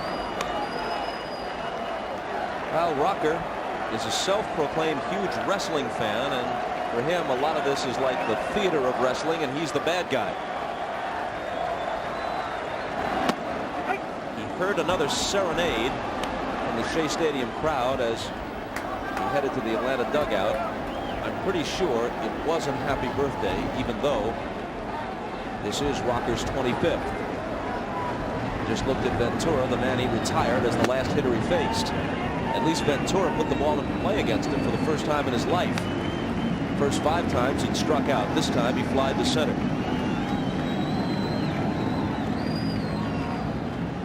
Both John Olerud and Robin Ventura have had better at bats the last couple of bats against Rocker. So if the series does go longer, you can expect them to make a little better showing against Rocker in the late innings. Outside to Mora, 2-2. Of course, Olerud had the game-winning base hit last night off of Rocker, and he hit the ball solidly against Rocker in his one at bat here tonight.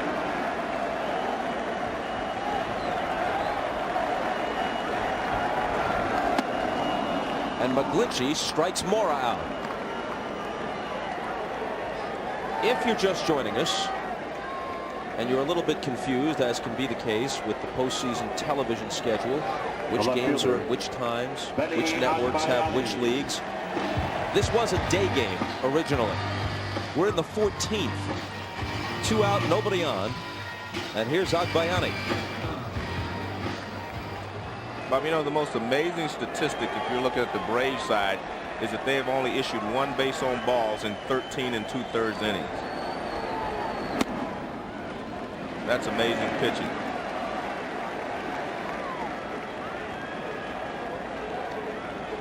And basically, we're into a war of attrition. Almost all the pitchers have been used. All the bench players, with the exception of Matt Franco, for the Mets are gone. Piazza, battered all through September and October, finally had to be removed.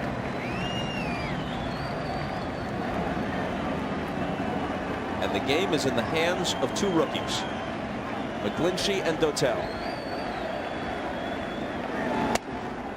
High, 3-0.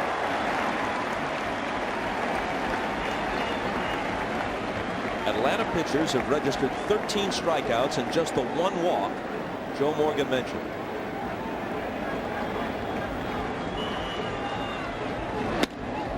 Ball 4 to Agbayani. That's the second. And McGlinchey was being a little careful with Agbayani because he can hit the ball out of the ballpark. And Ray Ordonez, of course, is the hitter now, and he doesn't have a lot of power. Only one home run the entire season.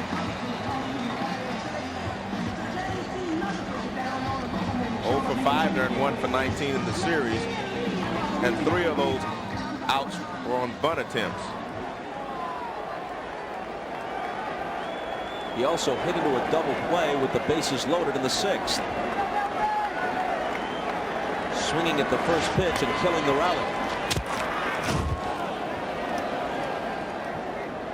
Agbayani had a half-dozen steals during the year. He's on at first.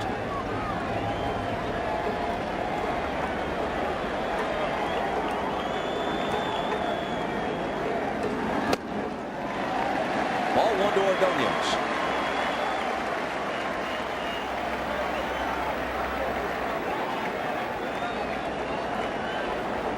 Bobby Cox going through the signs. They usually give the pitch outs from the bench.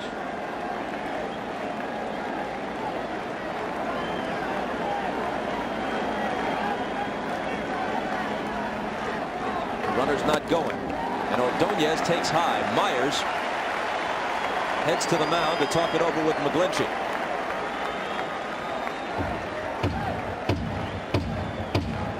Two runs, 11 hits, 2 errors for Atlanta.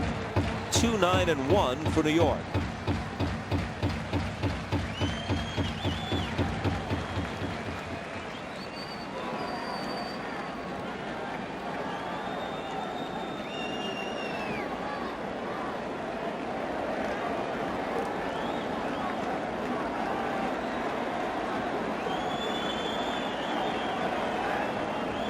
There goes Agbayani on the 2-0 pitch, and Myers won't even throw. So he's in scoring position with 2 out, and the count 3-0 to Ordonez. Well, McGlinchey has a big leg kick. What a great jump. Look at how high he kicks his leg.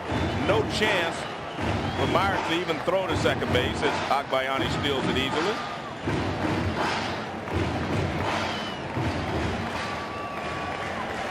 Dunston is on deck. Leiter has begun to throw. Take sign here for sure. Strike 1.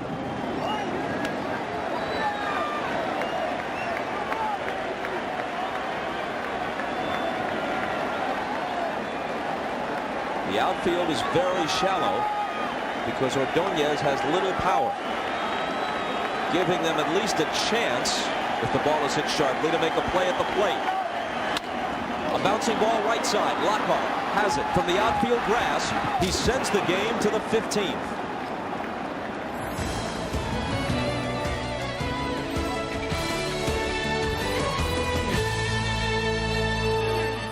The 15th is the 3rd inning of work for Dotel. Strike 1 to Walt Weiss.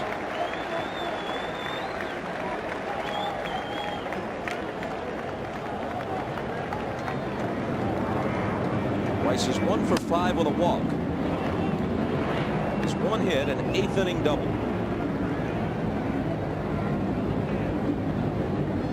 If you've just recently joined us, it's been raining about like this, about this intensity, through most of the game. And we played through it the whole time.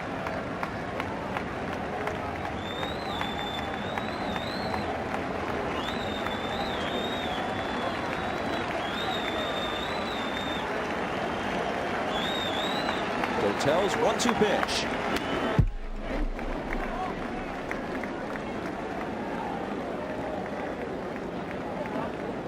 For the moment, the Met bullpen is silent. Al Leiter was soft tossing a while ago. Dotel, though, and this is rookie year, made 14 starts. So it's very likely that Bobby Valentine will go with him at least for a few innings more.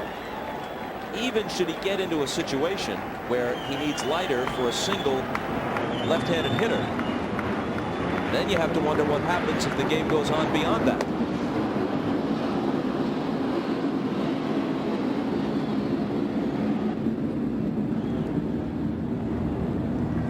That's Al Leiter relaxing out in the bullpen. For the moment, out of the rain.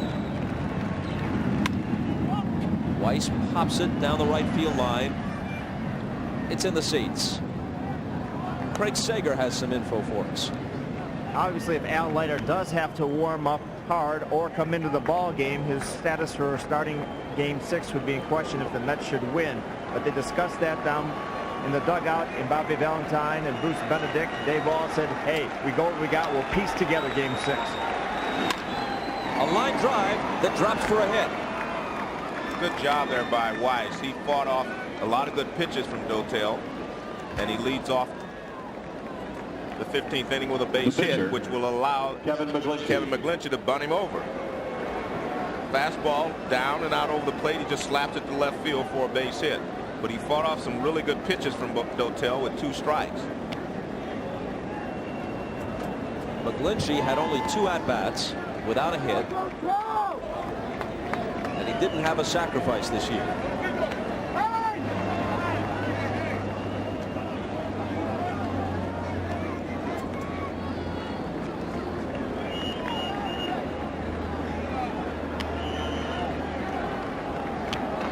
No attempt to mask his intentions. It's strike 1. And if you know a pitcher or a hitter is going up there to bunt, you throw the high fastball. Do not get the ball down. The high fastball is the toughest pitch to bunt, and you might even get him to pop it up.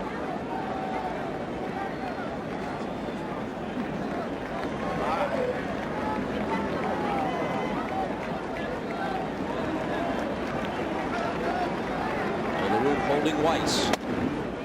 McGlinchey pulls back and takes a ball.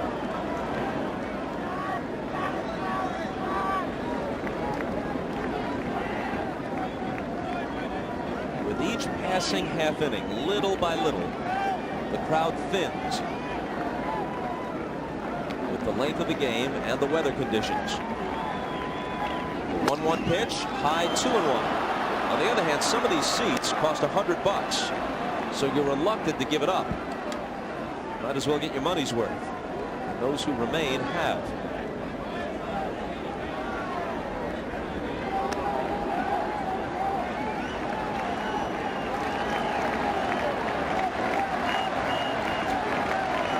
The 2-1 pitch. That's strike 2, yeah. He tried to pull his bat back, but he got a piece of the bat. This would have been ball 3. Right there, he didn't get it back in time.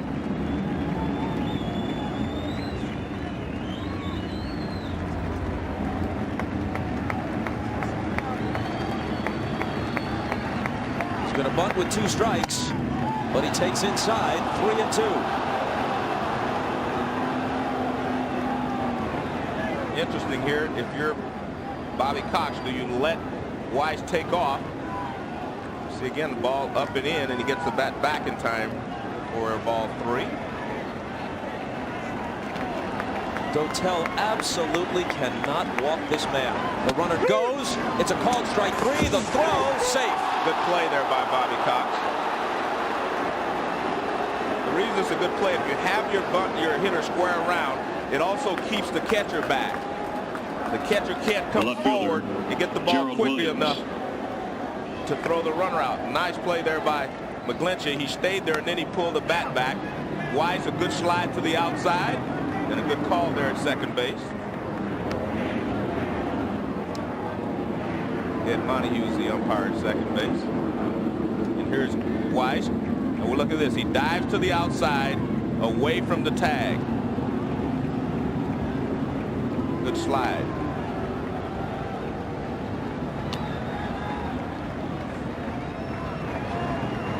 Now the leadoff man, Gerald Williams. Best guess is that was a straight steal with the take sign on. If you're lucky enough, it's ball 4. If not, you got a chance for the steal. Well, I think it's a good idea to square around and then pull the bat back, because when you do that, that keeps the catcher from coming forward.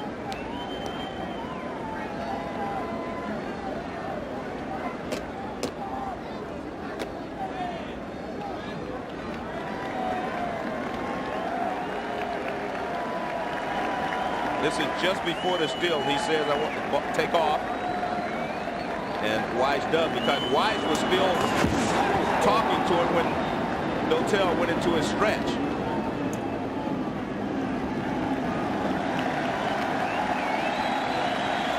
The repairs have been made to Dotel's spikes, picking up a lot of mud and muck in these conditions.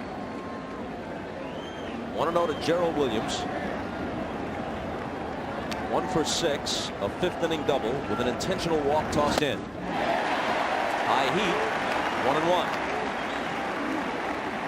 Dotel still has great movement on his fastball, especially when he gets it up in the strike zone. 2 for 15 with runners in scoring position.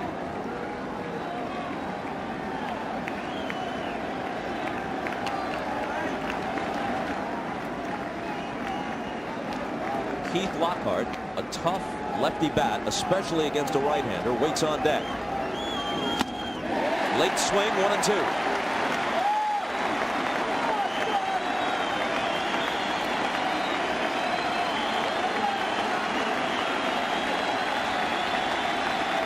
Those who have the energy come to their feet at Shea. Dotel sets and delivers. And Williams spoils it.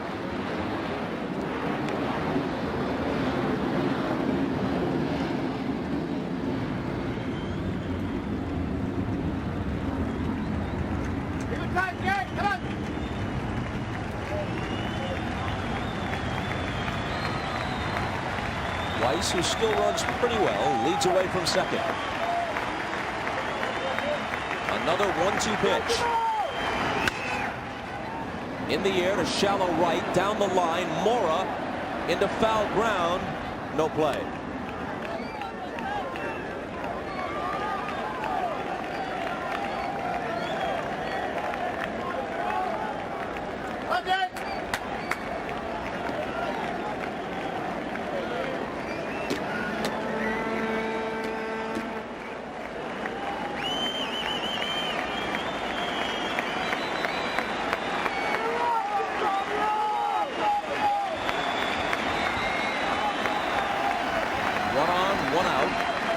Top of the 15th, a 2-2 game, and Williams asked for time.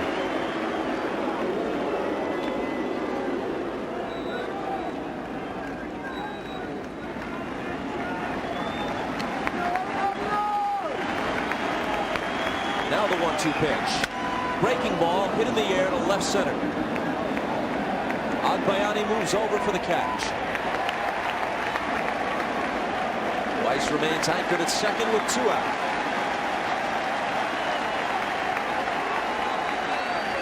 The second baseman. Dotel hung a breaking ball there, but Gerald Williams just got underneath it. Watch, it's a breaking ball, and it kind of hangs in the middle of the plate. See the rotation there, right there in the middle of the plate, up, and Gerald just barely missed it, got underneath it just enough to keep it in the ballpark.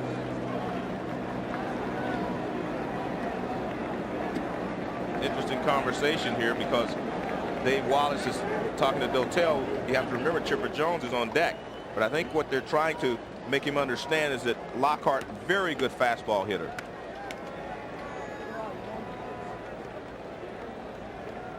Last year, Lockhart had a good year, especially off the bench for Atlanta. He had .333 as a pinch hitter, but he was playing more in the field at second base, so his swing was in a better groove. This year, with Brett Boone getting most of the starts at second, Lockhart's at-bats have been cut back, and that in turn has diminished his effectiveness off the bench. Still, as Joe said, a dangerous man in a spot like this. Weiss at second with 2 down in the 15th.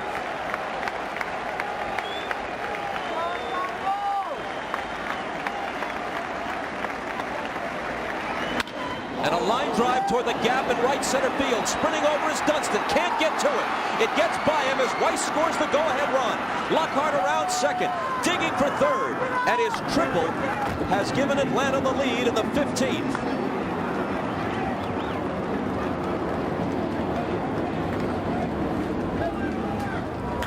Keith Lockhart, I guarantee you, he was looking dead red there, sitting on a fastball because he's such a good fastball hitter. He gets the fastball and he rips it into right center field. Low fastball. He hammers it to right center field. Dunston did a good job of closing the gap. I thought he might get there in time. The ball stayed up there a long time, even though he lined it into right center field. And watch. Well, they're going to go ahead and walk Chipper Jones. The expected move here, and they'll take their chances with Brian Jordan.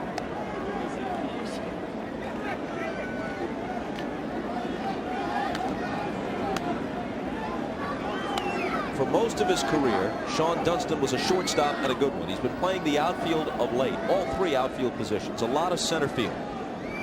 I'm asking, not stating, would Darrell Hamilton have had a play on that ball? That ball looked like a base hit from the moment he hit it. I would say it's a base hit.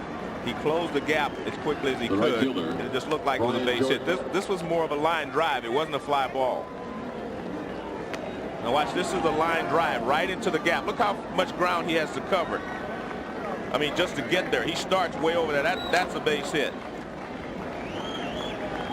It didn't hang up there long enough. Bit of chicanery attempted by Dotel, and it didn't work. Bluffing to third and throwing to first. Jordan trying to add to the lead and taking a ball. And by the way, the question about the center fielders doesn't imply there's anything wrong with Dunston being out there, because in a game like this, you have to make all kinds of moves, and you just go with what you can go with. And they've used all their players, as you say, except Mac Franco's the only one they have left. And I'm sure we'll see him in the bottom of the 15th inning. In fact, Dunston is the leadoff man on the bottom of the 15th, occupying the 9th slot, and then the pitcher's spot comes up next. And that's when Valentine will call on Franco. Swing and a miss, 2-1. Sometimes as a manager, you're just in a situation that works against you. In this inning, it was like that because Al White's very good fastball hitter, Gerald Williams, very good fastball hitter, and Keith Lockhart. He had three good fastball hitters he had to wade through, and he couldn't do it.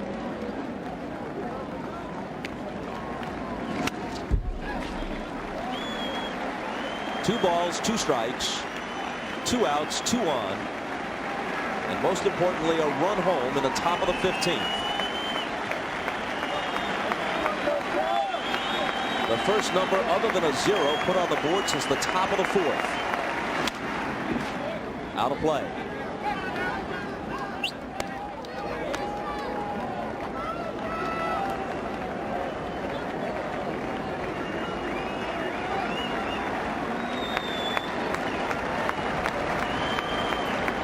Lockhart a lead from third, Jones away from first. Jones breaks for second, and Jordan strikes out to end the top of the 15th.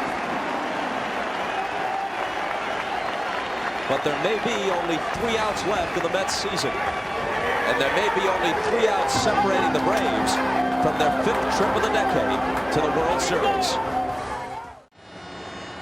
The Mets have operated on the edge for about 2.5 weeks now. Now they're down to what could be their last 3 outs of a memorable season. Dunston 0 for 2 since entering the game. Foul ball, strike 1. Franco is in the on-deck circle. If Dunston reaches and is on first, is it still Franco, or do you ask Dotel to bunt? I think you have to find out who can bunt. If he can bunt, I think you have to bunt him. If you don't think he can bunt, then you have to send Franco up there.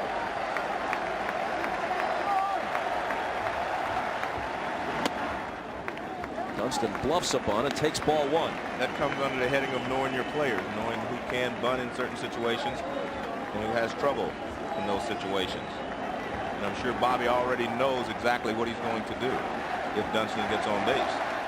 Dotel had 1 sacrifice this year. That's Franco, already in the on-deck circle. Dunston takes strike 2. What's he thinking about? I have no idea on that one. It looked like he was figuring that McGlinchey wasn't going to be able to throw a strike, but with 1 strike already, you just about have to go to hacking. Dunston still runs pretty well if he can get on. 2-2. The rookie Kevin McGlinchey trying to close it. He'd be the winning pitcher. Clearly on the verge of the biggest moment of his brief big league life at age 22. He was 7-3 this year, but Bobby Cox and Leo Mazzoni spotted him mostly in non-pressure situations. Full count to Dunston. Now if he reaches, the two pitchers they haven't used are both good bunters. Leiter has 11 sacrifices and Reed 8.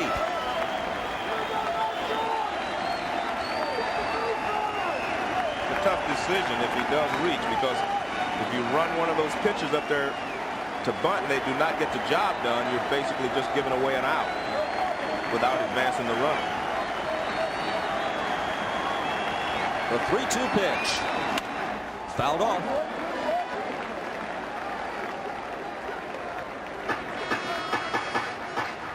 There's Mike Piazza. It's been a rough evening for him. Behind the plate, he was run over again. Had a few foul tips off his body. Rick Reed, last night's starter, is now throwing in the New York bullpen. Well, he will not be bunting then. Unless he can sprint in a hurry. Dunston makes McGlinchey work. Well, he's doing a good job of fouling off some pitches, and when you have a guy like McGlinchey on the mound, if you can foul off a few pitches, he will walk you. Dunston from Brooklyn's Thomas Jefferson High School. The first pick overall by any team in the draft when the Cubs took him #1 in 1982. He was a high school phenom. Played a good shortstop and a rocket for an arm for a number of years in Chicago. Has been with several clubs since. Giants, Pirates, Indians, Cubs again, Cardinals earlier this year, and to the Mets in a midseason deal. The 3-2 pitch again, and another foul ball. Good at bat for Dunston. Well, I think Sean Dunston had the best arm for a shortstop that I have ever seen. He was very strong and accurate.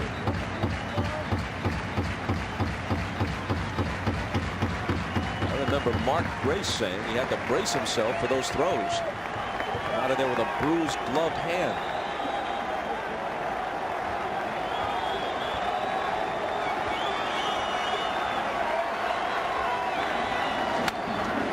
And another foul ball. The fourth 3-2 pitch fouled off by Dunston.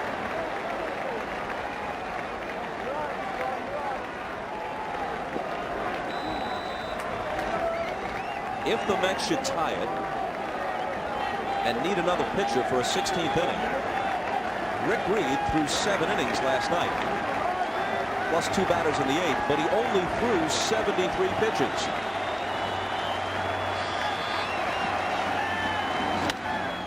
Man, this is a battle. Do it again. Great job by the pitcher, McGlinchey, and a great job by Dunston.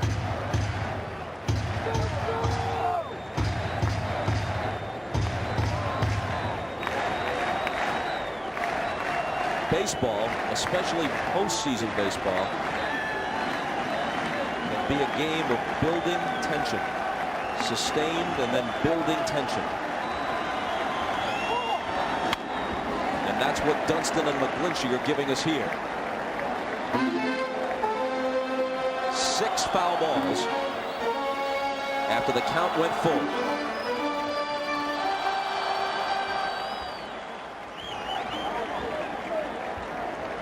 John Smoke sitting next to the pitching coach, rocking Leo.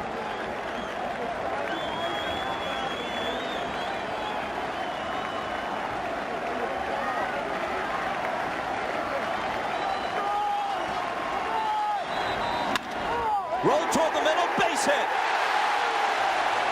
A tremendous at-bat for Sean Dunston.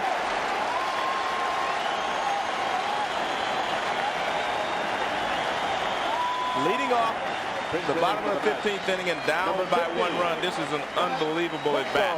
He fouled off several pitches till he got the one he could hit, put in play, and he hits a ground ball right back through the middle for a base hit. Great job there by Sean Dunston.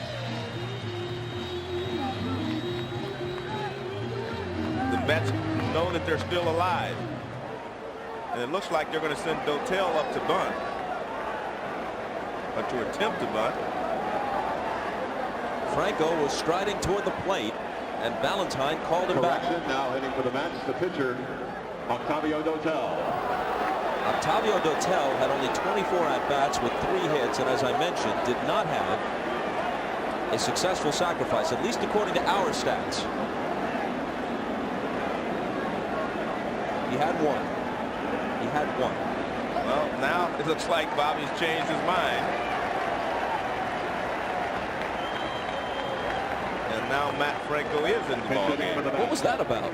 Well, I think he just changed his mind. I mean, you have to remember, this could be their last at-bats of the season. A lot of things go through your mind. You say, well, I want to bunt him over. And then you say, well, if I don't bunt him over, if Dotel can't bunt him over, as I said earlier, you're just giving away an out without moving a runner. So you take your best shot. He says, Matt Franco is my best pinch hitter. I'm just going to go with it. On the other hand, during the changeover between innings and Dunstan's long at bat, he had plenty of time to think about it. That's true, but Bobby, a lot of things are going through your mind at this time when you're standing there. I mean, just think about it. He's been thinking, his mind's been churning for all 5 hours and 40 minutes.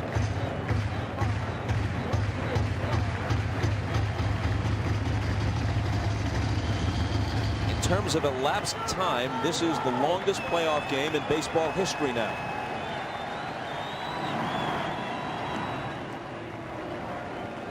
Matt Franco hit .235 for the year with 4 home runs. As a pinch hitter, he had a record 20 pinch hit walks and a batting average of .241, 14 for 59. This may not work, but I agree with Bobby. I think he's doing the right thing. You take too big a risk hoping that Dotel can bunt. Alfonso on deck. Here's the 0-1. Way outside.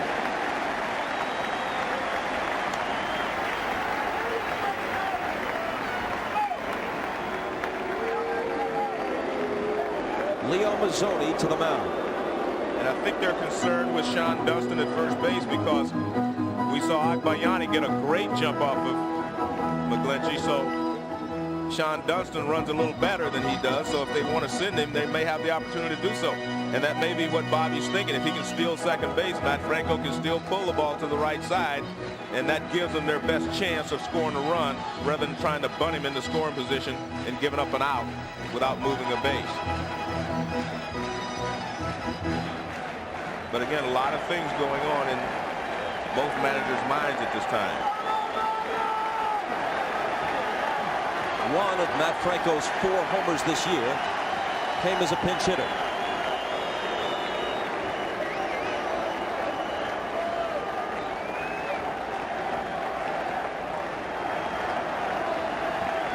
He hits into his fair share of double plays, 9 of them in 132 at-bats. 2 balls and a strike.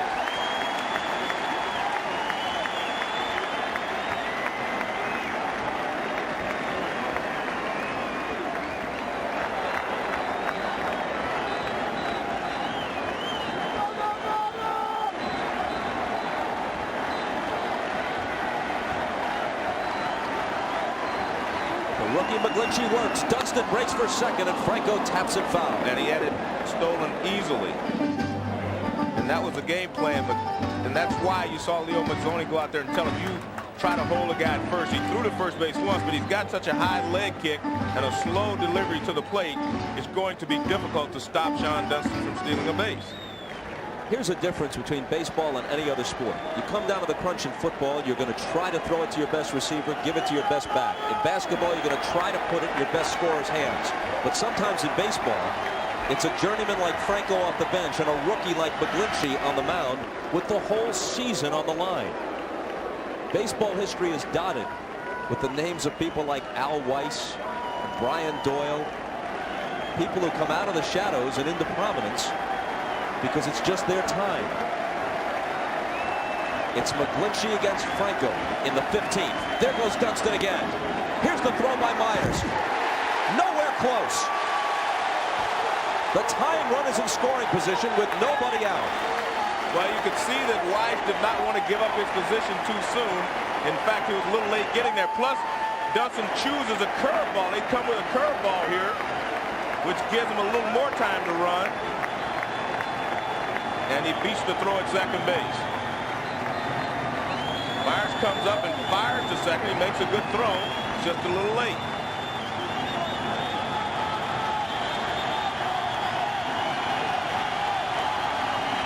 And now the 3-2 pitch. The winning run is on.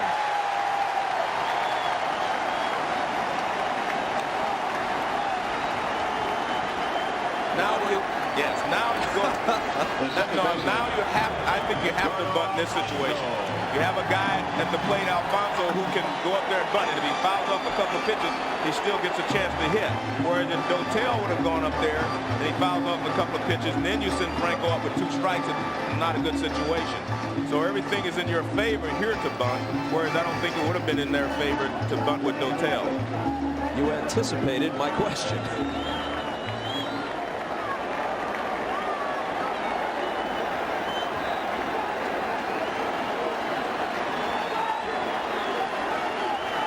But if he bunts successfully, they almost certainly walk Olerud. Yes. And it'll be left up to Todd Pratt again.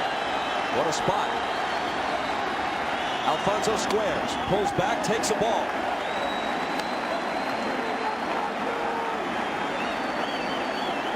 Both teams were just in a very difficult situation with young players with the game in their hands. And we saw Todd Pratt, he's laughing. He's saying, yeah, bunt him over and then I'm the guy again. Kind of likes that situation. But you got McGlinchey, you had Dotel, both of them not your choices if you're in a tie ball game late in the ball game. Squaring, bunting. It's a good one. The play is to first. Successful sacrifice. Tying run at third. Winning run at second. 1 out in the 15th. Good job there by Alfonso to get the ball down and force him to make a play. So you forced him to make a play in this situation. Alfonso drops it right out in front of the plate. McGlinchey only has 1 play, and that's the first base.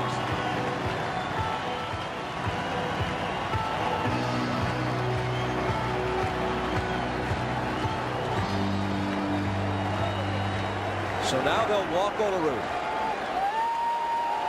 And it will leave it up to Todd Pratt. A 32-year-old who, to call him a journeyman, would be kind, at least prior to the last few weeks. He spent a full year out of baseball. He worked at a pizza franchise. For a while, he worked at Bucky Dent's baseball school in Florida. He was up and down between the minors and majors 3 times in another season. You don't get all that much time playing behind Mike Piazza. But when Piazza's aching thumb finally forced him out, it was Pratt who came on in the division series and hit an extra inning home run over the center field wall in Game 4 8 days ago in this ballpark that finished the Arizona Diamondbacks and sent the Mets into the LCS against the Braves.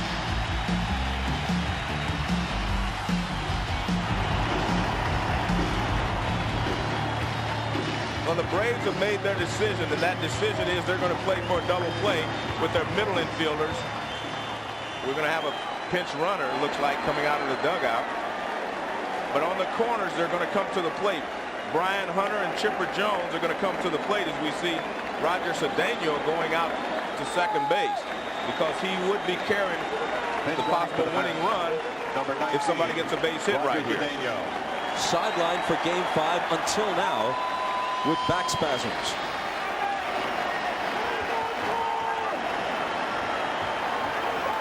So here it is, the 22-year-old rookie McGlinchey against 32-year-old journeyman Todd Pratt.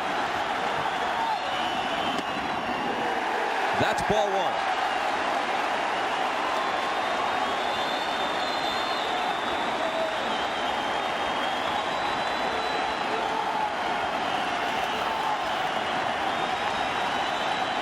Todd Pratt has already this postseason taken his name out of the agatype and placed it in the headlines. Can he do it again?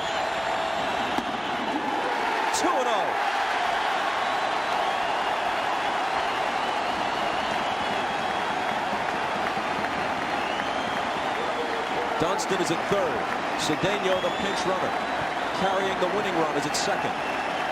Olerud is at first. 3-2 Braves.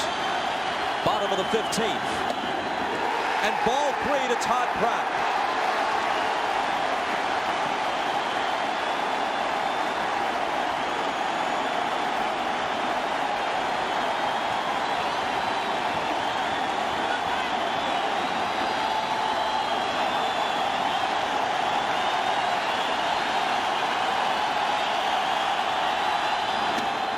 Taking all the way, waggling the bat, just trying to distract McGlinchey. Strike one.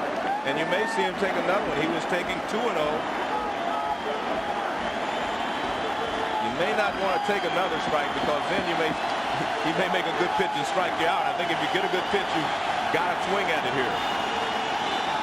The 3-1. Ball 4. Game time.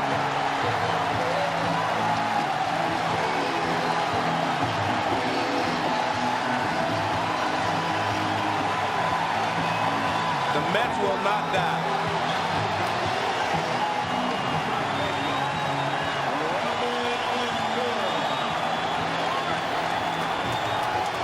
What a hero Dunston was in this inning. With a tremendous at-bat. Foul ball after foul ball before singling. Then he stole second. He set this inning up.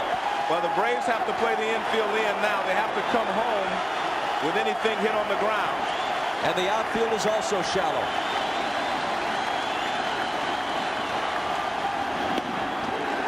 Ball 1 to Robin Ventura. And because of the kind of game it's been, the kind of chess match series it's been, somebody's going to ask why, once they got the lead, Bobby Cox didn't have Kevin Millwood pitch the 15th.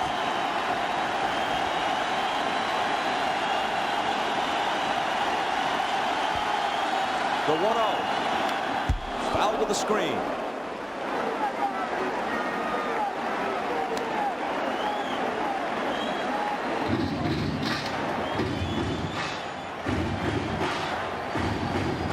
Feet from Game 6.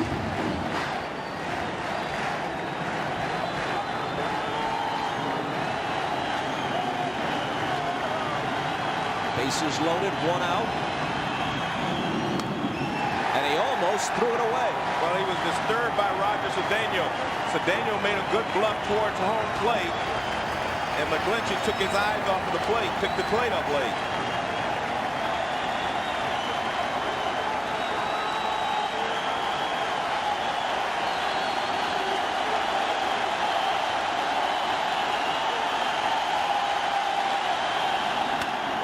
Drive to right, back to Georgia.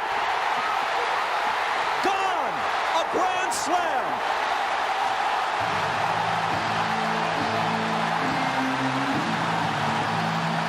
What a scene at Shea. Well, they will not let Robin Ventura run around the bases.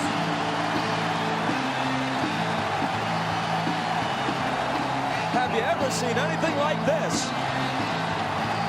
He's got to circle the bases for his grand slam to be official.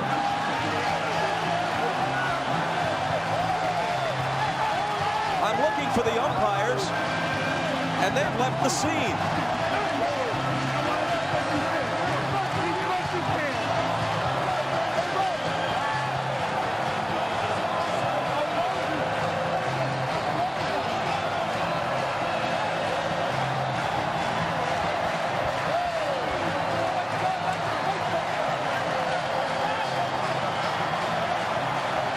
A 5-hour and 47-minute trip to Bedlam.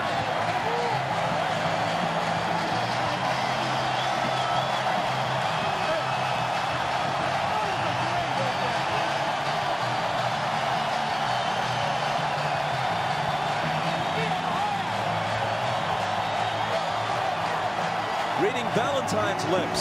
Thank you, New York.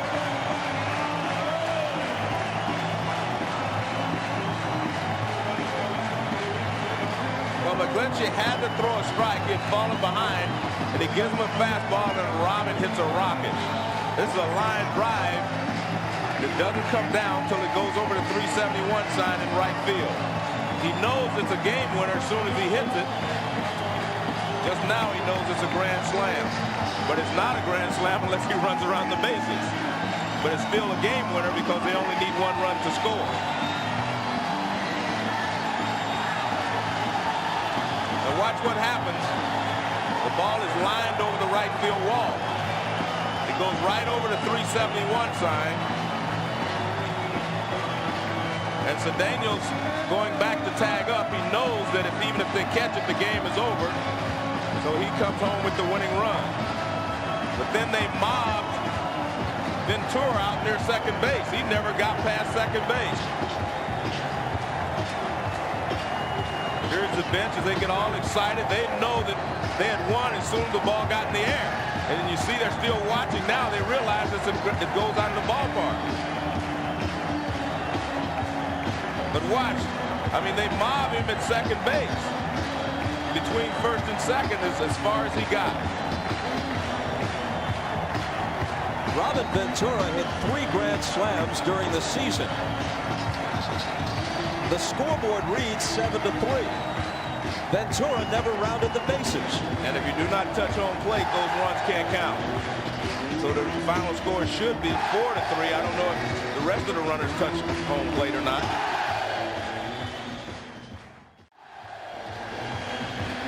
I'll tell you, these Mets are Rasputin-like. You cannot put them away. They will not die.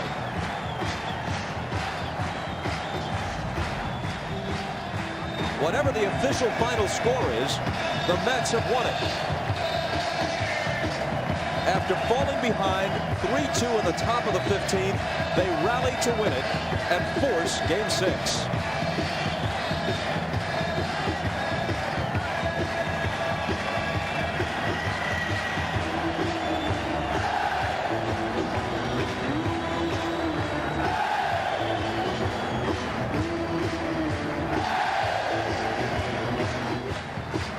Well, here's a formality. Ace Ventura, indeed.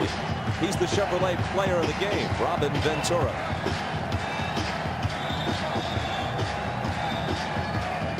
Another look, and it's really a line drive that just carries right over the 371 sign. Remember, all they needed was a sacrifice fly or any kind of hit. The fact that it cleared the wall was icing. And you see Robin, he's saying go, go, meaning you have to go and touch the next bag, because if they can't call an appeal and touch 2 bases, they would be out. Bobby Valentine's with Jim Gray. All right, thank you very much, Bob.